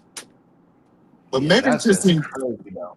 I can't believe people got to actually like go through that all the time and deal with these kind of situations all the time, whether they married or not. It's just a lot of pressure to put on somebody to put their job on the line and at least have the idea that their job could possibly be on the line if they don't put out. That's crazy. But then that's why the men they start saying, "Oh, for her to make it to the top, she had to sleep her way to the top because of that pressure." I'm telling you, like, if you really start connecting what men are saying, they said the only way you could have made it to the top is if you actually you actually agreed with the pressure or you actually submitted to the pressure. That's where that statement come from. Yeah, that's wild, and it sucks that that is a real thing, and it makes more sense why so many men never believe a woman can actually make it there on her merit, and she have to do all these things to get to these great positions in life. So like what you're saying, it makes a lot of sense, but it's just it's some foul ish. It's just hard to accept. It's a hard thing. It's a hard thing to digest. It's like, hey, if a woman try to protect herself, she's gonna be in a situation where she gonna be considered as a snitch. Snitch culture goes into the corporate world too. Why you telling no such and such, right? And if a woman decides that she want to say no, it's almost like bend to my will in so many words. Bend to my will or this. And this is like even throughout all of my corporations, like all the business I have, for the most part, my first goal was I typically hire a female manager that can handle those women. The reason I do that is because I don't want them to think that they must do X, Y, Z to be able to advance in my company. So what I do is and usually the female that I hire that's over the women, it's like a family member. So my family member don't even feel like, quote unquote, that I'm gonna do something like that to them. So I give them the autonomy, and then I make sure that they're making a decision. Now, obviously, as me and my brother run a company, we got some say so, but we try to make sure that we don't even put ourselves in those situations. Right. Because you From a trust the boss person that you hire for the most part. Yeah, so the person they can make sound decisions, and before they make any big decisions, they gonna come do it, and then we can have a paper trail. So even like if we gotta let somebody go or we start working with them, they done got wrote, like we got a whole paper trail. Okay, hey, we done brought this issue up 7 times on paper. You done signed it, you done been counseling. We tried to coach you back into what you needed to do. And I have a paper trail on why you doing it. It wasn't none of this other stuff that's going on. Let me tell you, I had a situation. Let me tell you, I had a situation in my company. And everybody thought I was wrong. I had a young lady working for us. And we hired this young man. And the young man he sent her a private message.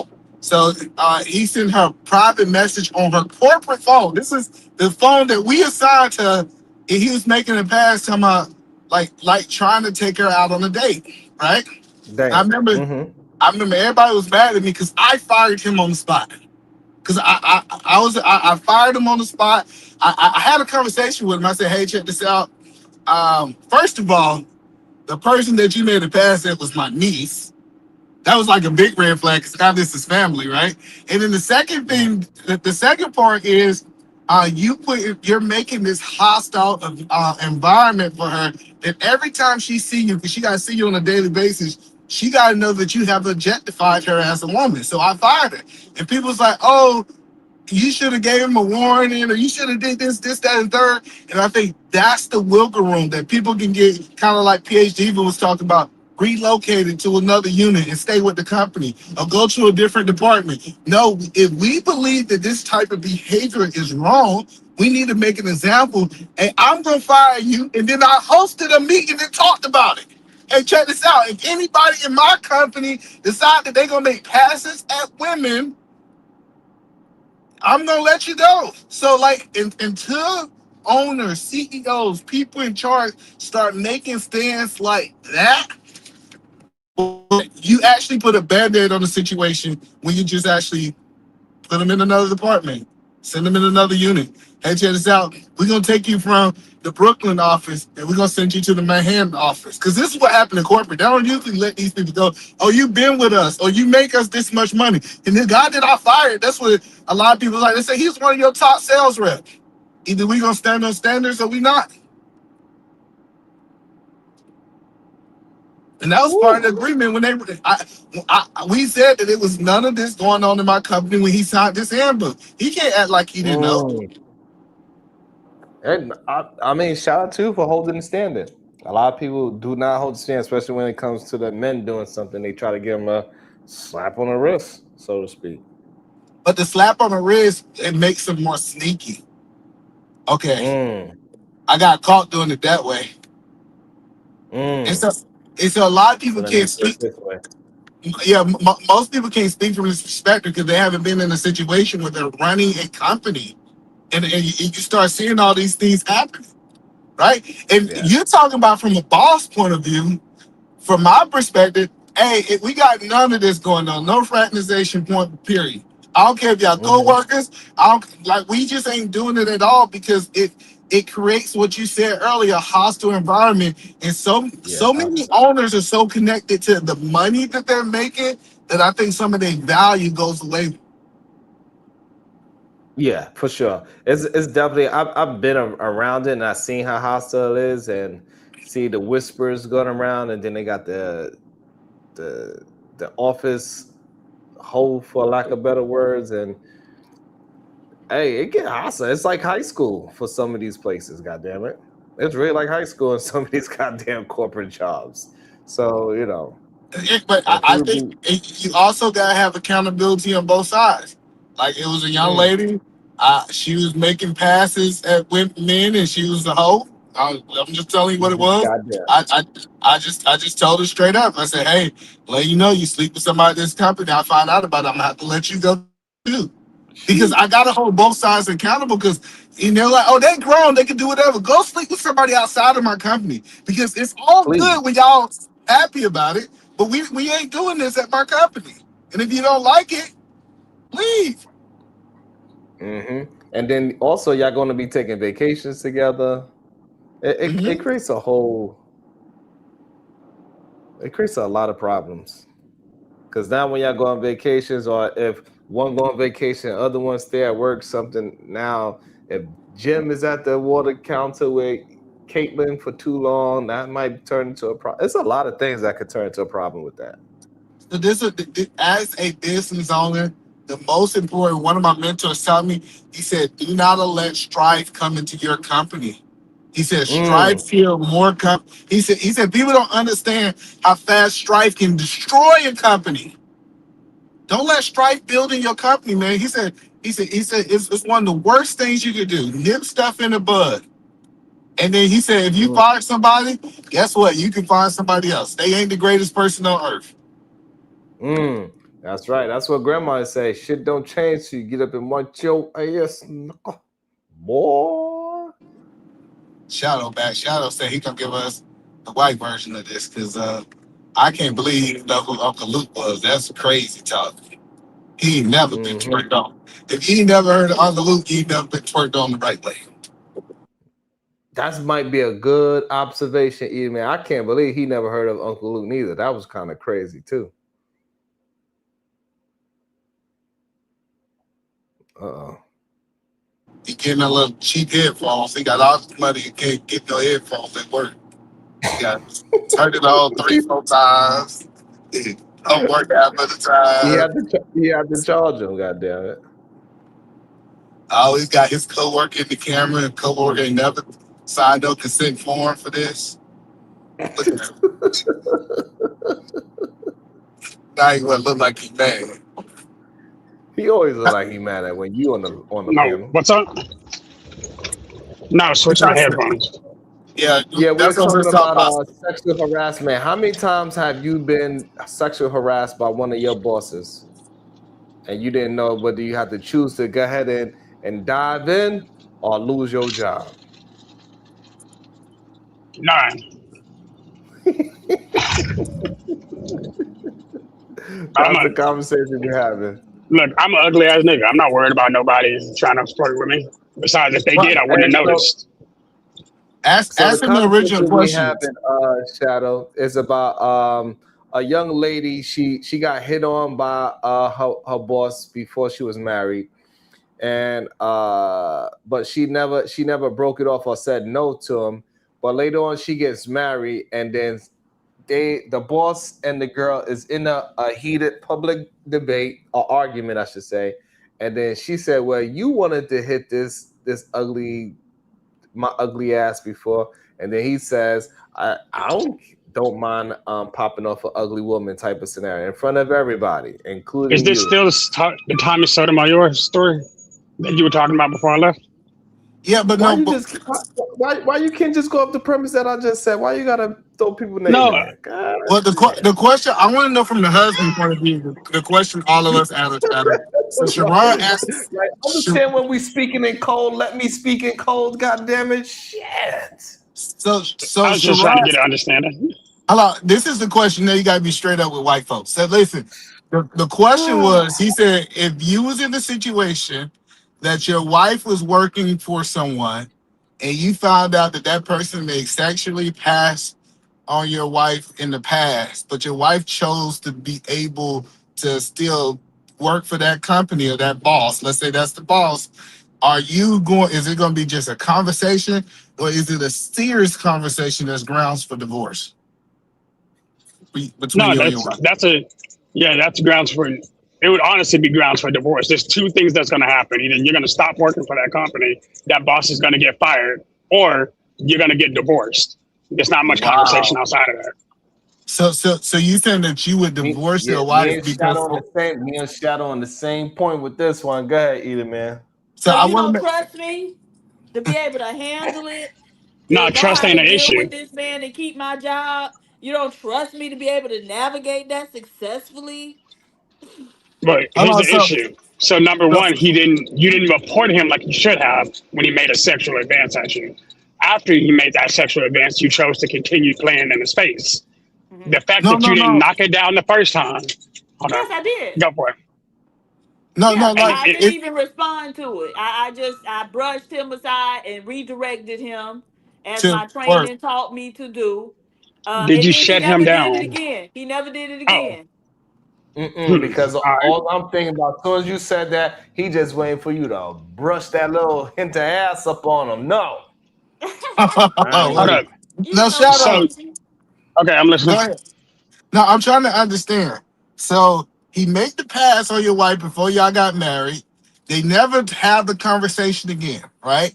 You saying that now, since she had this dude make a pass on her while she was single and she didn't report him, that now you feel like it's grounds for divorce? No, the parameters changed. Now it was whenever they were single. So because keep in mind, you didn't say that the first time. No, But that if was he that's the situation is right, all of this but happened he before y'all got married. Let me give it to you. All of this right, happened you didn't before give y'all me that got, the but first she's time. still working. But she's still working for this guy. So you Oh said no, that's that. a different story. Okay, so speak on that part. Okay, yeah, whatever happens before me is before me. But here's again, if he's never made another pass since you've been married, then it's a non-issue for me. But whenever he brings it up later, if y'all are arguing, that's an entirely different story. Because then you should have shut him down. You shut him down Right. then. If you do not effectively shut him down, now I have a problem with it. But can she keep working at that company? Say she shut her down. She get online. She do. No, don't try to add in. She shut him down. Now, there's a difference if she shut him down. She said, "Hey, keep your." Nah, that's different. No. The I'm issue saying. that we, the issue that me and Shadows having as husbands is that the door was always left open. She never closed the door and said, "Hey, that ain't never happened." The problem is the question just was never answered. So that means any given moment when she need a little whatever the case is, or whatever it needs, that door is always open for a flight. Either was the door That's shut or was it cracked? That's the question. that's crazy. Y'all are out of your Hold Door on. was mind to say wide Either open. That just door because was a was wide woman. open. So just because a woman does not be direct and say no, it's never gonna happen.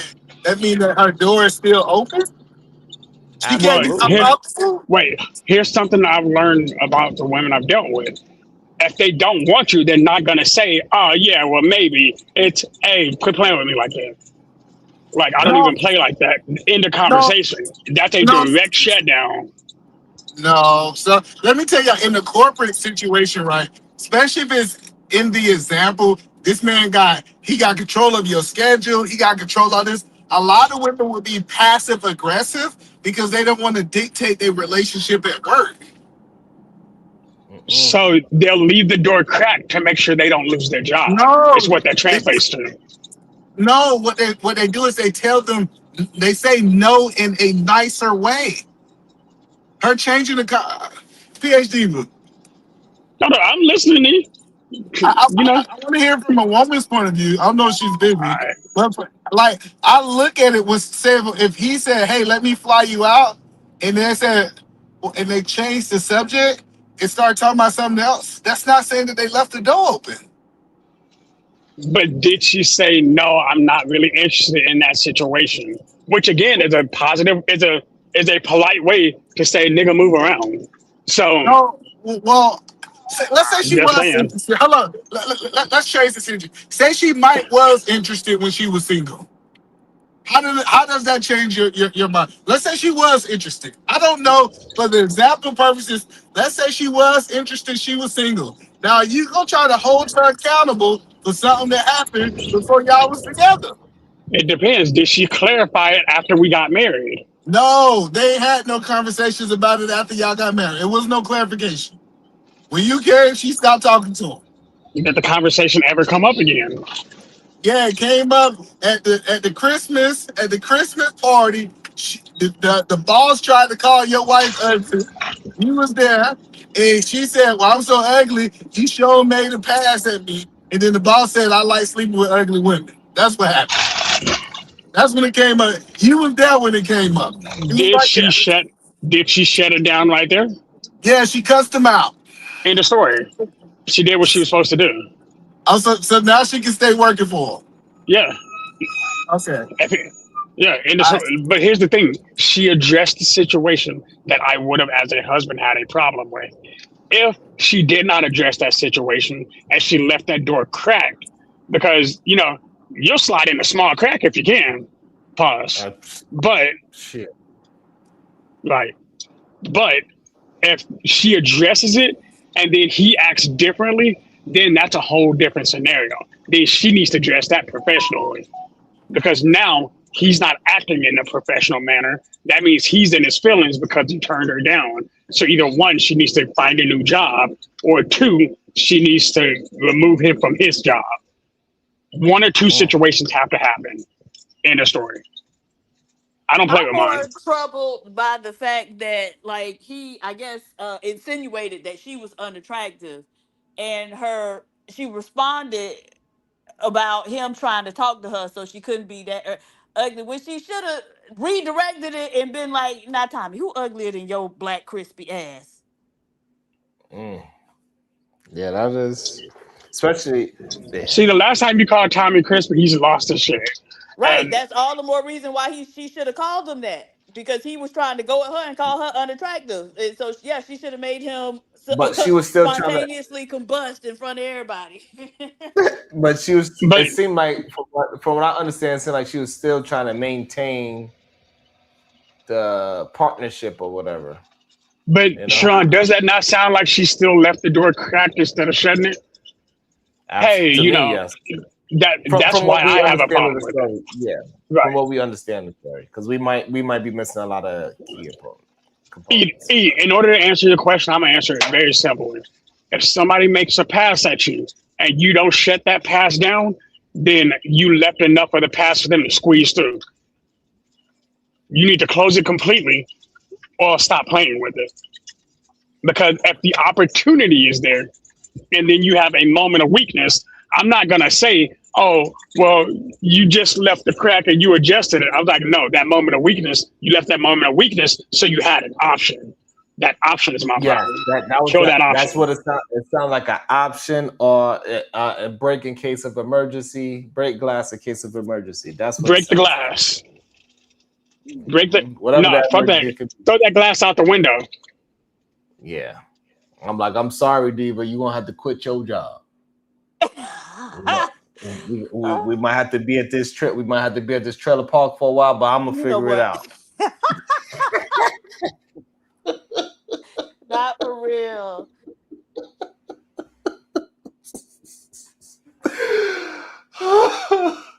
Oh shit! I'm sorry. That was too funny for me. Ladies, Sometimes never I know take you it ain't easy supposed to on laugh them. at your own. You know, you ain't supposed to laugh at your own jokes, but sometimes, goddamn. You tickled yourself.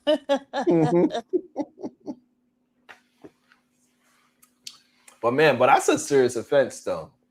In my opinion, man, it couldn't be me. I'm just glad it's not me. Some things I'm just not. I don't think I'm built for certain things, and it's just, and like Eden Man said too, right? It's just a difficult thing to leave your woman for too. At the same time, like ain't nothing actually happened. Right. But, so why would you that know, even be a consideration? Leaving your woman, that is. Because you just feel so violated, especially if it happens in the public. Yeah, that's a violation of trust. Like, look, I need you as my spouse to handle that situation that's supposed to be handled. Because if this man is willing to cross that line in a public setting, oh yeah, no, he don't respect our marriage. So either A, you either need to get a new job or you need to learn how to become friendlier with him, because I'm not gonna be there to let you play that game. No, well, if the man, was saying this in public, there go your case right there. It's a hostile work environment. He called me ugly down to the Christmas party. Right. Yeah, that's crazy too. Like when you really think about it, man. Imagine that, right? You there, and you and your wife is there, and the boss is like, "Yeah, with your ugly ass." Like, oh shit! And then men too. But hold on. And here's the thing that's bothering me more about that. She didn't get mad at the fact that, oh, he was shooting a shot at her. Oh, but I wasn't ugly enough for you to try to sleep with me. Hold up. Why is that your first response? Why wasn't it, hey, you see what I'm saying? Like, you're more offended at the fact he called you ugly, not the fact that he was shooting a shot. Yeah. You see why I would have a problem with that? Yeah, it's just the disrespectful factors in it, and that's a tough situation. I don't know, Diva. So you don't mind your man keying up in front of a lady as long as ain't nothing happened? What you mean keying? You know, they laughing and joking, and then next thing you know, they in a heated argument like they boyfriend and girlfriend. Like, oh, y'all baby mama and baby daddy? What the hell going on? We know how those kind of arguments look like. Right, yeah, I wouldn't like that. So I'm trying to figure out, like, And like there's not such is a work wife and work husband. Like, let's pretend that's not a thing.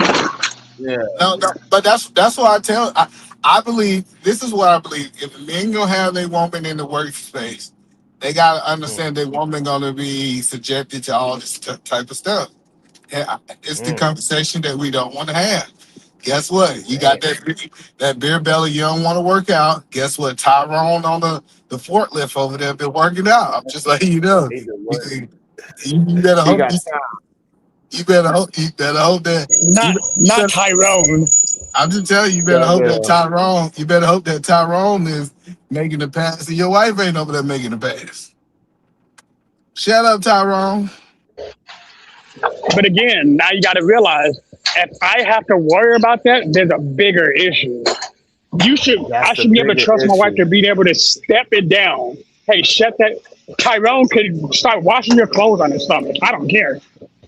But when every pass is up to you, you better shut that shit down. I think people don't understand the nature of people. What if she the breadwinner? Damn. Does that change anything?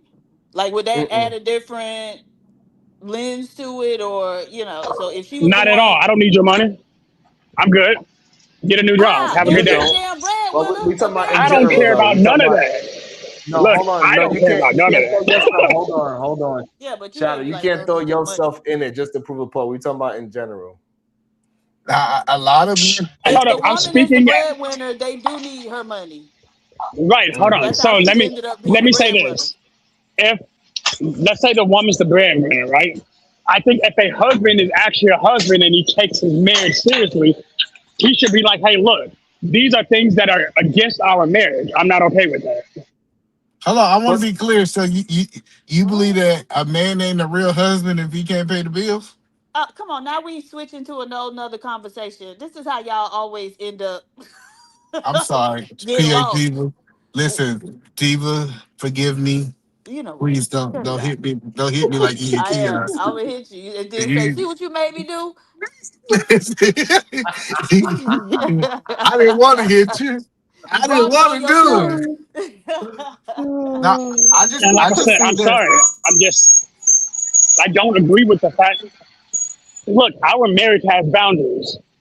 If your boss is violating those boundaries, then it is you who is the first offense on resolving that boundary. If you don't, I'm going to then resolve it. And if my resolution is, hey, time to get a new job, I guess I got to get another job because that's not going to be a thing. Okay, You're not so going to violate the sanctity of my marriage. Period. Okay, so how much time does she got? Does she got 6 months to get a new job? Does she got 12 months? So she quit. She followed your lead, right? She's saying that you the man, you the leader. She quit that job. How much time are you believe that, not you, but majority of men have to give that woman to get another job? If she gave up her job for you, there is no time limit on that. Yeah, that is what it is. Yeah, I'm dead ass about that. If so a woman follows your lead, she follows your lead. Yeah, do what you got to do. And that's hey, she followed your lead. Now you need to make sure you do your part to cover up for it. Well, shoot, women just need to come home and say they boss straight with them, so they quit their job and make y'all men work. I'm just saying, like that. Like a lot of stuff that we say is not practical for the majority of the people. It's not practical that they're gonna be able to survive on that one income forever just because do y'all realize how much control you gave the boss? He made her quit her job. Now she done quit her job. Now the husband gotta go work twice as hard. Now she complaining about you working all the time over there door dashing and ain't spending no time with her because you working 2 jobs. I was just saying this whole situation is very complex for people to say sanctity just of quit your marriage. job. Nope, sanctity of marriage. The man's also saying that as long as the boss is paying and having some kind of financial coverage over the woman, her vagina is on the table. We heard this somewhere before. I don't know where. Whoa, hold up. Hey, Ida, is that what you said? Nah, that's what he said. He got the military fade. He been lying since he been over there in China. Ain't that what he said? What? What He was said that? that woman's vagina's on the table as long as I don't even say you that need word. two I don't even say income, the as B long as you word. need a That's I know you two-income lied. household, her vagina's on the table. So as long as the boss want to keep flirting with her, she gotta deal with it until she give in, until she succumb to the boss's advances. Even Diva can't No. believe with that lie. She said, I can't Stop. believe that. Right, Diva.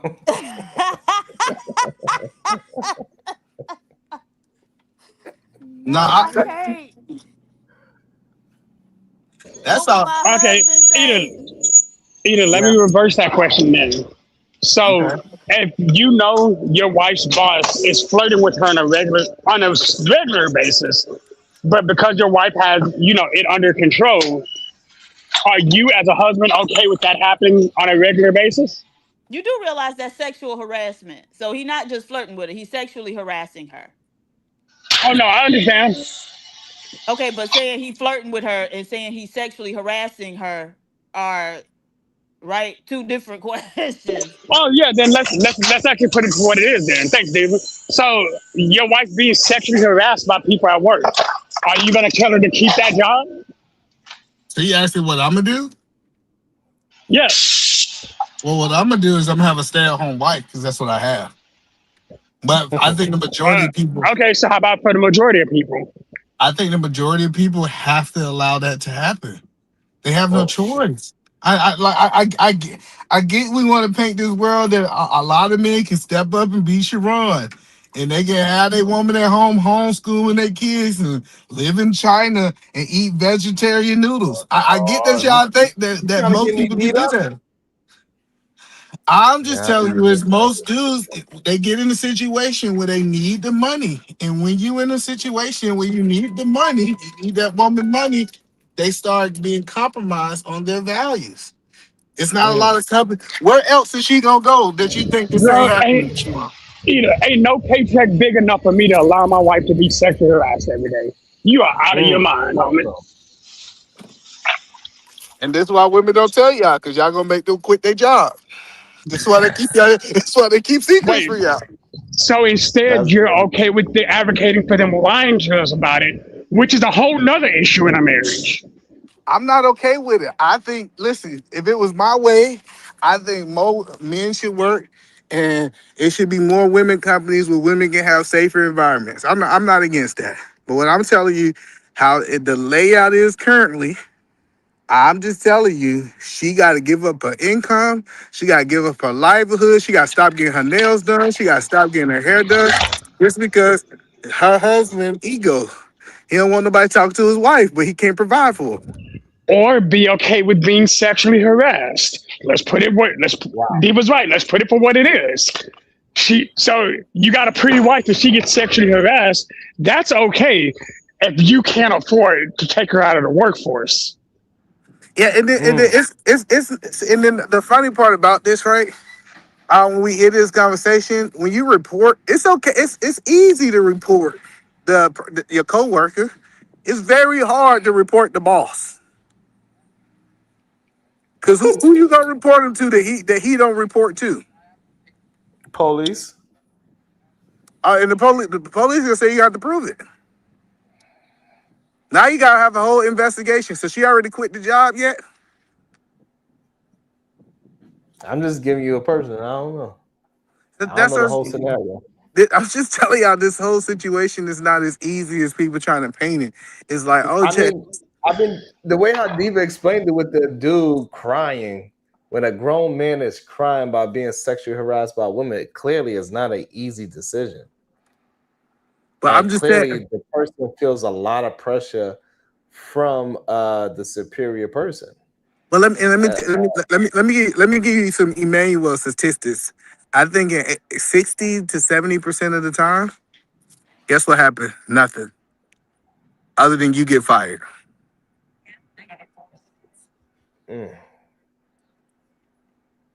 And that's what makes it so difficult. Either I'm gonna be this guy. I'm gonna be that guy. I don't think anybody deserves to be sexually harassed in a workplace, no matter what the scenario is, whether you need that paycheck or not. If you have to leave that job and do what you got to do with that company later, do what you got to do. But you should not be subject to being sexually harassed just because you're a woman who works at a building.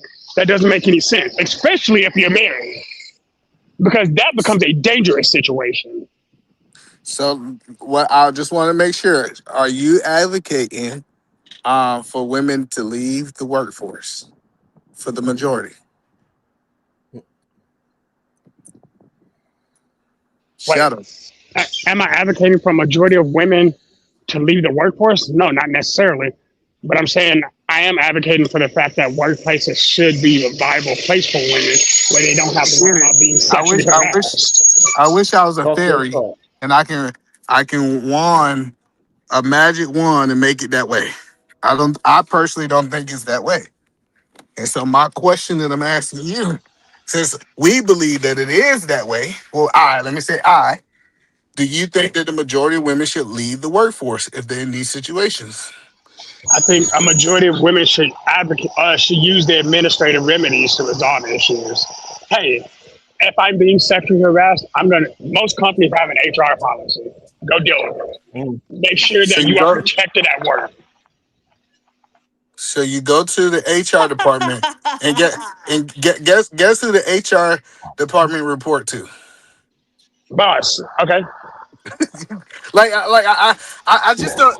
It's different if this is a coworker, somebody that doesn't have any power. But when the person have the total power, you can go and do the reporting, and they're gonna say you crying wolf. It's cool. Lawyers do a lot of good work for stuff like this. Play that game if you want to. Just make sure you stand on it. No, I'm so because I think. Hold on, remember he just made the pass, right? One time. We're not saying that he harassed her over, right? Over and over and over. He's harassing her in his mind though, you know, man. Like for example, right? If a woman's gets her shut up like by the boss and she denies it, in his mind he's still dressing her down. In his mind he's still mentally having sex with her and shit like that. He's still visualizing shit, so he's still mentally harassing that girl, whether he shoots a shot or not. You know what I mean? You can prove that, Kulu. Come on, bro, we're men, bro. We're men. No. Remember the conversation. The conversation is we want to hold him accountable. So you can't go to the police and say, I know that he's still undressing that woman in his mind. You can't go to the HR and says, so what did he do? He did this. Okay. Did he do anything else? Well, he ain't did nothing else, but in his mind, I know that he's still harassing her. Like, that's what I'm telling you is that outside of, in most situations, it's just going to be like, hey, don't do this, or like maybe a write-up, maybe a corrective action. But if he don't continue, she can leave the company, but he's not going to be held accountable. But that's my problem, right? How many times do you have to be sexually harassed before you can report it? You can report it the first time. I'm not saying somebody's gonna do nothing. See, but you're right to an extent, Edom, man, right? Yes, if you got to prove it to the police, right? Like whether there's a video, whether there's text message, email, other eyewitnesses, etc., right? Or like forensics, like fingerprints on her clothes and shit like that, DNA and shit. But we going to the next level, Kulu. We not saying that this man touched her. I love because now we go like a whole nother level. We not saying that but as I'm saying that I agree with you, right? That is you're gonna need that type of evidence to get that boss out of there, right? But just in a morality sense, right? The first time that he does that, he should be out of there, bro. Like he should be out of there. Like no boss should be viewing their women like that. You know what I mean? They should be hiring her for what she can provide to the company when it comes to her accolades, her degrees, her resume, not her body and shit like that. And let's just be real, bro. Like we're all men, right? Like if the girl got harassed one time, even if he didn't physically harass her, he's doing it in his mind, bro. And that's why I agree with Sharon and Josh, bro. My wife got to leave that job because I know that he's mentally having sex with her. He's mentally undressing her. Every time she walks by and gives that report and she walks out with that ass showing, he's looking at that shit, like visualizing, oh, does she got a thong on? Like what type of underwear, shit like that. So she got to get out of there, bro. And then she gonna come home and tell you, baby, I got a bonus today at work. I got a new car. So I mean, you have a Kulo, I want to ask Mm-mm. Kulo the same question. Your wife leaves, she was getting Hold on, harassed. Eda man. Oh, go ahead. Eda man, you got a couple people that want to join in on the conversation. Okay. Try to remember your question if you can. We got Verbal Assassin. She want to join in on this conversation. Hey, KT to Verbo. go also, and also 2 Hey, Cents. PA. Go ahead, Verb. Me? Yep. Yes, ma'am. Oh, okay. Okay. Hey, everybody. What's going on? So listen, it's a couple of things. One, the first thing is that I would like to briefly talk to Miss PhD, but Miss PhD, but it has come to my attention as the president of the Get These Dusties Out of Here committee that you have done all of us a great service this morning in vaporizing one of these said dusties. I Ooh, think, hold on one vaporizing. second. What was his name? I think his name was Keon Tavius or something to that effect. Is that true? Yeah. You Okay, know, so we would we have to like rid the to. environment of all Keon Taviuses. Yes, I was told by my constituents that it was extreme allergens that were flying around. So I just would like to thank you for your service over the years. We know that you have vaporized plenty of dusties on behalf of the committee, and if you would like if you would like a receipt for your most gracious donation for tax purposes, please email me, and I will make sure you receive that. Okay. Will do. Thank you. Awesome. That Thank was you. Thank you awesome. very much. Now, the other thing that I wanted to say is either man sounds crazy. Kulu and Josh sound extremely insecure. So, are you telling me that because a man has something in his mind about undressing your woman, she needs to quit work? What about when she's walking around in the street?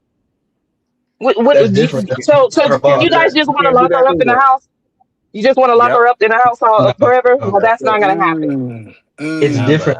It's the boss, right? So he has certain like certain authority over her actions, her paycheck, and the regular guy on the street don't have that, right? So he can look all he wants, but the boss can't.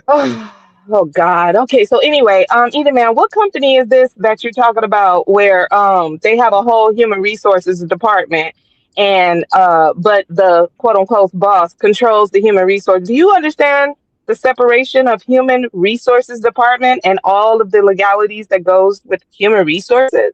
Like, are you serious right now? That's Um, usually separate. You have a human resources department like it's separate. They are their own entity that makes sure that everything is going correctly in the company. Yeah, well, it's typically for third example, party. for example, the U.S. military, the Oh first well, sergeant. y'all. Well, that's a total diff. So you're talking for that's totally different because y'all be sweeping all kinds of stuff under the rug.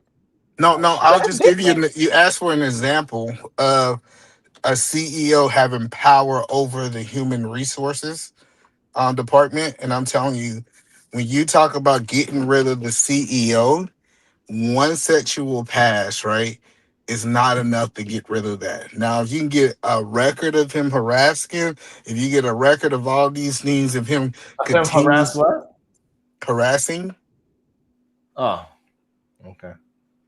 so the Okay. point, Go ahead. the point that I'm making is that based on the conversation, this person made one pass, whatever the sexual pass is, we didn't even identify that. And you can say you can report him. I'm agreeing with that. But typically it's just gonna make a hostile environment for her for reporting. Verbal assassin, do you disagree with that? Say that last sentence again. What do I disagree with? What? Her reporting her boss is going to make a more hostile environment for her than not reporting, in your opinion. If no, not necessarily. Okay, so because there are very strong laws, I mean, they definitely are here in California against sexual harassment in the workplace. Also, retaliation. Uh, no, because if she doesn't report it, then it's going to continue and escalate. So that's an even more hostile work environment than Well, not reporting it. I think the example was that it did not continue. The whole example was it was a one-time pass, Okay, so what you're and it talking did. about then, so then what you're So talking it's not. about is retaliation. Okay, so then there goes another report because now you're creating a hostile work environment, and I'm already on record reporting you for making a sexual pass at me in the first place. Great point. So no, hold on. I So like California is the fire at will state, or no? I don't know. You mean work at? You mean at will? Yeah, like a Well, fire. I believe yes, but it really depends on where you're working and whether or not you have a contract and a union. So it's But even mixed. at will It's mixed. states, you can't be fired for retaliation. I see where you're going with that, E, but I think you're trying to use a false premises. He No, always no. does this though. He just runs his mouth Okay. and runs his mouth, and it's just too much. Yes, ma'am. You're right. We can go to let me, Thank you. Thank you. Yeah, it's let me definitely get an at-will KT. state. It's an at-will state. Okay. Let me get KT to go in there, and then 2 cents Again, right it after. depends. It's mixed. Okay, go ahead. Yeah, No, KT. for sure. It Good day, depends. sir. It depends. Good day to you. Good day to everybody on the panel. Shout out to the chat. I'm going to go with E on this one, and not maybe under the same context, but just under the context of we do understand, like, especially when you're in a position of like power. You know what I'm saying? Like when a woman comes and says, "Hey, my boss did this." Now, if we talking about, like y'all said, a CEO, that man's made that company X amount of money over the last 10 years. They're most likely not going to get rid of him because some woman said that even if he did it, just being honest, unless, like y'all said, the proof has to be really overt. You know what I'm saying? I mean, it has to be really present. Other than that, you know, they typically probably are going to like maybe let her go, might suspend him, but yeah. Hey, so now Wait, what we quick taking question. into? Whenever he made the pass at the Christmas party, sorry, when he made the statement at the Christmas party, was that not still a secondary overt sexual reaction? Because he said, "Oh yeah, I like fucking ugly girls." Is that not a second pass that he made at her at that time? Yeah, but no, Yeah. it's yeah. Hold on, but KT. So, but how do you feel about your woman working in that environment? You take her out the workforce. You're gonna tell her to suck it up, Buttercup. What My is it lady that you're don't gonna work. tell? That's exactly why. I'm being honest. My lady does not work. I've never the women I mess with. They typically don't work. Okay, and now when we put in a general population, you think that most men should say what to his wife if she's going through that? Leave that job, or she just got to suck it up? He need to tell her to leave. But at the same time, they're not going to do that, right? We do have to live. You know what I'm saying? It is what it is. Me personally, how I look at it is I do the financial work for me and you. I ain't worried about that. I know how to work a job and hustle. So, I mean, we going to make this money. I just need you to handle the parts I can't without that. Now, most people don't, you know, take that same mindset. That's not their ideology. So, yeah, they're going to tell them to keep going. They're going to tell them to suck it up, Buttercup. Okay. Let me get 2 cents in so everybody's voice is heard, and then we could just get back to doing how we doing. 2 cents, good day. What's your thoughts? Hey, what's good, bro? Yeah, it's good to see y'all, man. Yeah, I got in a critical accident, so I've been gone for some months. But I see some people in here. But let me touch on this. You gotta most people understand that there's a subset of men that they can justify sexual harassment and they can justify R-ing someone, R-ing a woman. And that's not right, but you still have to know this is reality because sexual harassment starts when it's unwarranted behavior. We both know that. I can touch Melissa. Hey, Melissa, what's up? And I touch her shoulders. How you doing today? Whatever. You just started 3 weeks ago. You did the same thing. If it was unwarranted, that is, you know, textbook sexual harassment. So some of these guys walk around. It is not good to mercy flirt.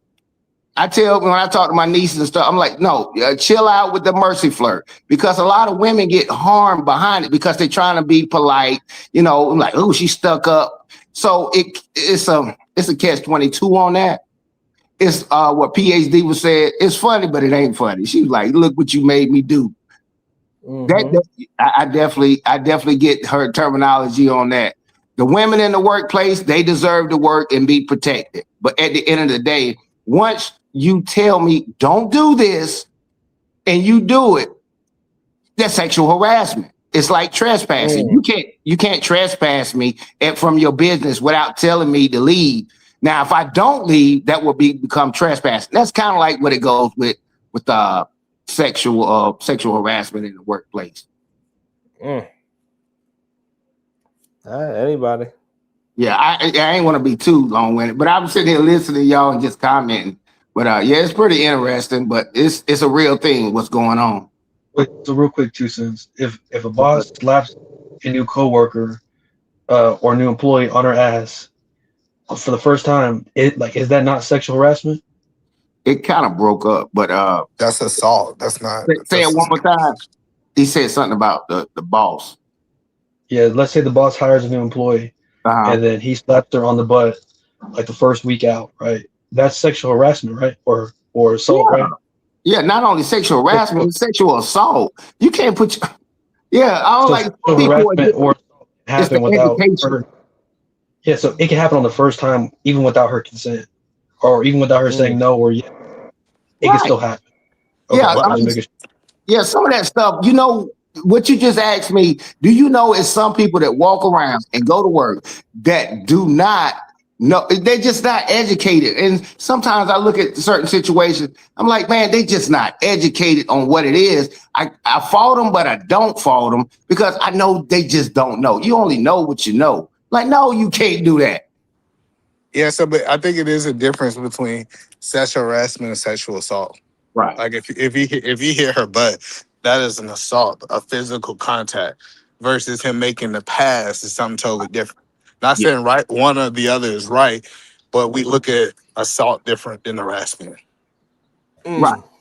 This is verbal. Yeah, verbal. You got to say, if I say, hey, Shanta, your booty look fat today or whatever, you can get turned into HR real quick. But she can turn you in. You can get turned into HR real quick on that. But at the end of the day, that's an inappropriate statement in the first place. So he might not even get a strike on that one. It's just some things hey, you look good today. You looking nice.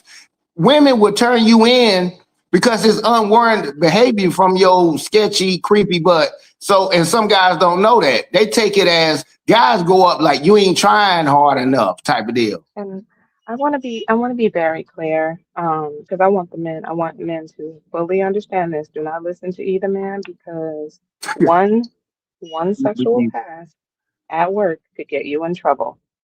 If they report you, you will be investigated for that one pass. Just don't do it. Well, I agree with you, but I'm saying the difference is I'm proving. She right. I ain't gotta go back. Yeah, you're right. Most people don't even know about the sexual harassment. You know what? When we say sexual harassment, that's not like AI, getting your channel on that, right? We good on that, right?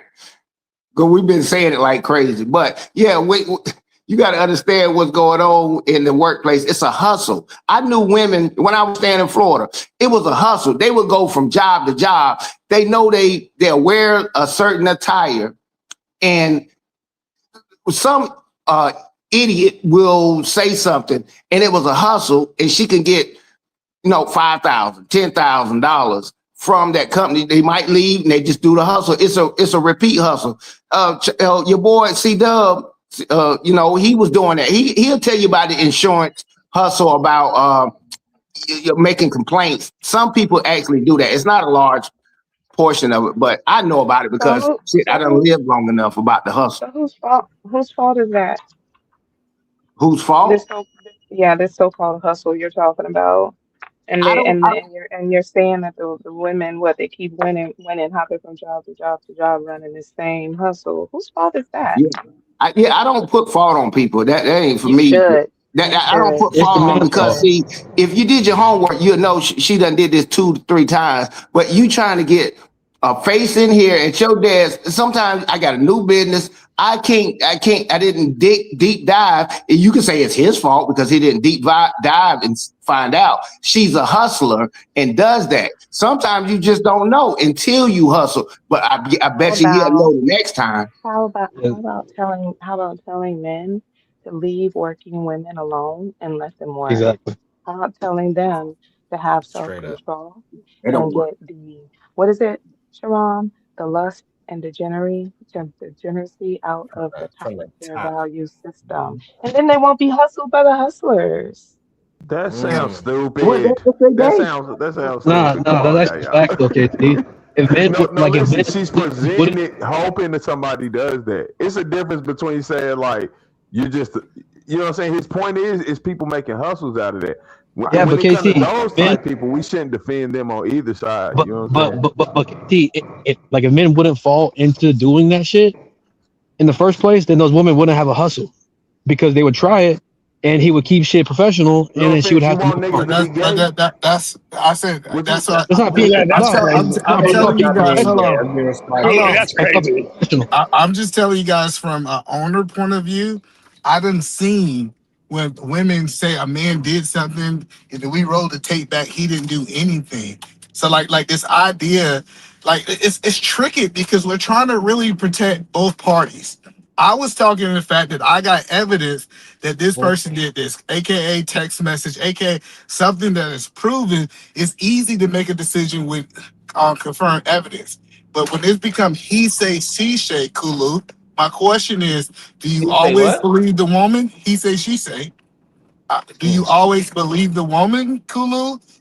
Or do you need evidence to prove that it's Yes, right? I think you should believe the woman first and then investigate to prove the man's innocent. But my thing is, Edom, man, is that And now that's it's dangerous. majority of men. Wait, hold on. It's majority of men that are getting caught up in that bullshit. Are majority of men who have tried to sleep with their employees and shit like that. Like most men that are in that position that keep it professional, they don't ever have to deal with shit like that because they keep it No, professional. but you don't understand the hustle. The hustle is that's what I said. We went to a whole different game when we started talking about the hustle. Because technically, a woman can walk up to you, Kulu, and go report you to HR, which, like I said, I done seen it happen, and say such and such says such and such in the break room to me. And we like, okay, you start the investigation. Nobody but them two is in there, right? How do you, at that point, when you say believe her, is he's guilty into proven innocent? It sound like what you saying? Or did I Nah, mistake what you said? yeah, you misheard what I said. Is you got to take her claim serious and Yeah, you start an gotta take it investigation. serious. Like, like you have to take it serious, whether she's a new employee or not, and then do your investigation to like prove that the man didn't do it or did do it. But my whole point is that majority of guys that get caught up in that bullshit are guys that have tried to sleep with their employees. But most guys that don't get caught up act professional. So like I would never be in that situation because I act professional. I don't look at girls' asses when they walk by that I work with. I don't do none of that shit. I don't talk sexual around them.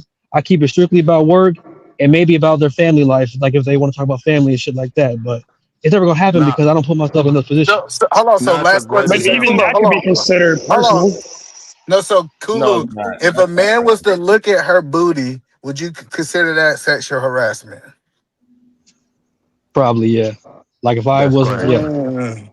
Okay, go ahead, I was Katie. like, No. why can't you just Katie, not no. stare at her ass? Yeah, by Like why Yes, can't you rule, not because stare at it's literally called leering. yeah. Okay. More than 3 seconds. So So 2 seconds, good. According to 2 cents. Yeah. Three. no, No, but no, no. no, I'm but if saying no, but, I read it out the what manual. I'm talking about where I worked at. You can't go what we call it gawking or Mm-hmm. staring. It's Staring, staring is more than 3 seconds. And looking, by you yeah. can't do but that. If you do that, if she tell you don't do that anymore, then you can get it's punishable. See what it do, you can accuse anybody of anything. That's just being a crime. You being arrested. You wasn't convicted. I'm on some Cat Williams. Man, I've been arrested 20 times and no but my thing is, convictions. No if you know you're convictions. working with a female employee or coworker, you Yeah. should know not to even look. Like stare at her in her eyes, in her No, face. You no, know what I mean? no, no. Like So look away when she So walks by. now you're being let me unrealistic. tell you why this is Nah, so that That's doesn't. dangerous. listen, Hold on. Hold on. The reason it's so This is dangerous. dangerous to tell men Yeah, to, it's hey, very don't look at an ass in a sexual way no. is dangerous. That's The crazy. reason it's dangerous, and I'm telling you from upper management point of view, right? She said that she believed that she saw me looking or a man looking at her booty, right? The Mhm. man says, I didn't look at her booty, but she said, I am confident I felt that I saw him looking towards my booty. Are we saying that this man should be prosecuted based on how she feel? No, because So how do you prove that? Right, But you Kulu, can. what you just said is we have to believe hearsay. Yeah. If she Right. said I'm it, saying then hearsay. take it serious. Okay, Investigate how do her you? claim. Then what do you mean? How do you investigate something that only 2 people were present for? You interview him, you interview her, you check for cameras, you check for eyewitnesses, and that's how Great. you come to your. He said he didn't. She said he did. So who do you believe now? Well, first, then you look at cameras. Then you have to go ask people that are, that work in that area, whether it's a cubicle or whatever, and then see what they saw. And then you make your judgment from there. But you have to take your claim serious, whether, it's outrageous or not. You have to take it serious. And I just don't understand. Right, Kulu, but you missed the question I just said. There were 2 people, only 2 people present. You're gonna take it serious. Right. Okay, that's fine. Okay, And so fine. they He's do taking an it serious. investigation. They do an investigation. How do you do an investigation with only 2 people present? Right. And so I go and I talk to the first person and I say, okay, tell me what happened. And so they walk me through the events as they know it. I ask them, is there anybody who witnessed this happen? If so, they give me the names. If not, they say it ain't nobody. I go to the other person. I ask them the same thing. They walk me through. And I ask them the same thing. Is it somebody who witnessed it? If it is, they give me the names. If it ain't, they Look. say it ain't no names. But then I also ask, was there any outcry witnesses? You know what an outcry witness is? Yeah, Somebody anybody that not directly related. Right. no, it's not anybody not directly related. Not directly related to the company or the No, situation. that's not what the fuck it is. An outcry Oh witness shit, my is the bad. person that you ran and told after the shit happened. Yes. And so then I go and I interview them as well, right? And then I look at other things like, okay, well, they said it happened around this time. Okay, where was this person supposed to have been at that time, right? Were they there? Okay, so, right. And so there are ways to investigate, even with if it was just 2 people. Yeah, Miss Verbal. Can I say this? Exactly. And normally what happens, wait, Go to ahead. Steve's point, normally what happens is so these companies have firms that specialize in investigating these issues that come up. The company itself is 9 times out of 10 not going to do the investigating, neither is HR. They're going to have a consultant investigating firms that's going to come in and do them. It happens all the time where I work, all the time. Not for this specific thing necessarily, but just other things that people complain about or file complaints about. It's not HR who does the investigation on their own. They know what So they're doing. so Okay. what So usually be the no. results of these investigations, ma'am? So before we go with the results, are y'all saying so? If it's only 2 people, the man and the woman, you just not going to believe the woman? No, it's a No, different. but Let me get him right also quick, guys. hearsay on Let me say hearsay this. is dangerous. Let All me right, my answer that, bad. guys. Yeah, let me answer that real quick. See, it's a different guidelines. You know how in criminal court it's beyond reasonable doubt, and then civil is by the preponderance of the evidence. So meaning, like if you got a history of it and stuff like that, after things add up, it all the time when crimes are committed, it's not always witnesses around, but if you are known this or whatever, it's the preponderance of the evidence. You are a known creep and this, that, and other. So you can be convicted based upon that because they try to do it on the civil side, not reasonable. You got people think you got to prove me guilty that way. No, they're dealing with it like a civil court would on this HR stuff and stuff like that. Yeah, I worked a whole bunch of jobs in different states. They kind of close to the same with the preponderance of the evidence. You can't have no history of it. They might throw it out if it's first time. It's like a first time offender. Ain't nobody saying you wrong or not. Well, typically what happens is I want to try to stay neutral, but I'm open to be persuaded either way, right? So when it first comes in, I'm taking I'm taking it serious. I'm saying, okay, this is what's happening. I am neutral. I'm gonna take her interview. I'm gonna take his interview. I'm gonna do the whole investigation, or somebody else will do the whole investigation, and then we gonna say, okay, what is this person from the male's point of view, history of this. Okay, nobody else said that he's did this. This is the first woman that says he did this. Typically, how they recommend somebody, he might get wrote up. They might put him through a class again and say, hey, you gotta take this sexual assault class. That this, that, and the third happened. Typically, they have to build a case. And it's sad to say this, but in most situations, it might be the fourth or fifth time this person did this, sixth or seventh time. They say, okay, now you have a track record. This is the same reason why the FBI typically follow you for 5 years. They don't try to get you on the first thing that you do. They try to build a case on why you're supposed to do it. And that's usually how it works in a workplace, in my opinion. Preponderance of the evidence. Yeah, that's all it is. You can't get me on my first time. I've been here for 20 years, and all of a sudden, she just started, and that happened. It's hard to That's convict totally him. wrong. They It's hard can to get convict. you on the first time if you No, did. no. I'm talking about circumstantially. Like, it's just me and you. Your word against mine. I've been here 20 years. You just Right. started. Yeah, Right. Again, if they got the evidence that you did it, then yeah, they gonna get you first right. time or not. Yeah, Yeah, of so course. like for the example that I gave earlier, like he texts my niece phone, right? So I had evidence, no reason that even when I confronted him, he didn't deny it. He was like, oh yeah, like if a person's guilty, I think you have to execute him. Not execute, that might not be the right word. You gotta terminate him, right? You might gotta That's how terminate. the same thing. So Execute, terminate.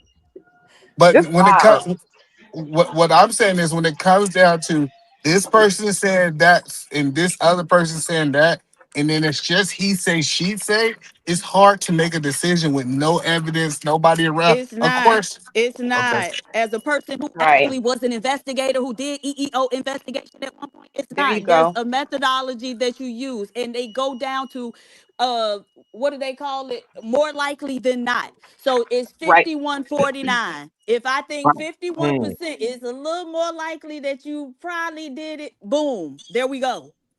So that That's means the you that's the getting fined. definition. Listen, if PhD on that investigation, you That's get let go. literally, yeah, that's literally preponderance of evidence. You Right out there. of Yeah, there. that's the Yeah. textbook definition You of out of preponderance there. of the evidence. Yeah, More it likely is. than It's not. preponderance of the evidence. It's Yeah, civil. It's a civil yeah, infraction. No, I'm just saying yeah. when it Who comes said down to that? Yeah, is a that's level of exactly right. bias too. Because I think I know, PhD would but fine you regardless because you got accused. yeah, but the crazy part to me is that either man, you had to fire a dude for doing this said thing, and you still was acting as if you wouldn't give the woman any kind of real benefit of doubt because you I don't did have not to say fire that. that. That's I what it did not. sounds like you're. That's what it That's not sounds like you're saying. what I said. Is my niece came to me with the thing. I immediately reached out to him and said, "Hey, first of all, she came with good evidence. She had a No, text we message understand what from you did his. for your personal, what you did in your real life, but what you're saying is here is that like, hey, if it was just a man and a woman, and they both saying, I'm not gonna fire the dude. That's what you're saying. Well, no, what I'm saying is that I need to have some level of evidence, like the idea of, because I understand the flip side of it. A woman can have a problem with a man, and she can just say he says she can lie on that man too. And I kind of get what PhD is saying. If I'm hearing her correctly, she's saying that, hey, you got to go. You know what I'm saying? You got to go, period. And Yeah. I just think that's dangerous that a woman can just say anything without evidence and we still just take her word for it just because she's a woman. No, no, Really? you have Is to it be just because careful. she's a woman, or it's a high That's not probability that it's because men do this often, and that's right. why she Nobody said believes that. because That's it's not what done those people are often. doing. I know, They but separate hey, you anyway. I've seen guys yeah, get they'll abused. separate They you. separate you. You can't even work in the same department until they investigate it. They look. They will be next. You got to understand this is both sides to get in trouble. Because if the woman was lying and ruined and wrecked this man's reputation, and all this stuff happened, guess what? The man turns around and do the lawsuit hustle, because you can't just slander someone's name and this, that, and other unwarranted. Now, if they find out it was just complete flawless, like I saw the camera and this, that, and other, and we wrecked this man's reputation. Now you stand on the hook as the employer to get sued, man. It's a hey, if you ever had employees or owning businesses like that, man, it's a scary thing, but that's what you get yourself into with having a business. I think that's why you got to nip it in the bud. Like, hey, Absolutely. like you got the nipping in the bud is, hey, nobody can talk to nobody, nobody can date nobody. Yeah, we got a zero tolerance. Because if you got a zero tolerance, once the situation come up, it's not, oh, I said this. No, we got zero tolerance over it. But in most companies, people let people date other people, cross line, and then this is when it get tricky. I just seen it where it was a situation that two people was dating, they both was agreeing, and then she didn't want to be in a relationship no more. And that's when harassment came out, because she broke it off with him. So like that's what I'm saying is like it's just like I said, it's But we do difficult. understand, either man, though, like, you know, a lot of men will go through ways to like find a woman's phone number where she never gave him the phone number. Speaking of, welcome to the show. Everybody hates mine. That What's sound up, like yo? something Mott would do. Yeah, Oh yeah, Mount would have been under investigation for sure. that's cool. They like Mott, you looked at me, Mott. I can tell you was smiling and looking. That's harassment, Mott. Nah, he making fun of me because it actually work when I do it. So he don't like that. So Mott, what's your take on it, Mott? I haven't really been listening too closely, but I heard like the tail end. I think a lot of these things happen because, and even if like you countersue somebody, most likely the person who sued you is broke anyway. So it's like, what's the point of that? Like as far as civilly, so it's like you ain't gonna be able to collect nothing from that person. But I mean, it makes sense for men to, and I'm one of them guys who like, yo, I don't care if a woman got money or not. But from this perspective, it makes sense for a man to surround himself with women who got something to lose too. You know, like PhD. Yeah, you know, Take that surround vote. yourself with a bunch of PhDs. Can we be very clear, because you know, the misinformation is just drives me crazy. So let's be very clear. Just because someone is not rich or doesn't have millions doesn't mean you can't get anything at all out of them. Once you get a civil judgment, you could take that judgment and you can attach their wages. That's what you could do. Oh, Okay, okay. that will be Yeah. something separate. That will be an extra step. But you can collect that money. Now you might be getting only $5 a month, but run me my money. Well, that's kind of what I was speaking to. Like, you know, $5 a month. It's like, you know, at Keep that point, that it's just shit. more of you being petty, That was which is just a fine. number. That was just a number. More than likely, it would definitely be more than that, Yeah. because there will be a percentage that would Hey, be Mom. attached to that judgment. Well, I guess my Let's be question is clear. how much A gallon work of gas is worth it. how much work in comparison to what you actually collect? You know, from that, like, do I have to hire counsel to fight this case with me? No. Realistically, okay. So realistically, what? That's Most people interesting. do got to do counsel because they don't know the law. They don't know how to communicate in court. So we look at the Oh, either majority. man. Nah, Okay, if you go go ahead. into civil Please. court, you don't need. But I'm just saying, is it best to, if you actually want to win the case, is it best to hire a lawyer who knows about evidence, who knows like No, not everything? in civil court. Just present your evidence. Like civil court is wild easy. Yeah. It's not even about knowing the law. We're saying like this. We had a disagreement. This is what should happen. This is why. This is the evidence of me saying that, you know, this happened on their end. As long as you can prove that, Yeah. you win. Hey, Civil But no, court has a cap. It has a right. cap of the amount. So basically, if I'm just doing, you know, Hey, garbage man or something, then I'm gonna take it to civil court because I know I'm not gonna get millions. But if I'm suing a company, yeah, I'm gonna get an attorney. know what the reason? What I'm your talking mic about went with down, civil. brother. Your mic went down. So in civil court, we talking about proving that a person lied on you. I think a lawyer would have a better Look, chance at proving that than a everyday person. Well, you don't have to prove that someone lied on you. They have to prove they told the truth. So now you're talking about slander. No, yeah. no, So if no. I You go still and I do have sue to you prove for it. slander, excuse me, if I say that, and if I'm suing either man for slander, and I take in the court and I say he's lied on me and these are the lies he told, it is the onus of the person of either man to prove with receipts that he was not lying. I don't have No, to prove No, but you you got to gotta that prove prove he was you gotta lying prove slander. though. that I said it. You can't just say I Yeah. No, said something without yes, evidence. Yeah. Right. So normally what's going to happen is if you're going to take someone to court, sweetheart, y'all are slow this morning. You're going to have something, either documentation, which will be libel, and that's when it's written, slander that's written, or verbally, right? And then you'll probably have some type of uh, witnesses, recordings, something. And I know, but Miss Okay. so Verbal, let me say what's on my head right now. See, like what she's saying, most of these things, they don't go to court. It's called a settlement for a reason. They do it before it go to court. You can just ask ChatGPT or Google. Man, I'm talking about in 2026, I'm talking about when I was in the game like that and knew about it, it was 10,000. It's from 30,000 to 250,000 is the range what women are getting for sex. Look, some companies, people are thinking we suing individuals. I'm suing Tyrone. No, they're suing people with the bag. So that estimate, that 30,000 to 250,000, that they're talking about the job and stuff like that. I'm telling you, which in lies, there's the hustle because they have insurance to pay for that type of stuff and what's going on. See, I understand the game, but I'm smart enough. I ain't no whistling, none of that. I ain't never talked to no woman like that without choosing some signals. You can't do that. Here's my question, right? So a woman No, claims even with that choosing signals, that's still an issue. Oh, sorry, go for it. no, You didn't get my talking. That's crazy. a No, I woman didn't hear claims him. that we had a situation and I did something to her. It comes out criminally that I didn't do anything, and then it's like, all right, I want to sue her civilly because I lost my job. I did this, that, and the third. How proving that she lied, right? Because she had a perspective that something happened and it didn't go her way in criminal court. Like, is that, and let's say she makes $40,000-$50,000 a year, the average amount that people make, right? Is it truly worth me fighting? Like, is the hassle really worth That's me up actually to the fighting it? individual. For some, So it is. yeah. For But you, the maybe answer it won't no. be. But I guess typically for most people, they come like the answer to that equation is that it's not.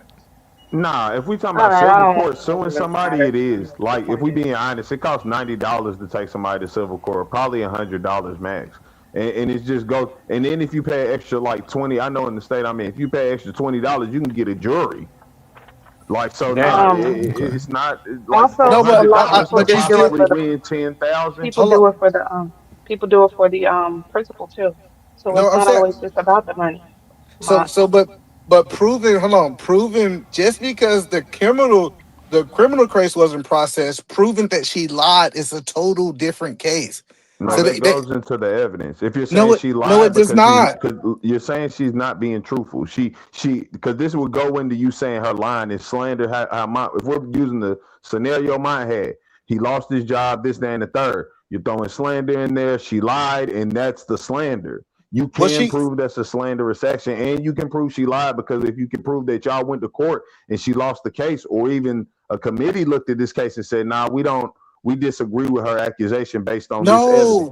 no, because the committee just said we didn't have enough to convict him. They didn't prove that she lied. I'm telling y'all, if you ever been to court for real, it's like, Bro, okay, I've hold on, been to court. I've been to civil hold on, court 6 times hold in the on. last 3 years. I really know it. And you won. How many of those cases you won? Everyone. I lost one, came back, got a retrial, and won it. That's on everything.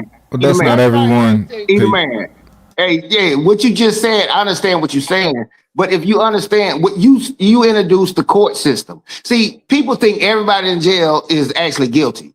It's a thing called Alfred plea, and everybody know is what an Alfred plea is basically saying, I didn't do it, but you have enough evidence to possibly convict me. And women can play on that game in the workplace. It's enough evidence to be like, so the people are settled to get it off the books. They don't want to deal with it. Hold on, no, I think y'all missing what I'm saying. Listen, if it goes to court from a criminal side and they don't convict that man, it does not prove that that woman lied. It proved that they did not have enough evidence to convict him. No, man, no. No, Because listen, we all know listen. sexual harassment is not a Lying criminal case. It's a civil case. and lying isn't it's no way to sue somebody even in civil court for lying. It's slander. That's what I'm saying. You have to put it under the legal terms that can apply. It's no way you can sue somebody just for lying. It goes under the context of slander. So That's a that's what I'm saying. semantic, though. That's It's a not. It's semantic. legal. No, That's it's not not. That's semantics. the That's how legal the law term, works. Yeah, Yeah, which is what it I works brought by, up. by So legal that's terms, you're not not gonna go. dictionary.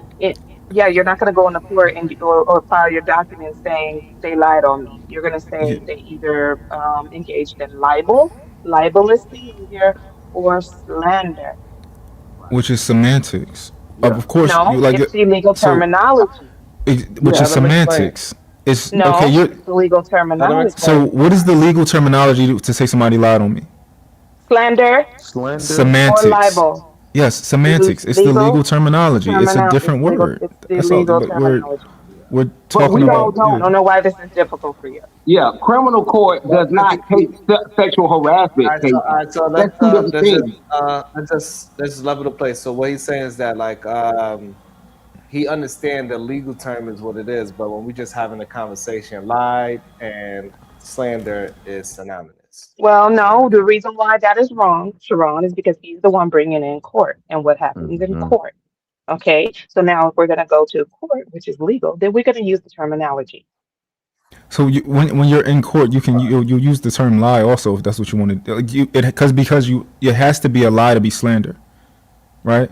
So even though the overall like what you'll Oh, put on Lord your Jesus. what you'll put on your Baby, if you want to die on this hill, you go right on ahead, honey. I yeah, don't know for why sure. you need I this so talk then you bad, but I'm talk. going to let you have it. You Yeah, go ahead and have it, honey yeah. bye. Okay, You talk. sweetheart? Hey, Peaches? Let me know Plum you do. cake? You got it. Damn, y'all Yeah, civil in here. I'm just saying, and when you go to court, you'll have to prove that this person lied, right? Because that's going to be what defamation is. Defamation is like something it's just not true. It's a lie. So it's How do in you the prove? How do yeah. you prove they lied? Whatever way you So can, what do they whatever. do? What does the other person do? They just stand there? Well, no. So, like, Tasha K is a good example of this. They have video evidence of what she actually said. She said that Cardi B had herpes, right? So now, Right. what I'm saying is now that the video evidence is there, they can build a case based on the video evidence. Based on what K the GOAT was saying, he said just because you was not convicted in a criminal case, you can say that means that person was No, you're lying. lying. You're lying. I said, Wait, using the what? situation Mike brought up where a man lost his job, so now he wants to go back in court. Yes, you can go in there and say slander. You can use that fact that you beat that case, whichever way, shape, fashion, or form is proof that not even about the lie, because it's not about the lie. It's proving that it's not truthful. Okay, so you can prove that her accusation was not truthful and it led to the loss of my job. So how can you It's prove that not it's not just truthful based on because you because losing that evidence has been case? sought out. It wasn't proven to be true. No, it You can wasn't. say That's it's not a how. lie. You can say however you want to, but No, again, when no, we but go to that's what I'm court, saying is we have to now use legal he was. terminology and they use it in a different basis, Hold on. bro. So That's what so I'm let saying. me. I just want to understand. Is it a possibility that she was being truthful, but they didn't have enough evidence to convict? Yeah, for sure. So that's the point that I keep trying to make you understand this. Just because they Do you not lost the know how the law case. work now or something? No. Just because they made the case, quote unquote, that they didn't have enough evidence to convict does not mean that she was lying. You keep trying Yeah. to tie those two There's things no together. proof that you was telling the truth. That's what you're trying to tie into that, But it's though. not. But I'm not That's trying to all we say. prove. Hold on, I'm No, not you trying to have prove. to. Hold on. I You don't have have to to. prove that I was telling the truth. I just have to prove that I was not lying. Those are two different Y'all things. don't even know what court is. I'm gonna be Okay. honest. I don't know what to say then. Because you can't make an accusation and just say this is the accusation made and now we go to court. But you That's don't not have how to. it should work. But you don't have to prove anything. What you have to do is convince the majority of the people there that you convince them that it's a high chance that you were telling the truth. You don't have to necessarily prove it, but it's like, do they believe you or do they believe him? Not like we said, this is civil court. Again, you just have to prove the like the more proof, I guess you could say. It's not even whether or not it's real or false. It's who has the more evidence to their claim. That's it, point blank, period. So that's why I'm saying you can take that piece where they said we couldn't find that what she said was truthful and use that in court because that helps your claim of more evidence that she's not, whatever happened, it could have really happened in real life. But the proof states otherwise. Now I'm coming to court and bringing her to court for slander because I lost my job. Like, again, I was tying this to the situation. But yeah, you can prove all that helps your case. So this is one of the hardest things. Hold up. The thing you're looking at is Federal Rule of Civil Procedure Rule 42D. It actually separates the criminal and civil from being prejudiced against each other. So you can actually beat a criminal case and still lose the federal or still lose the procedural. Because again, they just have to prove against it. So this is the point that I'm saying, and this is the reason why we don't see it happen. In most situations, they try to sue the company. The case of them getting fired is typically against the company. The company got more money. So that's the whole point of when people say, go sue the woman. I'm not because you said go see the woman. It doesn't normally happen. And that point that you're making is exactly why the stuff you were saying earlier is bullcrap. Because if you're going to sit here and tell us that they usually are going to go against the company, yet also tell us that the CEO, HR is going to do nothing about the CEO's behavior, then what are we talking about? Because you can't have both. So something's going to happen, right? So if HR does nothing, then the whole company gets sued. That's why HR takes it seriously in the majority of cases, because the whole company could get sued. If the company takes action, the company doesn't necessarily 9 times out of 10 get sued. And if they do, the other person doesn't win because the company does what it's supposed to do. HR is there to do what it's supposed to do. Now, companies get sued all the time. I don't know what you're talking about. Right. So, Many people get sued all the time. If you win the lottery tomorrow, you're going to get sued 50 million by people coming out of the woodwork. It's not about getting sued. It's about, do they have an actual case and will they prevail? And Verbal, you're breaking up. If the Human Resources Department, if they took the swift action and they document and they did what they were supposed to do, a lawsuit against them will 9 times out of 10 not prevail. You sue a company because company had the knowledge, it was reported, and they did not take action, which fostered the continued behavior. That is why a company will get sued and the person will win. Yeah, most of the time they just gonna settle. It ain't gonna be that serious. They gonna say, "Hey, let me give you, She gonna say that this happened, and they like, all right, come on, how much can we pay to make this go away? They pay her like 15. They pay her 15,000. Most women gonna take. Run me my money. Run me my money. Absolutely. But the point that I'm saying is when we talk about in the context of what we saying. Them most of the time when they pay that settlement out, they don't do nothing to the CEO. They just get rid of the problem. Right. They throw money at it. Yeah. The job gets sued because of what they call it, aiding and abetting. So they sue both parties. They sue the individual, each other, but they ain't no getting no money there. They go to the job, they go to the employer, and they get caught up federally or sometimes on the state with aiding and abetting. That's why they settle out. They don't want that mess on their name. So that's why they're not sitting in no deposition. Even that Tasha K and Cardi B, we know it wasn't criminal. It doesn't hold up in criminal court. You have to go to civil preponderance of the evidence, and that's easy to prove. That's why you're gonna lose. It's easy to prove in civil court. Easier, I should say. Yeah, like as long more likely than not. It's because hearsay is admissible in the civil court. No, the reason that Cardi B won that case is because she had video evidence. She had a YouTube page singing it. That's what I'm saying. Is like when we start talking about the reason why she actually won that case is because Tasha K, who was being sued for slander, could not refute the video evidence. So if Tasha was able to present documentation that showed that the things she was saying about Cardi B was actually true, then Cardi B would not have prevailed on her slander case. I know, but what I'm saying is now we take this out off of YouTube. I just want to land it here. You ain't typically gonna have video evidence of what somebody said, especially in the situation that we're talking about. You don't. But everybody go to civil court because we have to know, do with look, anything. you want money, go to civil court. You go to criminal court, they don't punish you. Restitution, yeah, you actually physically messed them up, doctor bills or something. I had to go to, You know, that's how you get paid through the criminal court. But where the money at, where the bag at, i.e. O.J. Simpson, they ain't get paid. You don't, well, now I should say that. Criminal court is where you get your money at. That's why everybody, sexual harassment suits and all that, it normally don't make it to court because they normally settle, but sometimes it do. All right. I like it. We got some things today. I like it. We got to some things today.